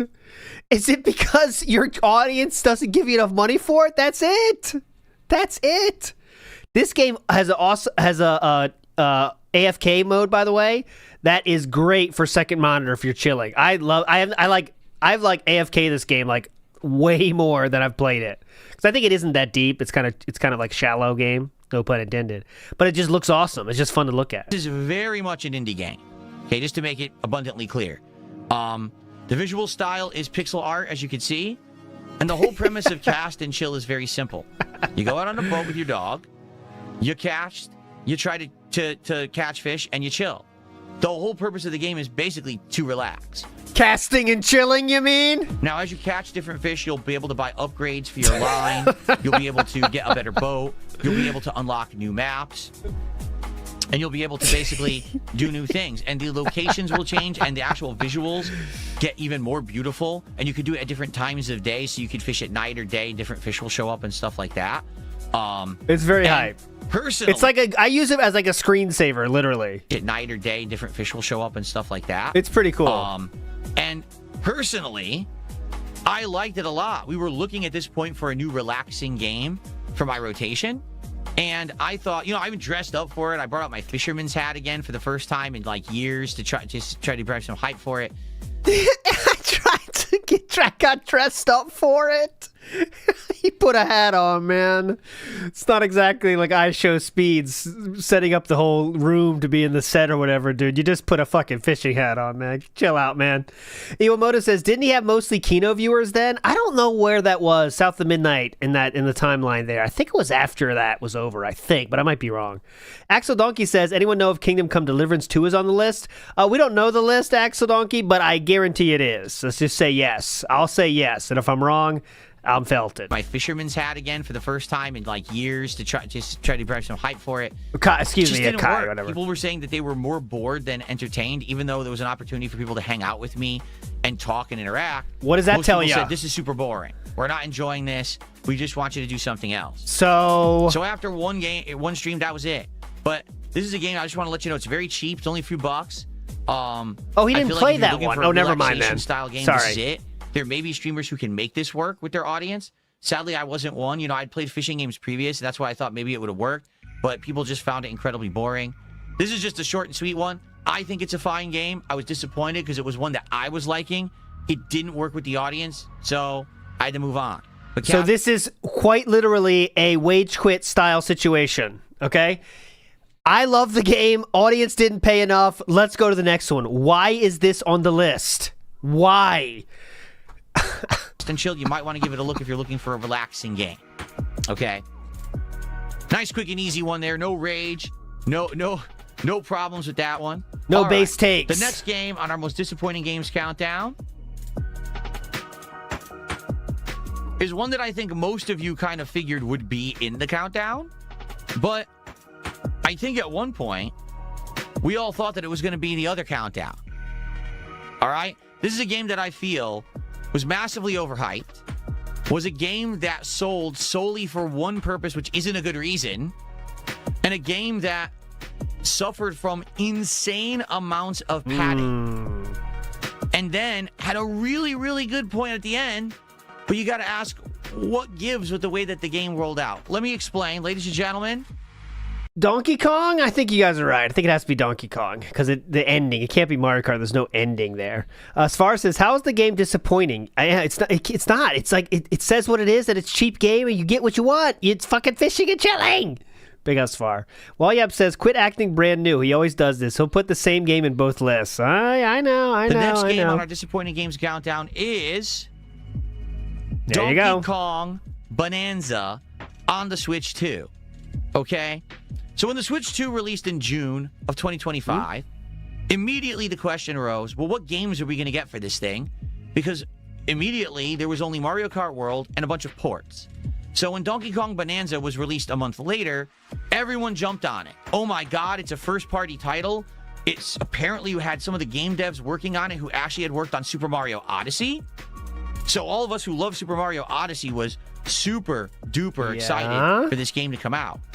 We heard that there were going to be brand new game mechanics. It wouldn't play like Donkey Kong Country, but something completely different. Everything was destructible. You could punch and dig your way through anything in the game, which is going to give a whole new element to the gameplay. It's fully going to utilize the graphical capabilities and the processing power of the Switch 2. This is something that never would have been possible on the Switch 1, right? It all sounds good, doesn't it? I mean, wow. All right. Sounds like the kind of game that I think is going to blow me away. I'm really going to enjoy, and we're all going to have a great time with. And to some extent, that's true. What you're seeing right now is the first hour of the game, where I went to the first room, and I got so hooked on the destruction aspect of the game that I literally, destroyed everything in it. I was like, wow, I can't believe that everything actually is destructible. Now, there's limits to where you can break things in a room, like metal walls that you can see here past all of the dirt. But for the most part, it was pretty insane to see a game where you could just keep digging upwards and keep going up and destroying things. Almost like Bugs Bunny in a Looney Tunes cartoon, digging and popping out of the ground. You can do that in Donkey Kong Bonanza. There's almost limitless amounts of items you're looking for. Whoa! You don't have to oversell it, sir. It sounds like a very fun game. Giant golden bananas, pieces of gold that you can use to buy upgrades. Whether it's the collectibles, which you could use to do other kinds of upgrades, or more. You have a sonar. When you clap, you can see the items through the walls, which is really cool because it helps you to solve the puzzles and figure stuff out. That sounds fun. Weird stuff is hidden in the worlds. There's also animal transformations, where you can turn into things like a zebra and run super fast. Oh my God! Look at the background, guys. Look at the background. I promise you, it's worth it. Look, watch the DSP in the back. Really cool because it helps you to solve the puzzles and figure stuff out where that weird stuff is hidden in the worlds. There's also animal transformations, where you could turn into things like a zebra and run super fast, or you can become an ostrich. Moobs were shaking. That can fly, or you can become a snake that does a super jump because you spring up like a coil and bounce. Look like how much fun he's having, by the way. And all of that sounds great on paper, doesn't it? In fact, I'll admit, when you first run into that stuff in the game, you're blown away. Look at my face. Look at my face. I'm actually genuinely happy there. I'm like, wow, this is so neat. He's having the time of his fucking life right here. Look at him. I can't believe it. Look at him. But there's a problem. All right, and the problem is very simple. That's the whole game. Everything that I just described, destroying things in order to find hidden items and doing a few transformations, is the entirety of Donkey Kong Bonanza. Are there some boss fights? Yes, but they're an afterthought. And a lot of them are kind of buggy and wonky because the Switch 2 can't handle the graphics very well. So during certain boss fights, the frame rate dips and the boss fights become chores because of that. But outside of that, every world in Donkey Kong Bonanza is almost exactly the same. You go into an area, you look around for hidden bananas. I love use this. your sonar to find items in the walls. You destroy everything around you to get the items. Wash, rinse, and repeat. Now, there are some challenge stages. Yeah, those were a lot of fun. I mean, challenge with platforming and stuff like that. He had difficulty with those guys. The thing is, those challenges are not even representative of the core game. You can skip them all and still turbo through the game, and there's no problem. In fact, I would go as far as to say that Donkey Kong Bonanza is insanely easy. It is one of the easier games that you'll probably ever play in the modern day. The game itself lasts about 20 to 30 hours, okay? The first hour is incredibly good. Then when you realize the second or third or fourth world, it's all the same, you're like, oh, well, the substances we're punching are different. It's lava, it's ice, it's sticky goo, it's poison. But you're still just breaking it all just to find items in the walls. And if they never innovate on top of that, what is the interest of the game? And the answer is there is none. Now you might say, well, wait, you just said there were animal transformations. There are. Problem is they're almost never used.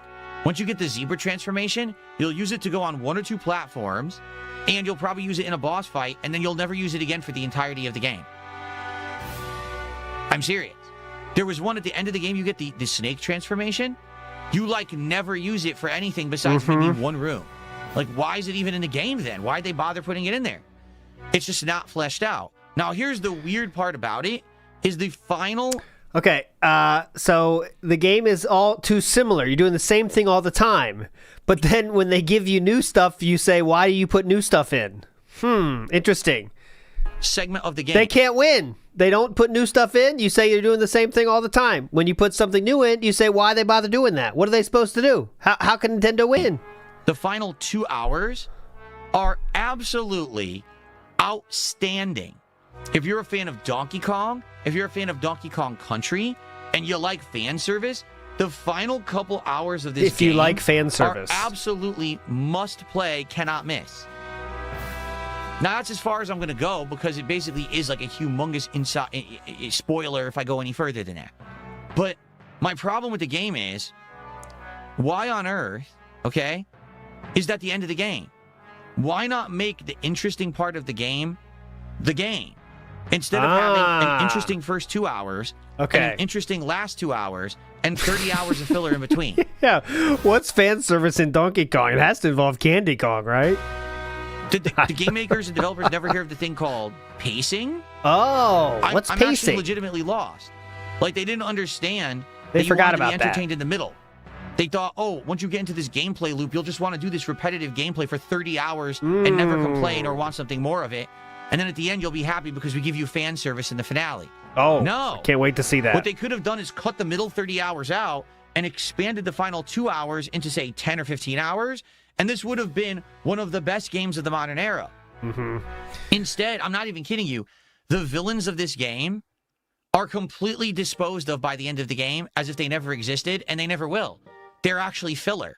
The actual game is filler to itself, if that makes sense. Whoa.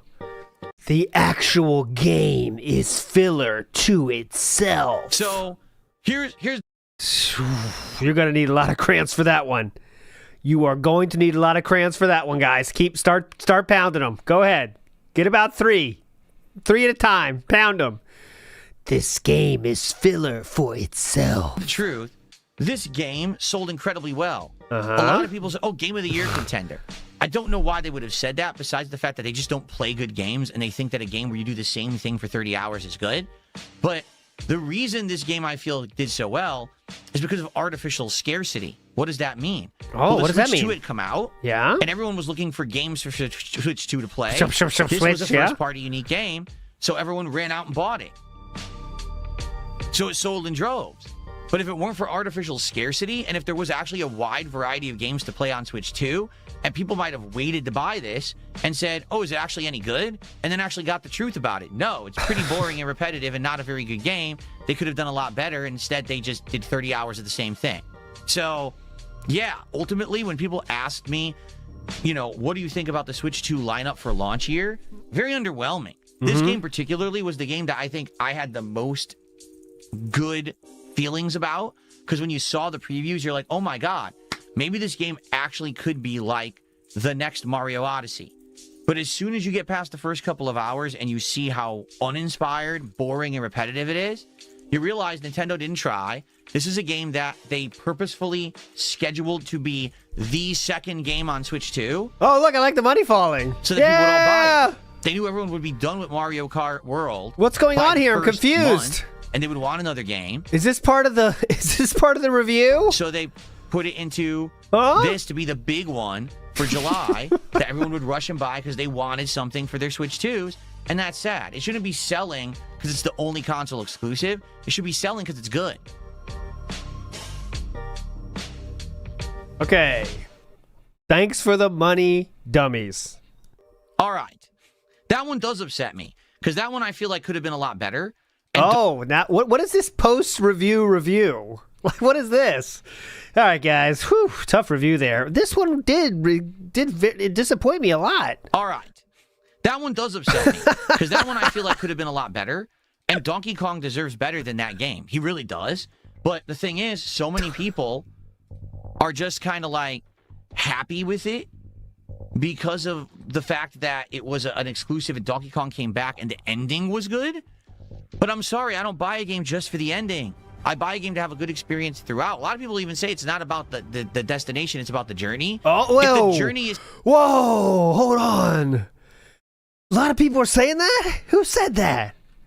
A lot of people said that? Experience throughout. A lot of people even say it's not about the destination, it's about the journey. If the journey is piss boring, then I don't care what the ending is. And the ending was great. I'm glad I experienced it. But I didn't want to waste 30 hours of stream time to get there. A lot of people are saying that. Melvin says you could almost see him running out of steam. Okay. He is. This is not going as he had hoped. We're going to get... I think he was trying to avoid reminding people they can give money now, and he hasn't got any super chats, if you've seen at all. I think he's starting to get a little flustered here. Well, I hope that you guys are enjoying. We're already more than halfway through the countdown. I'm Thank just going to keep God. going. Please. I know this is probably going to take about another 30, 45 minutes to get through. Please, we are please. more than halfway now. Hurry up. Some of these entries coming up are actually going to be a little bit more quicker. But I hope that you guys are enjoying. I'm not seeing many people trying to interact with me. Nah. That's why I'm just going ahead and continuing with the countdown. I did Pretty boring, King. Just might as well power through it. This would be an interactive stream. But I'm just not getting many people here who are literally like talking to me. Yeah, it's pretty fucking boring. Keep going. You're just saying insane takes, so just keep going. You're doing great. But I'm just not getting many people here who are literally like talking to me. So that's why I'm just continuing on. Maybe people are just used to this countdown being the thing that I just do and don't talk to people. I don't know. Keep going. Right? Okay? Yeah, yeah. Good job. Keep going, King. Continuing on. You're doing great. Everyone's loving it. Everyone's loving it. The next game in my most disappointing games countdown of 2025. This is a short and sweet one. Okay? This game was a follow-up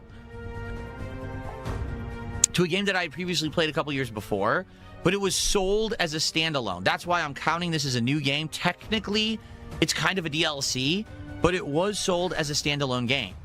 Okay?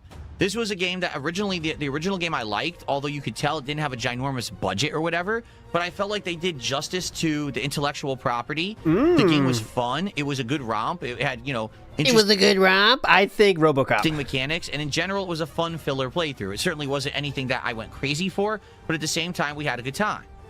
But then we played the follow-up last year, right? And this one, sadly, had a bad fate. Ladies and gentlemen, the next game on the countdown is a game that you may not even know that I play. It is called RoboCop Rogue City Unfinished Business. What do you mean? Unfinished business? I didn't even know Phil played this. Well, you might not know I played it because I only played 2 parts. And it wasn't because the game was bad. And another one just about support. It wasn't because I wasn't having a good time with it. It was because the game was insanely buggy on PC. To show you what I mean, let's go. I'm going to go to the point where basically I couldn't play the game anymore.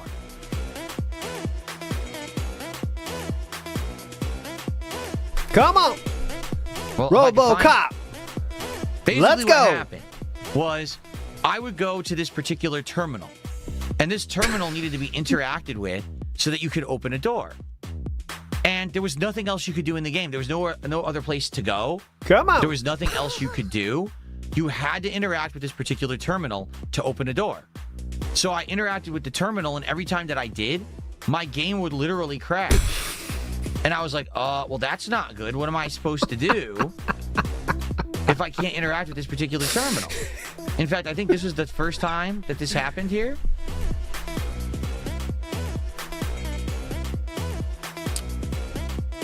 scary. Maybe not. I don't know. It's weird because this is definitely the part. You can say it's a buggy mess on PC. Game over. Didn't have the clip ready, gaming journalist? What are you waiting for? Time that this happened here. Is this the time? Duncan, any comment, Duncan? Is this the time? That's scary. Maybe not. I don't know. It's weird because this is definitely the part. You could say this is a buggy mess on PC. Game over. But I can't seem to pinpoint the time when it happened. Good prep, King. Oh, wait. Here it is. So it says, here's the gates. The gates don't have power, right? Okay. So you interact with this particular terminal. And when you do it, when you override, and this is a game mechanic that you used 1 million times in the original game before this standalone DLC was sold, the game would close. And this happened, I think, 2 to 3 times, and there was no way to fix it. So I was like, oh, that's great. I know, like, this is, I'm not trying to flex here. Healing Soldier made a good point. I'll just show you the timestamps prepared for today only, okay? This is today's stream. You're looking at it right here. That's not even counting chess. That's just the recap. But that it doesn't take as long as you think. I was saying, it doesn't take a lot of time to do that. It really doesn't. But he couldn't even get a single one ready. A single one ready. Basically, I'm hard locked. And this was a case where, sadly, the game was all right, and it was meant to be like a filler playthrough. But I wasn't going to go back weeks later after they patched it to try to actually play it again. No one really cared. It was supposed to be like a thing that we were just going to do quickly and have the fun audience filling again. In, empty times between streams. It just sucked. And the worst part about all this, I actually heard on console, this game had no problems. That on console, it played fine. It was only the PC version that actually had this horrible problem and made it unplayable. So I never was able to continue with the game. I still haven't played it again to this day. RoboCop, Rogue City, Unfinished Business. You know what? That's the best name you could give the game. Unfinished Business. Because it was literally not able to be finished because the game would crash because of this horrible game bug. Pretty sad, huh? In reality, it's one of the few times that's ever happened to me because, as you know, I only just recently, about 1.5 years ago, became a PC gamer. So usually on console, you don't run into these problems, right? Like almost never on console would you run into like a game locking problem like that. And it was very disappointing that that happened. I'm sure by now the game is finished. Like, I'm sure they fixed it. But the thing was, I mean, we're not going to go back to it weeks or months later. We were playing it. It was brand new. And when it was brand new, it was unplayable. And then people didn't really care about it anymore. Okay? Great take. All right, the next game in our countdown. Man, yeah, keep going, keep going. Keep the momentum, King. It's going great. You really felt it on that one. Good Lord. I can't believe what happened with this one, okay? Devs are seething right now. A tried and true series. Keep going, keep going. All of us have grown up loving.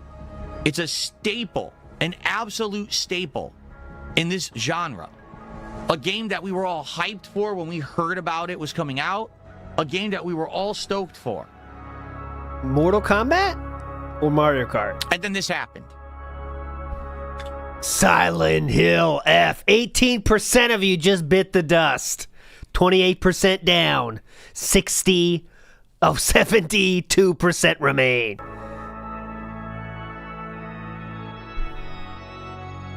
The puzzles are too hard.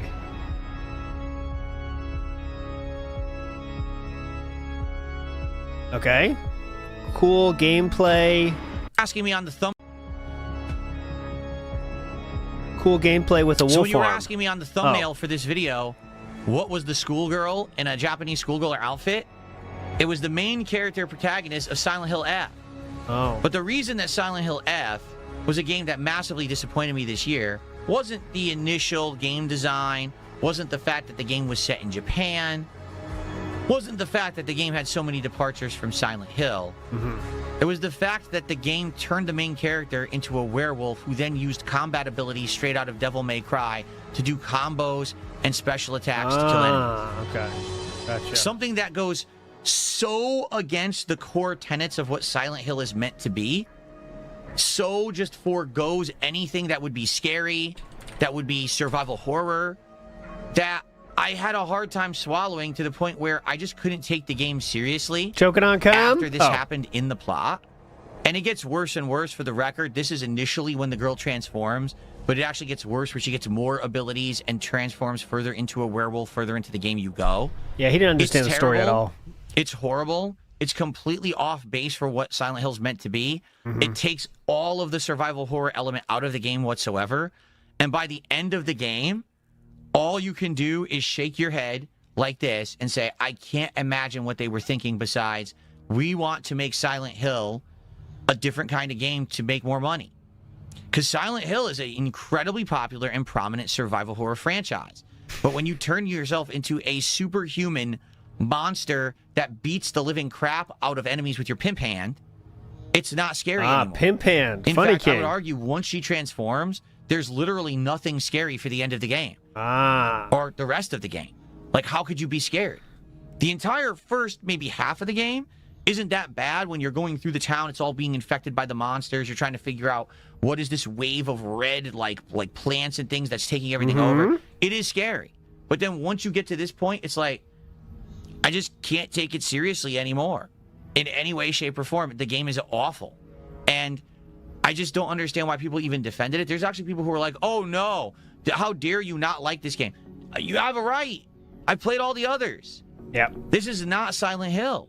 This is exactly what happened to Assassin's Creed. Everyone liked Assassin's Creed because it was a game about assassinations and stealth. Then they turned it into an open world mashing button combat game, and everyone says it sucks. Yeah, it sold maybe because people were looking for an open world RPG, but that doesn't make it good. It just makes it a moneymaker. In this case, Silent Hill is supposed to be a game that was slow-paced, where you have no resources, where enemies can kill you at a moment's notice. It's creepy as hell. You don't know what's around the next corner.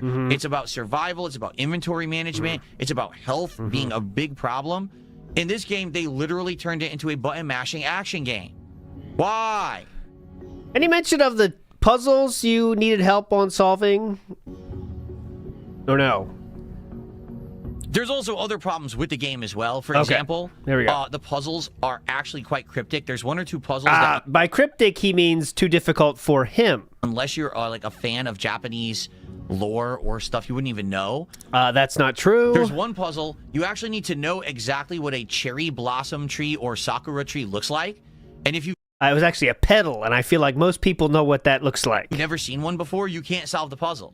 I'm not kidding. Like, you actually need to look it up online or whatever to actually solve the puzzle. And I don't know what they were going for there, because not everyone lives in Japan and has seen a cherry blossom tree. They have those in Seattle and also in America. Also, it's, I guess this game, that puzzle was for people that leave their house more than once a week, unfortunately. But that's just one example. The main gripe I have with the game is that you turn into a werewolf and you pimp slap the shit out of enemies, and it's not scary at all because of that. It's insanely lame. Oh, is that hard to take care of, throwing Romans? I think me and Chu were talking about that. Is that hard to take care of, and does it bloom? My point on that one. Okay. Oh, you made your point, King. It was very hype. Oh my god. Konami felt it. Absolutely in shambles. Pat Noticer says, so Silent Hill F should have changed up the gameplay halfway through. They shouldn't have changed it halfway through. They should have kept the same way the whole way through, like Donkey Kong Bonanza. Yes, correct. That's it. You can't change halfway through or try to change the ending. You know, it's pretty easy. Yeah, that's why I thought. I heard there's could be difficult. But Jordan Fadeaway says he will say the F stands for failure. He didn't say it. Jordan Fadeaway felt it on this one. Good prediction, though. That would be a DSP level joke. And Iwamoto says, if you fixate on variety, why not play WarioWare? No, I think he hates those kind of games because they're too quick. You know? What the fuck? It starts right now? I don't even know what to do. Like, I don't think he likes those kind of games when he plays them. We only have 6 games left. It's like, huh? They never told me what to do. It says, like, blow, you know? You know, shake your DS. What? Huh? All right. Yeah, there's a fuck ton of them there in DC. Those were given by Japan as a present at some point. I can't remember when. Quite but good. Yeah. Let's just take a quick look here and assess, how we're doing. Let's see how we're doing here. Wow, attendance on the stream is actually quite good. Ooh, yeah. So I hope that you guys are enjoying the countdown so far. And thank you for watching live if you're here live. If you're watching on demand, I would love your feedback on this format because I've never done it this way before, where I'm kind of going between two setups, where I'm doing commentary over the videos with background music. I'd like to hear everyone's thoughts, honest thoughts about this. Do you think that this is good or not? And are you enjoying? Or do you think that the previous ways that I did it was better? Previous was better. Please let me know. It sucks. For sure. Yeah. I have gotten a $20 tip from an anonymous tipper. Thank you so much to the anonymous tipper. Here we go. You're welcome. I do it every year. I was having a good time. We're not having a good time. The next game in my most disappointing games countdown of 2025 is Hades 2. Hades 2. Say, wait, what? Hades 2 is a great game. Hades 2 actually was Game of the Year contender. Tons of people love Hades 2. How could Hades 2 be one of your most disappointing games of the year? Okay? Oh my God. There's two reasons why. Hades 2. It has nothing whatsoever to do with the gameplay of the game. It has nothing whatsoever actually to do with my experience with said game. Okay? There's two reasons why I was very disappointed with Hades 2. Two reasons. In 2025. Go ahead. Reason number one. Support. Hades 2 had an early release in 2024. The game was not yet completed. I was a person who purchased that game early and played the early access. I was having a ton of fun with it. But after streaming it 2 or 3 times, I was told by my audience, hey, Phil, hold off. Stop playing Hades 2 because that game's not done. Yeah. And if you continue to play Hades 2, you're going to see parts of the game that are unfinished. You're going to basically get too far in the game. Okay, so this is, again, blaming the audience. And then when the real game comes out, it's not going to make sense for you to play it because it's changed or it's different or you're going to have to start over and no one's going to want to see that. So I was urged by my audience to stop playing Hades 2 in 2024 when it was in early access. Then we were waiting and waiting. When will it actually have its official full release date, right? What I'm disappointed at is the way that they released this game. And it's not me, but you guys. Absolutely no build-up, no hype. It essentially pretty much almost shadow dropped. It was announced like, what was it, like a week, not even, maybe a week before it was coming out. Hey, it's coming out, full release. Wait, what? To make matters worse, it came out in the midst of the busy fall gaming season. Now, if it had come out in the middle of the summer and nothing else was going on, maybe then it wouldn't have been a big deal. But it came out in the midst of the busiest gaming season. Holding the controller. Maybe then it wouldn't have been. Good clip use there, Philip. I love it. Really showcasing the game here. A big deal. But it came out in the midst of the busiest gaming season of the year. So, of course, people are going to want me to be playing the more higher profile games, the brand new games, over the game I've already played the early access to the year before. So, honestly, it just didn't get hype. So here I am playing it on my stream. I'm enjoying it and having a good time.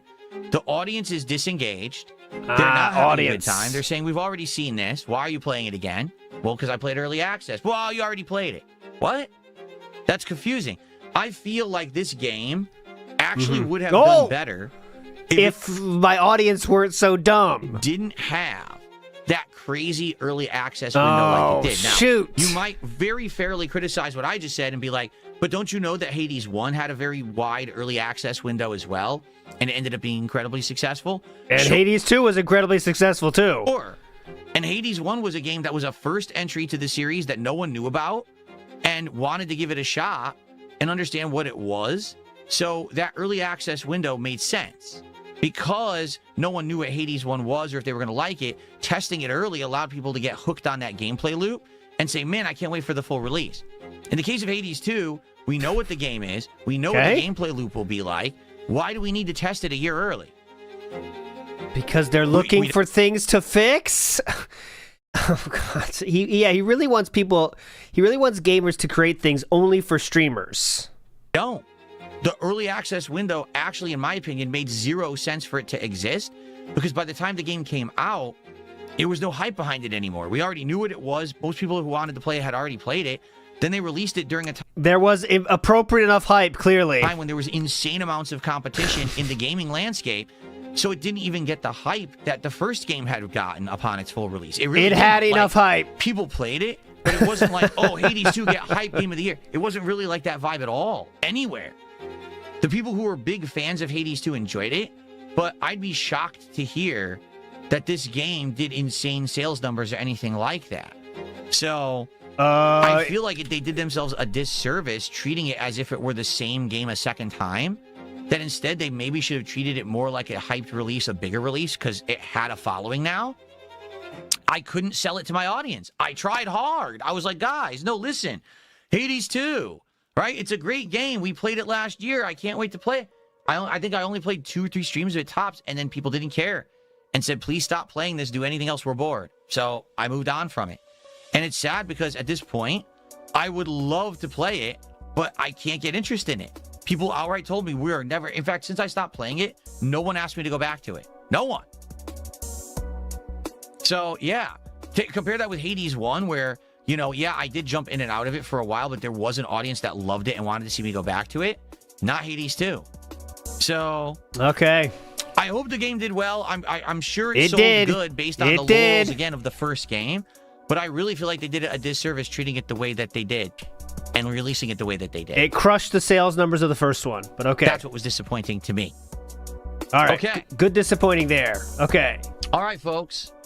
We're getting there. We're getting down to the end here.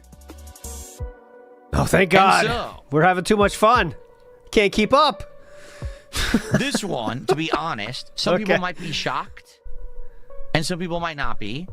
Ladies and gentlemen, my next most disappointing game of 2025 is a game that I'm still playing, Call of Duty Black Ops 7. Oh, I don't think anyone saw this one coming on the list. That is right. A game that I'm still actively playing. I hope you're not. I hope that's not true. I am getting more scared, though, that it might be Expedition 33. I really hope it isn't. But I will fulfill my blood oath. Game that I'm actually having fun with, and a game that I'm streaming on the late stream tonight. On this very channel. And you might be like, what? Huh? I think Mario Kart 2, Black Ops honestly. 7, what? I thought, you know, no, you have to understand, I'm fair in this countdown, okay? Black Ops 7 is doing pretty good in my lineup right now. Now that I actually have good equipment and stuff that I'm using, I got surround sound headphones. I've got a great gaming keyboard. No, you got surround sound headphones? Mouse, okay? I've got everything set up and I'm doing well in the game. I'm actually... You mean real surround sound or virtual surround sound? Which one? Getting, you know, good score streak. And I'm actually getting a positive kill-death ratio. And the audience is entertained. Okay? So why is it in my most disappointing list of 2025? My audience. Because it fucking sucks. The game is bad. This game is nowhere near as good as previous Call of Duties. They did everything wrong. They took away things that were great, like putting down mines or claymores to stop people from getting behind you. It's been removed from the game. Instead, it's replaced by crappy kill streaks of drones and fucking stupid technology nonsense that's garbage in the game. It's got dumb wall jumping that doesn't belong in Call of Duty. I mean, I could keep going. It's got poor hit detection. The connections are awful. It uses skill-based matchmaking, and it's worse than ever. How is it that in one round, I'm doing absolutely amazing against everyone, getting, you know, mowing them down, getting the drop on them, getting tons of kills. In the next game, I fill someone with lead. They won't die, but then they don't raise their gun, and I instantly die. I mean, kill someone with lead. You just go on and on about the problems with this game and franchise. But Black Ops 7... Good clip, King. What's this? I could just go on and on about the problems with this game and franchise. Oh my God, look at that. Watch this clip in the background. He is waiting for the dude to open the door. The dude doesn't know DSP's there. Getting the drop on them, getting tons of kills. What's in this? The next game, I fill someone with lead. They won't He is just waiting on the dude. Die, but then they don't raise their gun and I instantly die. All right, come on. I'm just waiting on that dude. He's just camping the door. I mean, I could just go on and on about the problems with this game and franchise. But Black Ops 7 is now the new example of how Activision / Treyarch / whoever is responsible for Call of Duty just doesn't care anymore. This game did not try to innovate, did not try to advance the formula. It just plays by paint by numbers, essentially. It has really awful game decisions with the weapons, with the kill streaks. It's just bad. It's genuinely not a good game.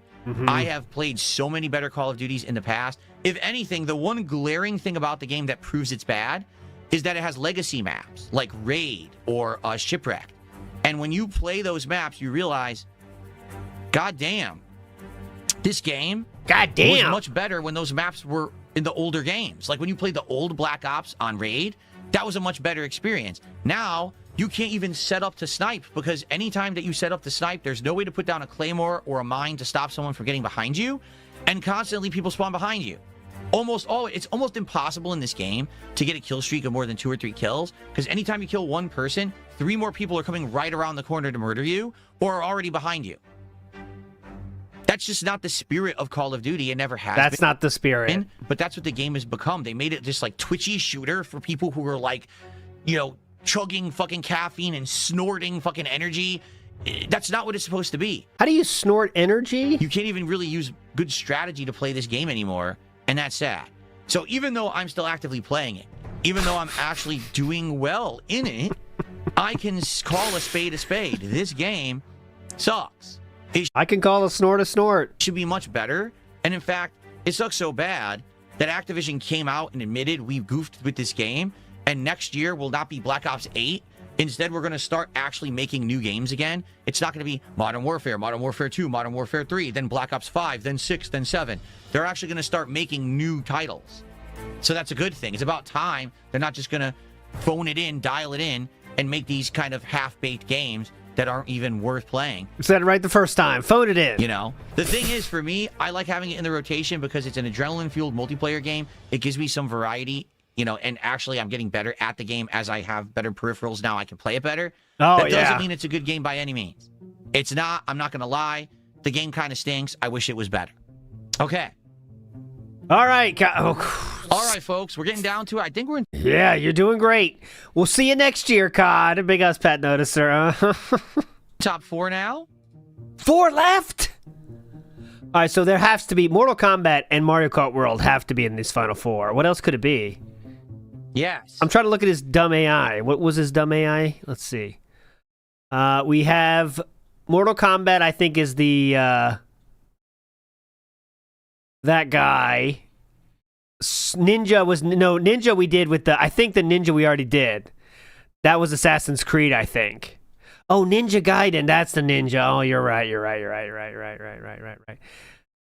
It's Big Expedition 220. Okay. So the next game... Oh, Metroid has to be on there, too. You're right, Metroid. Metroid has to be there. Samus is clearly there. We all know Green Metroid. I mean, how can we forget that iconic suit of Samus with the green? The lime green. And my most disappointing games countdown is here for a very good reason, but again, you guys might be shocked that I have it in the countdown, okay? At the time, game developers will release a throwback or a game that essentially is nostalgia bait, okay? And a franchise that I had asked for many years to have one of these kind of nostalgia collections. Mortal Kombat. 10% of you just got felted. 63% of you are still in the game. Mortal Kombat, because we had these kind of classic collections for Street Fighter before that had Street Fighter 2 or Street Fighter Alpha or Street Fighter 3, etc. We just had the Marvel collection. But Mortal Kombat had never really done that before. And I was excited when they announced the Mortal Kombat Legacy Collection because it sounded like they were giving the fans exactly what they wanted. A collection that had all the different versions of classic Mortal Kombat in it, all accessible with online multiplayer, and it was going to have this cool mode that kind of you go through the legacy of Mortal Kombat and stuff like that. Sounds good to me. I love Mortal Kombat. I would love to experience these games again and to be able to share them with an audience on YouTube, right? Sounds like a great idea. And I actually did go through this game playing pretty much all the old school Mortal Kombat, including 1 through 4. And then we actually did some of the horrible games like Mortal Kombat Mythology Sub-Zero and stuff like that. Who can forget? Okay? So actually this collection made a good amount of great content for me, and I did enjoy covering it. However, you may notice I'm not playing it anymore, and you might wonder why on earth is this not in my... Why is that not in there? Or not in my best games countdown, or why is it in my most disappointing games countdown if I liked it so much and I made good content out of it? That's right? easy. Well, the answer is very simple. Support. This collection was sold completely unfinished. When they released this collection, it had no actual functioning online multiplayer. What I mean by that is that they did have the ability to play it online against people, and they sold it that way. They said, oh, this collection has online multiplayer. But when you actually went to do it, you found out there was no actual lobby system. There was no actual ranking system. It was just, I want to play this game. Okay, search for a random opponent. It would maybe match you up against someone playing it, but if you couldn't find anyone, the game would then say, well, let's just match you up against anyone playing any of the games in the collection. Huh? Okay. So let's say, for example, I wanted to play Mortal Kombat Trilogy, which is what I'm playing right here in this video. Search for an online player. Oh, we couldn't find anyone. Here, play Mortal Kombat 1 instead. But that's a completely different game. Why would I want to play that? That's how this game functioned. So most people who wanted to play it online couldn't find any opponents and ended up playing the wrong game or never played it at all. In addition, the game had no cross-play whatsoever. So think about it. This game was sold on every console, right? Xbox, PlayStation, PC. I think it's even on the Switch too. So if that's the case, you have basically separated your player base into 4 platforms. Makes it even harder to find people to play because people might be playing on a different platform than the one you're playing on. So just the design of the game makes no sense. It's supposed to be a competitive head-to-head fighter. You need online play. The game didn't have actual good functioning online play or any of the features that you It does have those features now, for the record. would want in a game Custom lobbies, private rooms, and game filters. that has online play. So why say it had it and sell it like that? They did. They actually outright lied and said it was going to have those features, and then it didn't. Oh when my the game God. released, everyone complained. Yeah, I get it. And the game Hypnotoad. developer said, well, if it sells enough, we'll add more features. People were like, wait, what? No. You said those features were going to be in it. You have to give them now. So the game developer kind of reluctantly said, all right, we'll do it. And they waited a few weeks and then did like a patch. And then they waited another few weeks. And it was almost 2 months after the fact, in mid-December, they finally put in online lobbies. By then, everyone moved on. No one cared. So No. now this game Again, when he stops caring, that means everyone. dead. If you try to find people in it, you can't find anyone. This is a collection that just started getting sold in October, and it's already dead. So unless you want to play people offline, do not buy Mortal Kombat Legacy Collection. The game is an insane ripoff because they didn't put the effort in to make it a functioning game at launch, and it died within a month. This is just so sad that this keeps happening. With these collections, they always release them and they're half featured and they're basically not cross-platform, and it doesn't make any sense whatsoever. It's very confusing because it's happened with Street Fighter and now it's happening with Mortal Kombat. I mean, why do they not put effort in? If they actually wanted to preserve their games for posterity, you would think they would try to have the basic features that would make people want to play these games after a week. Someone says, who is this list for? Why mention support and engagement? Like a reason for Hades 2 is because my audience didn't like it. The list won't be useful for anyone who isn't Philip Paul Burnell. It's like the millionth time this hasn't happened, and it drives me absolutely nuts as someone who grew up playing fighting games in arcades in the 1990s. The fact that we just can't get a good collection of any of these games is incredibly disheartening. Like, I guess no one's going to be able to experience these games like I ever did because the game developers just don't care enough. Nope. Yep. They won't. They don't care enough. Yep. Up next on the countdown. Thank fuck. They won't be able to experience it. They're felted. Is a game that once again... Scrappy CC is right. It has no multiplayer. Now, what do I mean by that? Well, first, I think it's good to explain what a player is. Is a game from a tried and true game developer. Shout outs, Paul. It's Big a ups game to Paul. that you thought on paper would have been good because already there was an iteration of this game that was pretty good. There's It was a game that you thought, hey, they got a on track record, this this will be great. And in fact, this is a game that the game developer was already on this list. But now they're making a second appearance. What? Ladies and gentlemen, the next game on the most disappointing games countdown is The Outer Worlds 2. Outer Worlds 2? Why is The Outer Out of Worlds nowhere. 2 on this countdown? Well, you may not know this, but The Outer Worlds 2 was also made by Obsidian, the same people who made Avowed earlier in the year. Huh? And you might say, wait a minute. Again? Wait a minute. Again? Yes. I'd like you to take a look at The Outer Worlds 2. Yeah. Does it look familiar at all? Yeah. The art style. Is this Donkey Kong Bonanza? The open world exploration. The Assassin's Creed Shadows. environment's kind of looking cartoony and colorful. It kind of looks like something, doesn't it? Bubble Bobble 2. Yeah, it kind of looks like Avowed. Oh, because it is Avowed. It's basically the same exact situation as Avowed. Oh, shit. Okay. The basic core elements of the gameplay of Outer Worlds 2 are sound. The difference between this game and Avowed is that Avowed plays like Elder Scrolls, and this one plays like Fallout, except without VATS. Okay? It's Without gunplay. VATS. That's Yeah. the difference. But it's still open world, RPG, looter, all that stuff together, okay? But what's the problem with The Outer Worlds 2? Problem number one is that it's The Outer Worlds 1 Part 2. It's not really The Outer Worlds 2, meaning it's almost exactly the same game. If you play this game, you're basically playing Outer Worlds 1 again, just with a tweaked plot. Bingo. It feels exactly the same. I played it for, I think 2 streams, and both times I played it, I was like, I don't even feel like this is a new game. It really feels like it's the same game a second time. Same vibes, same kind of, stuff. The plot's different, and in fact, the plot's worse, which leads me to my second point.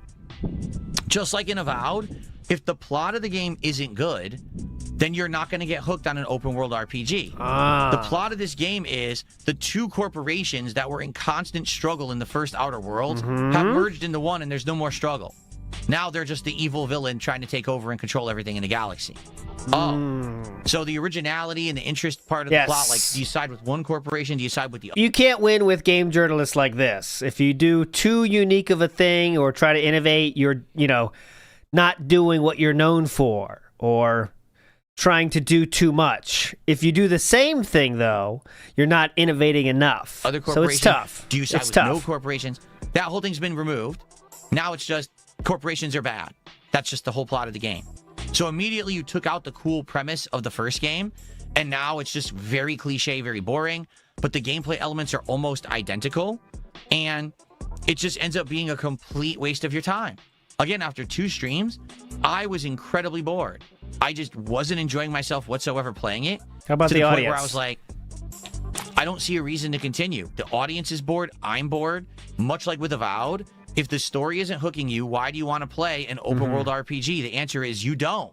So this is a game he didn't hit his support goal on the second stream, says Cool Guy Chris. So second stream, not hitting the goal. That's why it's done. I think the point I'm making here is with Obsidian. Yeah, please. This year, what they showed is that they're very good with making open world exploration. They're very good with kind of world design and those kind of open world exploration gameplay elements. But that's all they're good at. They just can't write a story to save their life. They don't employ people who are good writers who have any ideas that are interesting. So because of that, you're going to be bored if you play a game like Outer Worlds 2 or a game like Avowed or whatever Obsidian's cooking next. You're probably going to be bored with it unless all you care about is wandering around the world and exploring. So if that's what you're in for, if that's what get Game Pass and play these games, but I can't recommend them for anyone who's trying to get into the story or make a riveting experience for a stream audience. It just doesn't exist. The games are boring as dirt, and Obsidian has lost their way. Compare that to the days of Fallout New Vegas, where it had one of the most interesting stories I've ever experienced in a video game. This ain't it anymore. Those people probably moved on from the company quite a long time ago, and the people left behind are the B team, the C team, the D team, and it ain't worth your time if you're a fan of good narrative. I'm not a fan of good narrative. I'm not a fan of good narrative, actually. Hypnotoad says he planned this. It's worse when he puts effort in. It is. It is. He put minimum effort in, though. He has no script. He kind of just has his main points and just makes sure to have his word count really high, I hate good narrative stuff. Last. Okay, go. This one hurt me. All right. All right. So that means it's got to be Mario Kart World or the other one, Ninja Gaiden. Seriously. Penultimate. This one hurt me bad. And the reason that this one hurt me bad is because this is a franchise that I was very much looking forward to playing again. It's a classic, one of the greats. And Metroid. Basically, everyone was hyped for this game for a very similar reason to another game in this countdown that we already talked about. Oh. Ladies and gentlemen, up next on my most disappointing games countdown for 2025, my second most disappointing game of the year, in fact, is... Second most... Metroid Prime 4. Okay, Beyond. I think I'm safe. You might say... I think I'm safe then. Why is this in Phil's countdown? Why was this game so disappointing for Phil? All right? It's about support. The moment you start playing Metroid Prime 4 Beyond, you realize something. This doesn't really feel like Metroid or Metroid Prime at all. You land on a planet, and during that sequence, there's already a giant fight going on between what appear to be almost space marines and aliens.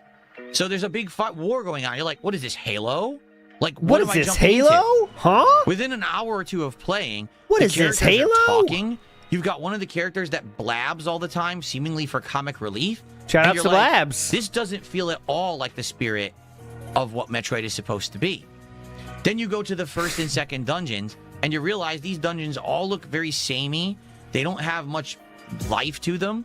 They don't seem very interesting. Then you get into the combat, and the combat is very basic. Just lock on and dodge and shoot. Lock on and dodge and shoot. Then eventually there's a scan mechanic. Don't get me started on the scan mechanic. Okay, so you better stop talking about you have it. to scan everything in every environment on every screen. You have started yourself. In order to solve any puzzle, open any door, do anything. So 90% of the time, you just have the scanning visor on and you're just looking at items. Oh, something's happening? Close the scanning visor and just try to lock on and shoot wildly. Wash, rinse, and repeat.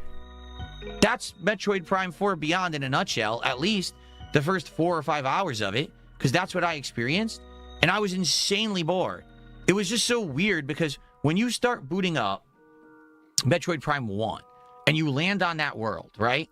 Immediately you're greeted with something very Metroid-like. You're in an... Dude, he said Metroid Prime 1, right? I was going to say, if he said Metroid 1, you're greeted with something very Metroid-like. Weird, because when you start booting up Metroid Prime 1... Okay, thank God. I thought he said Metroid 1. I was like, holy fuck. You boot up Metroid 1, you're instantly in a very Metroid-like place. And you land an unknown place. You don't know what's going on. You're there isolated, so you get that feeling of loneliness, and you're there by yourself, and you have to survive, and all the odds are against you. You're immediately presented with, like, otherworldly creatures that are trying to kill you. You go one way, and it looks like a lava cave. You go another way, and it looks like a jungle. You go another way, and it looks like a technological room, but it's blocked. You can't go there yet. Very Metroid-esque, right? Yeah, you start scanning stuff too, right? Present in Metroid Prime 4. Okay. It's as if the people who got this game were given all the assets to Metroid Prime 4. His arm is very funny when he does this, huh?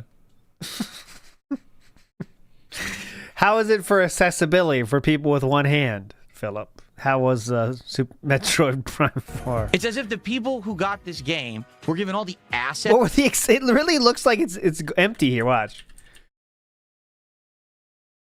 Right. There's a frame where it looks like it's really gone. Maybe I'm seeing things. Anyways. The assets to Metroid, but I'd never actually played Metroid to know what makes it interesting. Yeah, that's what I said. So the game doesn't feel like Metroid, doesn't really play like Metroid. It's incredibly repetitive and boring.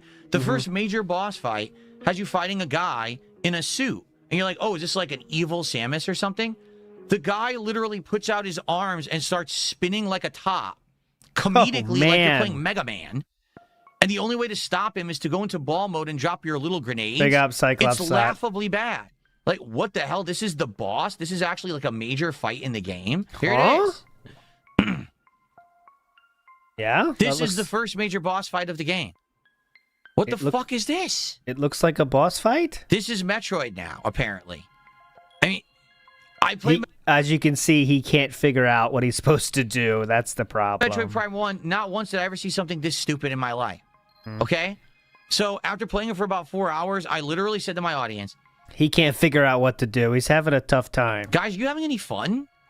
I'm not.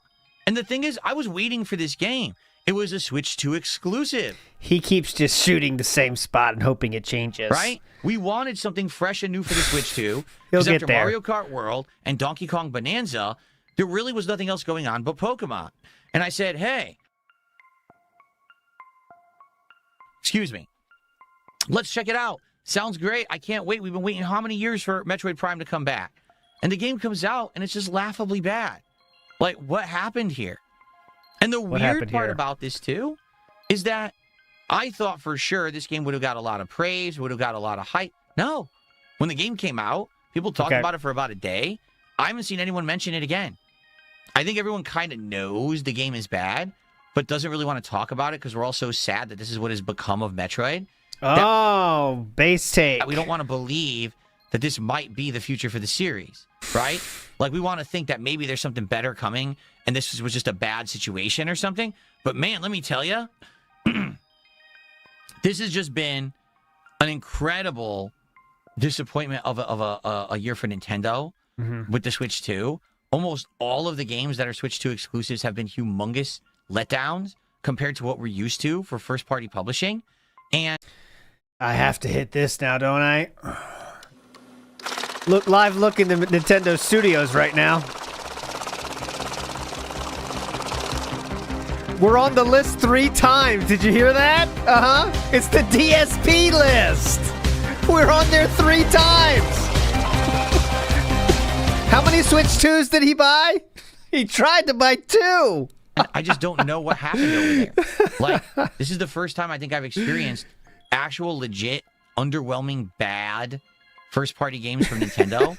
I mean, you can argue that maybe not everyone's in love with each one of them, but like Switch 1, even Switch 1 had Super Mario Odyssey, it had Breath of the Wild.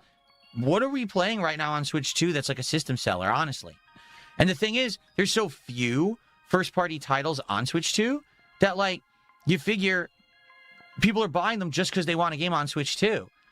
Did you realize that these games are cross-platform? Right? You probably didn't know that most of the games are cross-platform anyway. What? So it doesn't even matter. Like, yeah, Mario Kart World isn't or whatever, but like a lot of these, this one is. This is on Switch 1, right? So you don't even need a Switch 2 to play it, and it's bad. Oh, he's trying to stop you from buying Nintendo stuff. Guys, you don't need a Switch 2. This is cross-platform, dumb shit. Why did you buy 2 of them, sir? And Donkey Kong is not, yeah. Pretty bad. Pretty bad. Pretty bad. Iwamoto says, and this red boat starts talking. That's not Zelda. What is all this water? They really lost their way on this one. Very disappointing. What an underwhelming year. But we're not even to the worst. We're about to get to the worst right now, folks. We really are. But before I show you that, I have a couple quick shout-outs. Great. Quick shout-outs. Your takes on Donkey Kong and Assassin's Creed are all factual. I don't care. Yep. Thank you so much for that. I appreciate the gifted membership. Okay. Ladies and gentlemen, it's been a fun 90 minutes, but it's time to wrap this up. I knew this was going to take a long time because I had so many games in the countdown. Are you ready? Ladies and gentlemen. A lot of people did hate that, by the way. That is true. A lot of people did hate Wind Waker when it first came out. That's one of those games that, like, with time has become more loved, I think, for real. Because I remember thinking that was weird, too. But if you try it, it just is awesome. Like, the graphics really pissed people off. Remember that? Like, people got really pissed about those graphics. I knew this was But when you played it, it's like, all right, it's fucking fun. It was just really fun. To take a long time because I had so many games. Here we go. If it's Expedition 33, we're playing Uma Musume. If it is Mario Kart World, you are felted, and that's a W for me. Go. Are you ready? Ladies and gentlemen, for me, the most disappointing game of 2025. To no surprise to anyone, I don't think anyone was going to be like, oh, I can't believe that this is his... Very common ALTW. When will his winning end? 63% of you on the poll. I still think that you guys won a lot on that one, so there you go. Most disappointing game. The game that's most disappointing for me was Mario Kart World. And you might say, all right, why? Phil, spill the beans. What's so bad about Mario Kart World? Is it the visuals? No, the visuals are great. I think it's actually the best looking game I played on Switch 2 all year, honestly. Is it the controls? No. I think the controls are great. Very responsive game. I actually played it just on the Joy-Cons. And I think that the game actually played very well. And I actually had a good time. Of course, now I'm having problems with the controls. As soon as I say that in the video clip, I have problems with the controls. Let's fast forward, okay? That's not your That's not Nintendo's problem. Okay. Oh, please show a clip that says PPP wins. Oh my God, that'll be the best. So, please. He probably made sure not to. That's one thing he would definitely check not to do. Actually, is the problem, in my opinion, with Mario Kart World. All right? There's 2 problems with Mario Kart World. One has to do with offline play, and one has to do with online play. Let's start with the offline play. If you don't have friends, it sucks. I do have friends. Well, they're kind of forced to be my friends because they're family, and it's a lot of fun. Keep going. Okay. Mario Kart World is the most expensive Mario Kart game ever, being sold at, I think it's $79.99 if I'm correct. It might be $69, but isn't it $79.99? And Nintendo justified this incredibly inflated price tag, stating, oh, it's totally worth that. 100%. It's totally Why? worth Because that. it has an open world now. Mario Kart World is just that, an open world. That's why we're calling it that. And in this open world, you're going to have all this content. You're going to have... And my kids they will rather do the open world running around like idiots, just doing the challenges, than they would play the actual game. But yes, go ahead, Philip. Talk about how bad that is. these challenges to do. You're going to have interactions with characters. There's going to be collectibles and fun things to do. It's a hub that you're going to drive around and you're going to see other players in. So it's totally going to be worth your time. None of that is true. Like, everything I just stated is actually a complete lie. Mario Kart World does have an open world. It's empty. If you drive around the world, you'll find there's almost nothing to do. Except for what you just did. Challenges like the one you just saw. Uh-huh. Did you see how long it took me to complete that challenge? What was that, 20 seconds? Yeah. And there's challenges like that all over the world. There are also collectibles and things in the game. Okay? Yeah. So why would you want to do these challenges or collect these collectibles? For fun. To get stickers. I don't give a fuck about stickers. What do you need them for? You don't need them, actually. They have no purpose whatsoever. They don't do anything. They don't grant you abilities. What's the point of collecting moons in Mario Odyssey once you've got enough to go to the next level? They don't unlock content. Like, they don't unlock characters. They don't unlock vehicles at all. What are we here for? Do what? Literally, the stickers are just for show to put on your cart. They don't do anything, supposedly. Like, they have no purpose in the game. So then why do you need to ever do the open world? You don't. Huh? Yeah, I'm serious. As you go around the open world, you start to realize you don't have to play no any reason game, for you actually. to ever play it. It serves no purpose. It's devoid of you serve no purpose. Any kind of meaning. And it was put in there to just say, hey, guess what? It's there. Yeah, that's fine, but it's called quality over quantity. I understand that there is an open world in Mario Kart World, but you didn't give us a reason to do it. There's no story. There's no unlocks. Like, for example, if you played through the open world and every 10 challenges you unlocked a new character or a new cart or a new customization, then it would be worth it. That doesn't exist. That's not true. There's no reason to ever boot this up. So...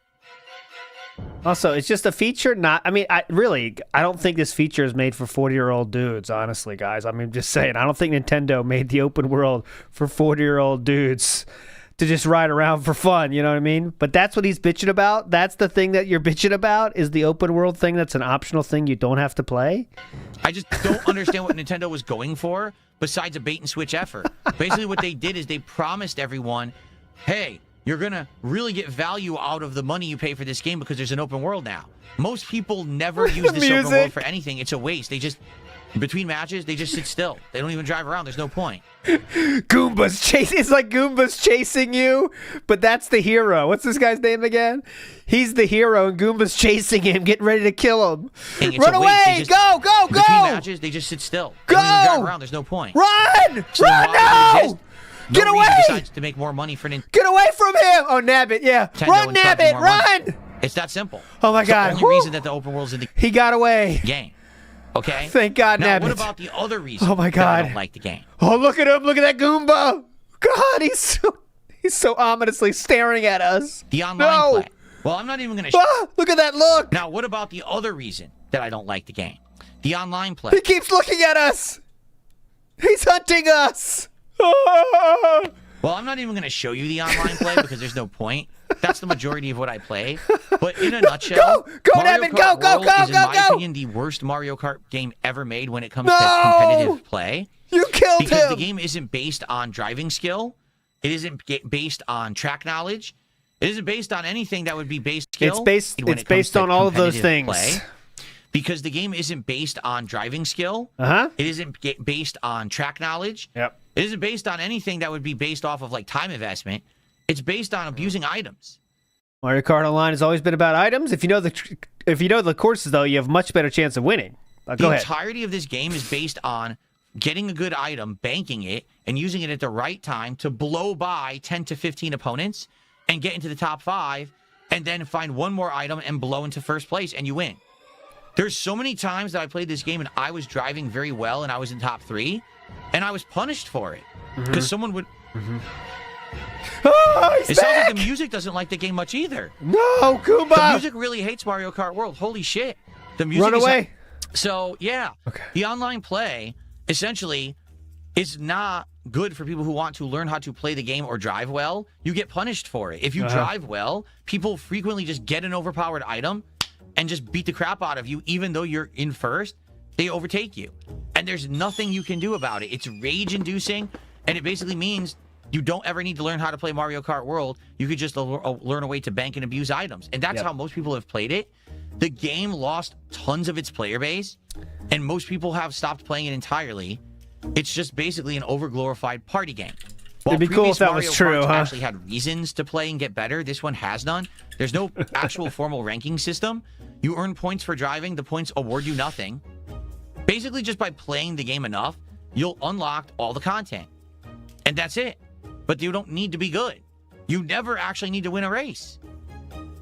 So the game is completely worthless. You play it for a few hours. You can beat all of the tracks within, say, 3 hours. And you've seen the entirety of the game. You go to the open world, there's no reason to play it. It's boring and empty and has no meaning. You go to the online play and you realize everyone just cheats with items. And the skill of driving isn't... Cheats with items. Once again, I will repeat that. Cheats with items. Go ahead. Even worth it. So why are you playing Mario Kart World? And the answer is you shouldn't be. It's actually one of the most big rip-off games I've ever seen in the 17 years that I covered gaming on YouTube. I don't think that it should be sold for $20. I don't even think there's $20 of content in this game. Being honest. Did you think that about Mario Kart 8? One of the biggest rip-offs Nintendo has ever sold. It was a blatant bait and switch. They lied to the consumer. They should be held accountable for it. Why aren't they being held accountable? Because they're Nintendo. Because this was the launch title. A month after this was Donkey Kong Bonanza. A couple months after this was Pokemon. Then there was Metroid. Because they're creating artificial scarcity with games, basically, everyone just buys the next one and moves on from the one that sucked and pretends like it never happened. This has already happened like 3 times this year. Are people up in arms about the Switch 2? No. Nintendo just gets away with it. They have an open world like they promised. I'm not saying the $80 games are good, by the way. It's not. It's really not. But seriously, dude. What are you going to do, sue them? You promised us an open world.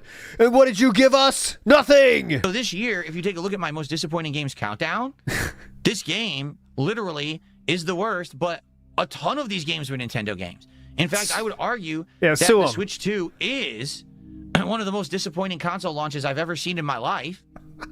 Most of the games on there are cross-platform anyway.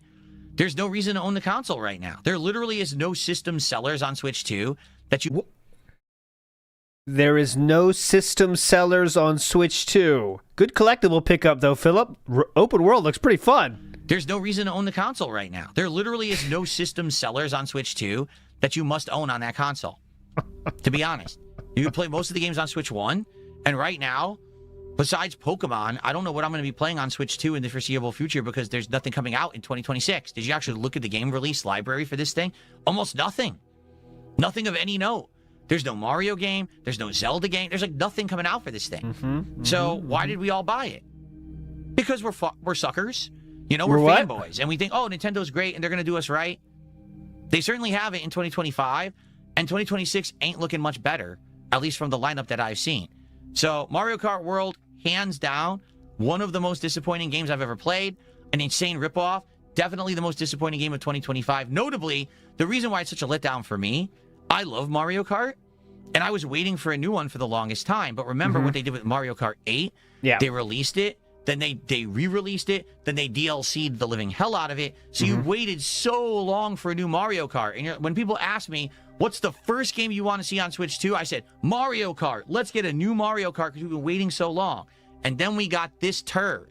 I don't think DSP even got the DLCs of Mario Kart 8, which are literally the most like value-packed DLCs you can get, honestly. Like that was DLC done right, Mario Kart 8. And he didn't even get those. So not really seemed like you're that into it, sir. But here you go. A new Mario Kart because we've been waiting so long. And then we got this turd. A game that I'm never going to play. Ever again. Because there's no point. Absolutely sad. Absolutely embarrassing for Nintendo, quite frankly. Oh, they're crying. Nintendo endlessly gets away with it for whatever reason. I don't understand why. I just don't get why Nintendo gets infinite chances to mess up and never gets called out for it and never pays for it. People will just run and clamor to buy the next Switch 2 game. If Switch 2 comes out with a new version of the console, people will run and buy it in droves. I just don't understand.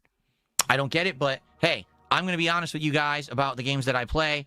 That game was not good.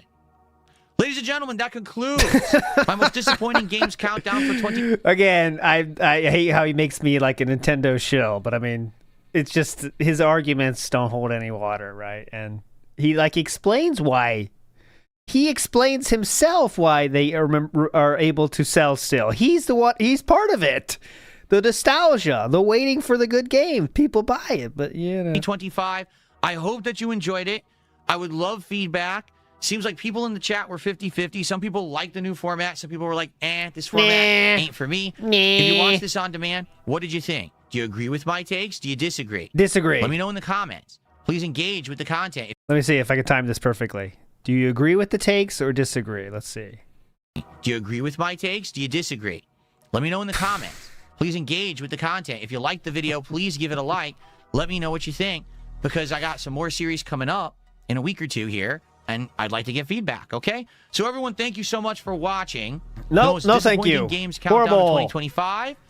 More like this coming. See you soon for more awesome gameplay here on DSP Gaming in 2026. Peace out, everybody. Let's see if we get some bitching here. Okay. Man, let me tell you guys something. I had a tickle in my throat that whole countdown. I'm serious. And I had to keep muting the mic and clearing my throat and then continue. That's what it took me so long.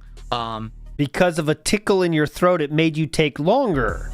All right, so here's the deal. That's the countdown. We're done, okay? Oh, yeah, good point, Ego Sub. No mention of lag in the online play, Philip? That you guys enjoyed that. And what I'm going to do now... I say must skip. The chess part was the hypest part of the show. I'll timestamp it tonight. Give me a few hours. But the chess part was hype. After that, it's kind of, maybe 2x it. Is go on my break for the stream, and then when we come back, it's going to be 2 hours of Pokemon Legends ZA. How many? Here on the stream. So thanks for watching. If you enjoyed that countdown, I didn't. Please support the stream. There was a few people who did support it, but as you can see, pretty much almost no one supported the stream during that. Now we're getting into Pokemon, so it's the usual. If you do a $20 contribution, you can name a Pokemon, or you can bring a Pokemon into my party for the 2 hours we're about to play. So I hope that you guys will stick around and hang out for the Pokemon Legends ZA stream. If not, the late stream tonight is Call of Duty Black Ops 7. I won't be there. Tomorrow, we're doing Code Violet, and we're actually doing a late stream with Street Fighter 6. Oh, by the way, Cerulean sent me this. Code Violet is going to be interesting. Because, just look at this thumbnail, bros. I don't know how DSP is going to handle this kind of action, if you know what I'm saying. I know how I can handle it. I'll be handling it myself later tonight. I don't know how DSP is going to be handling this, if you know what I'm saying. So that could be interesting. But here you go. We got good stuff on the horizon. All right? All right. I'm going to go on break. What I'm going to do is I'm going to play you guys some highlight clips while I'm on said break. And then when I come back, we'll get the camera to the right shape, and we'll do everything, and we'll play Pokemon for a couple of hours, all right? Hopefully when I come back, we'll get some support, and I'll do shout-outs and the like, and we'll go from there. But in the meantime, enjoy some highlights, everybody. Turn on Burka mode. Here you go. Highlights, and I'll be back in a little bit. All right, we are going live. Remember, this is a game he always hits the goal with. This is the game he should exclusively be a Pokemon streamer.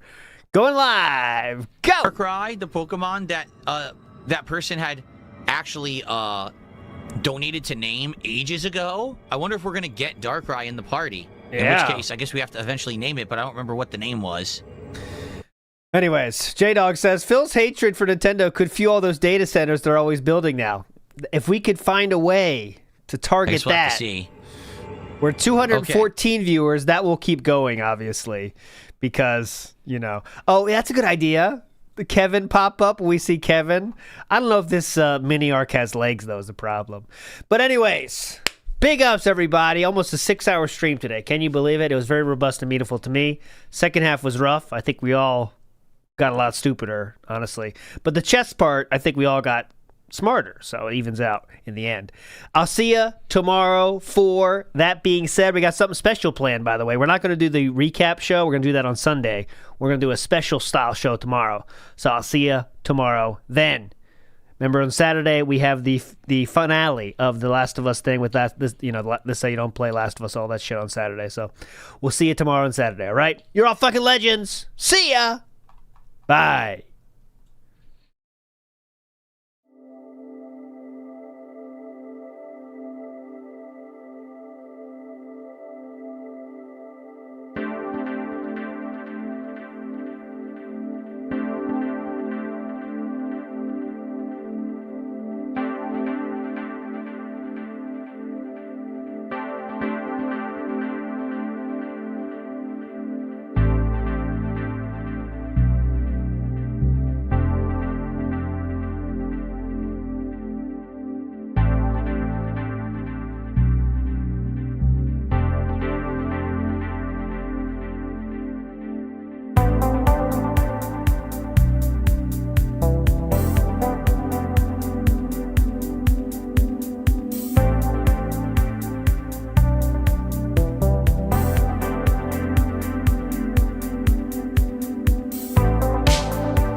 What is Glow Gang? Well, Glow Gang is GLOGANG.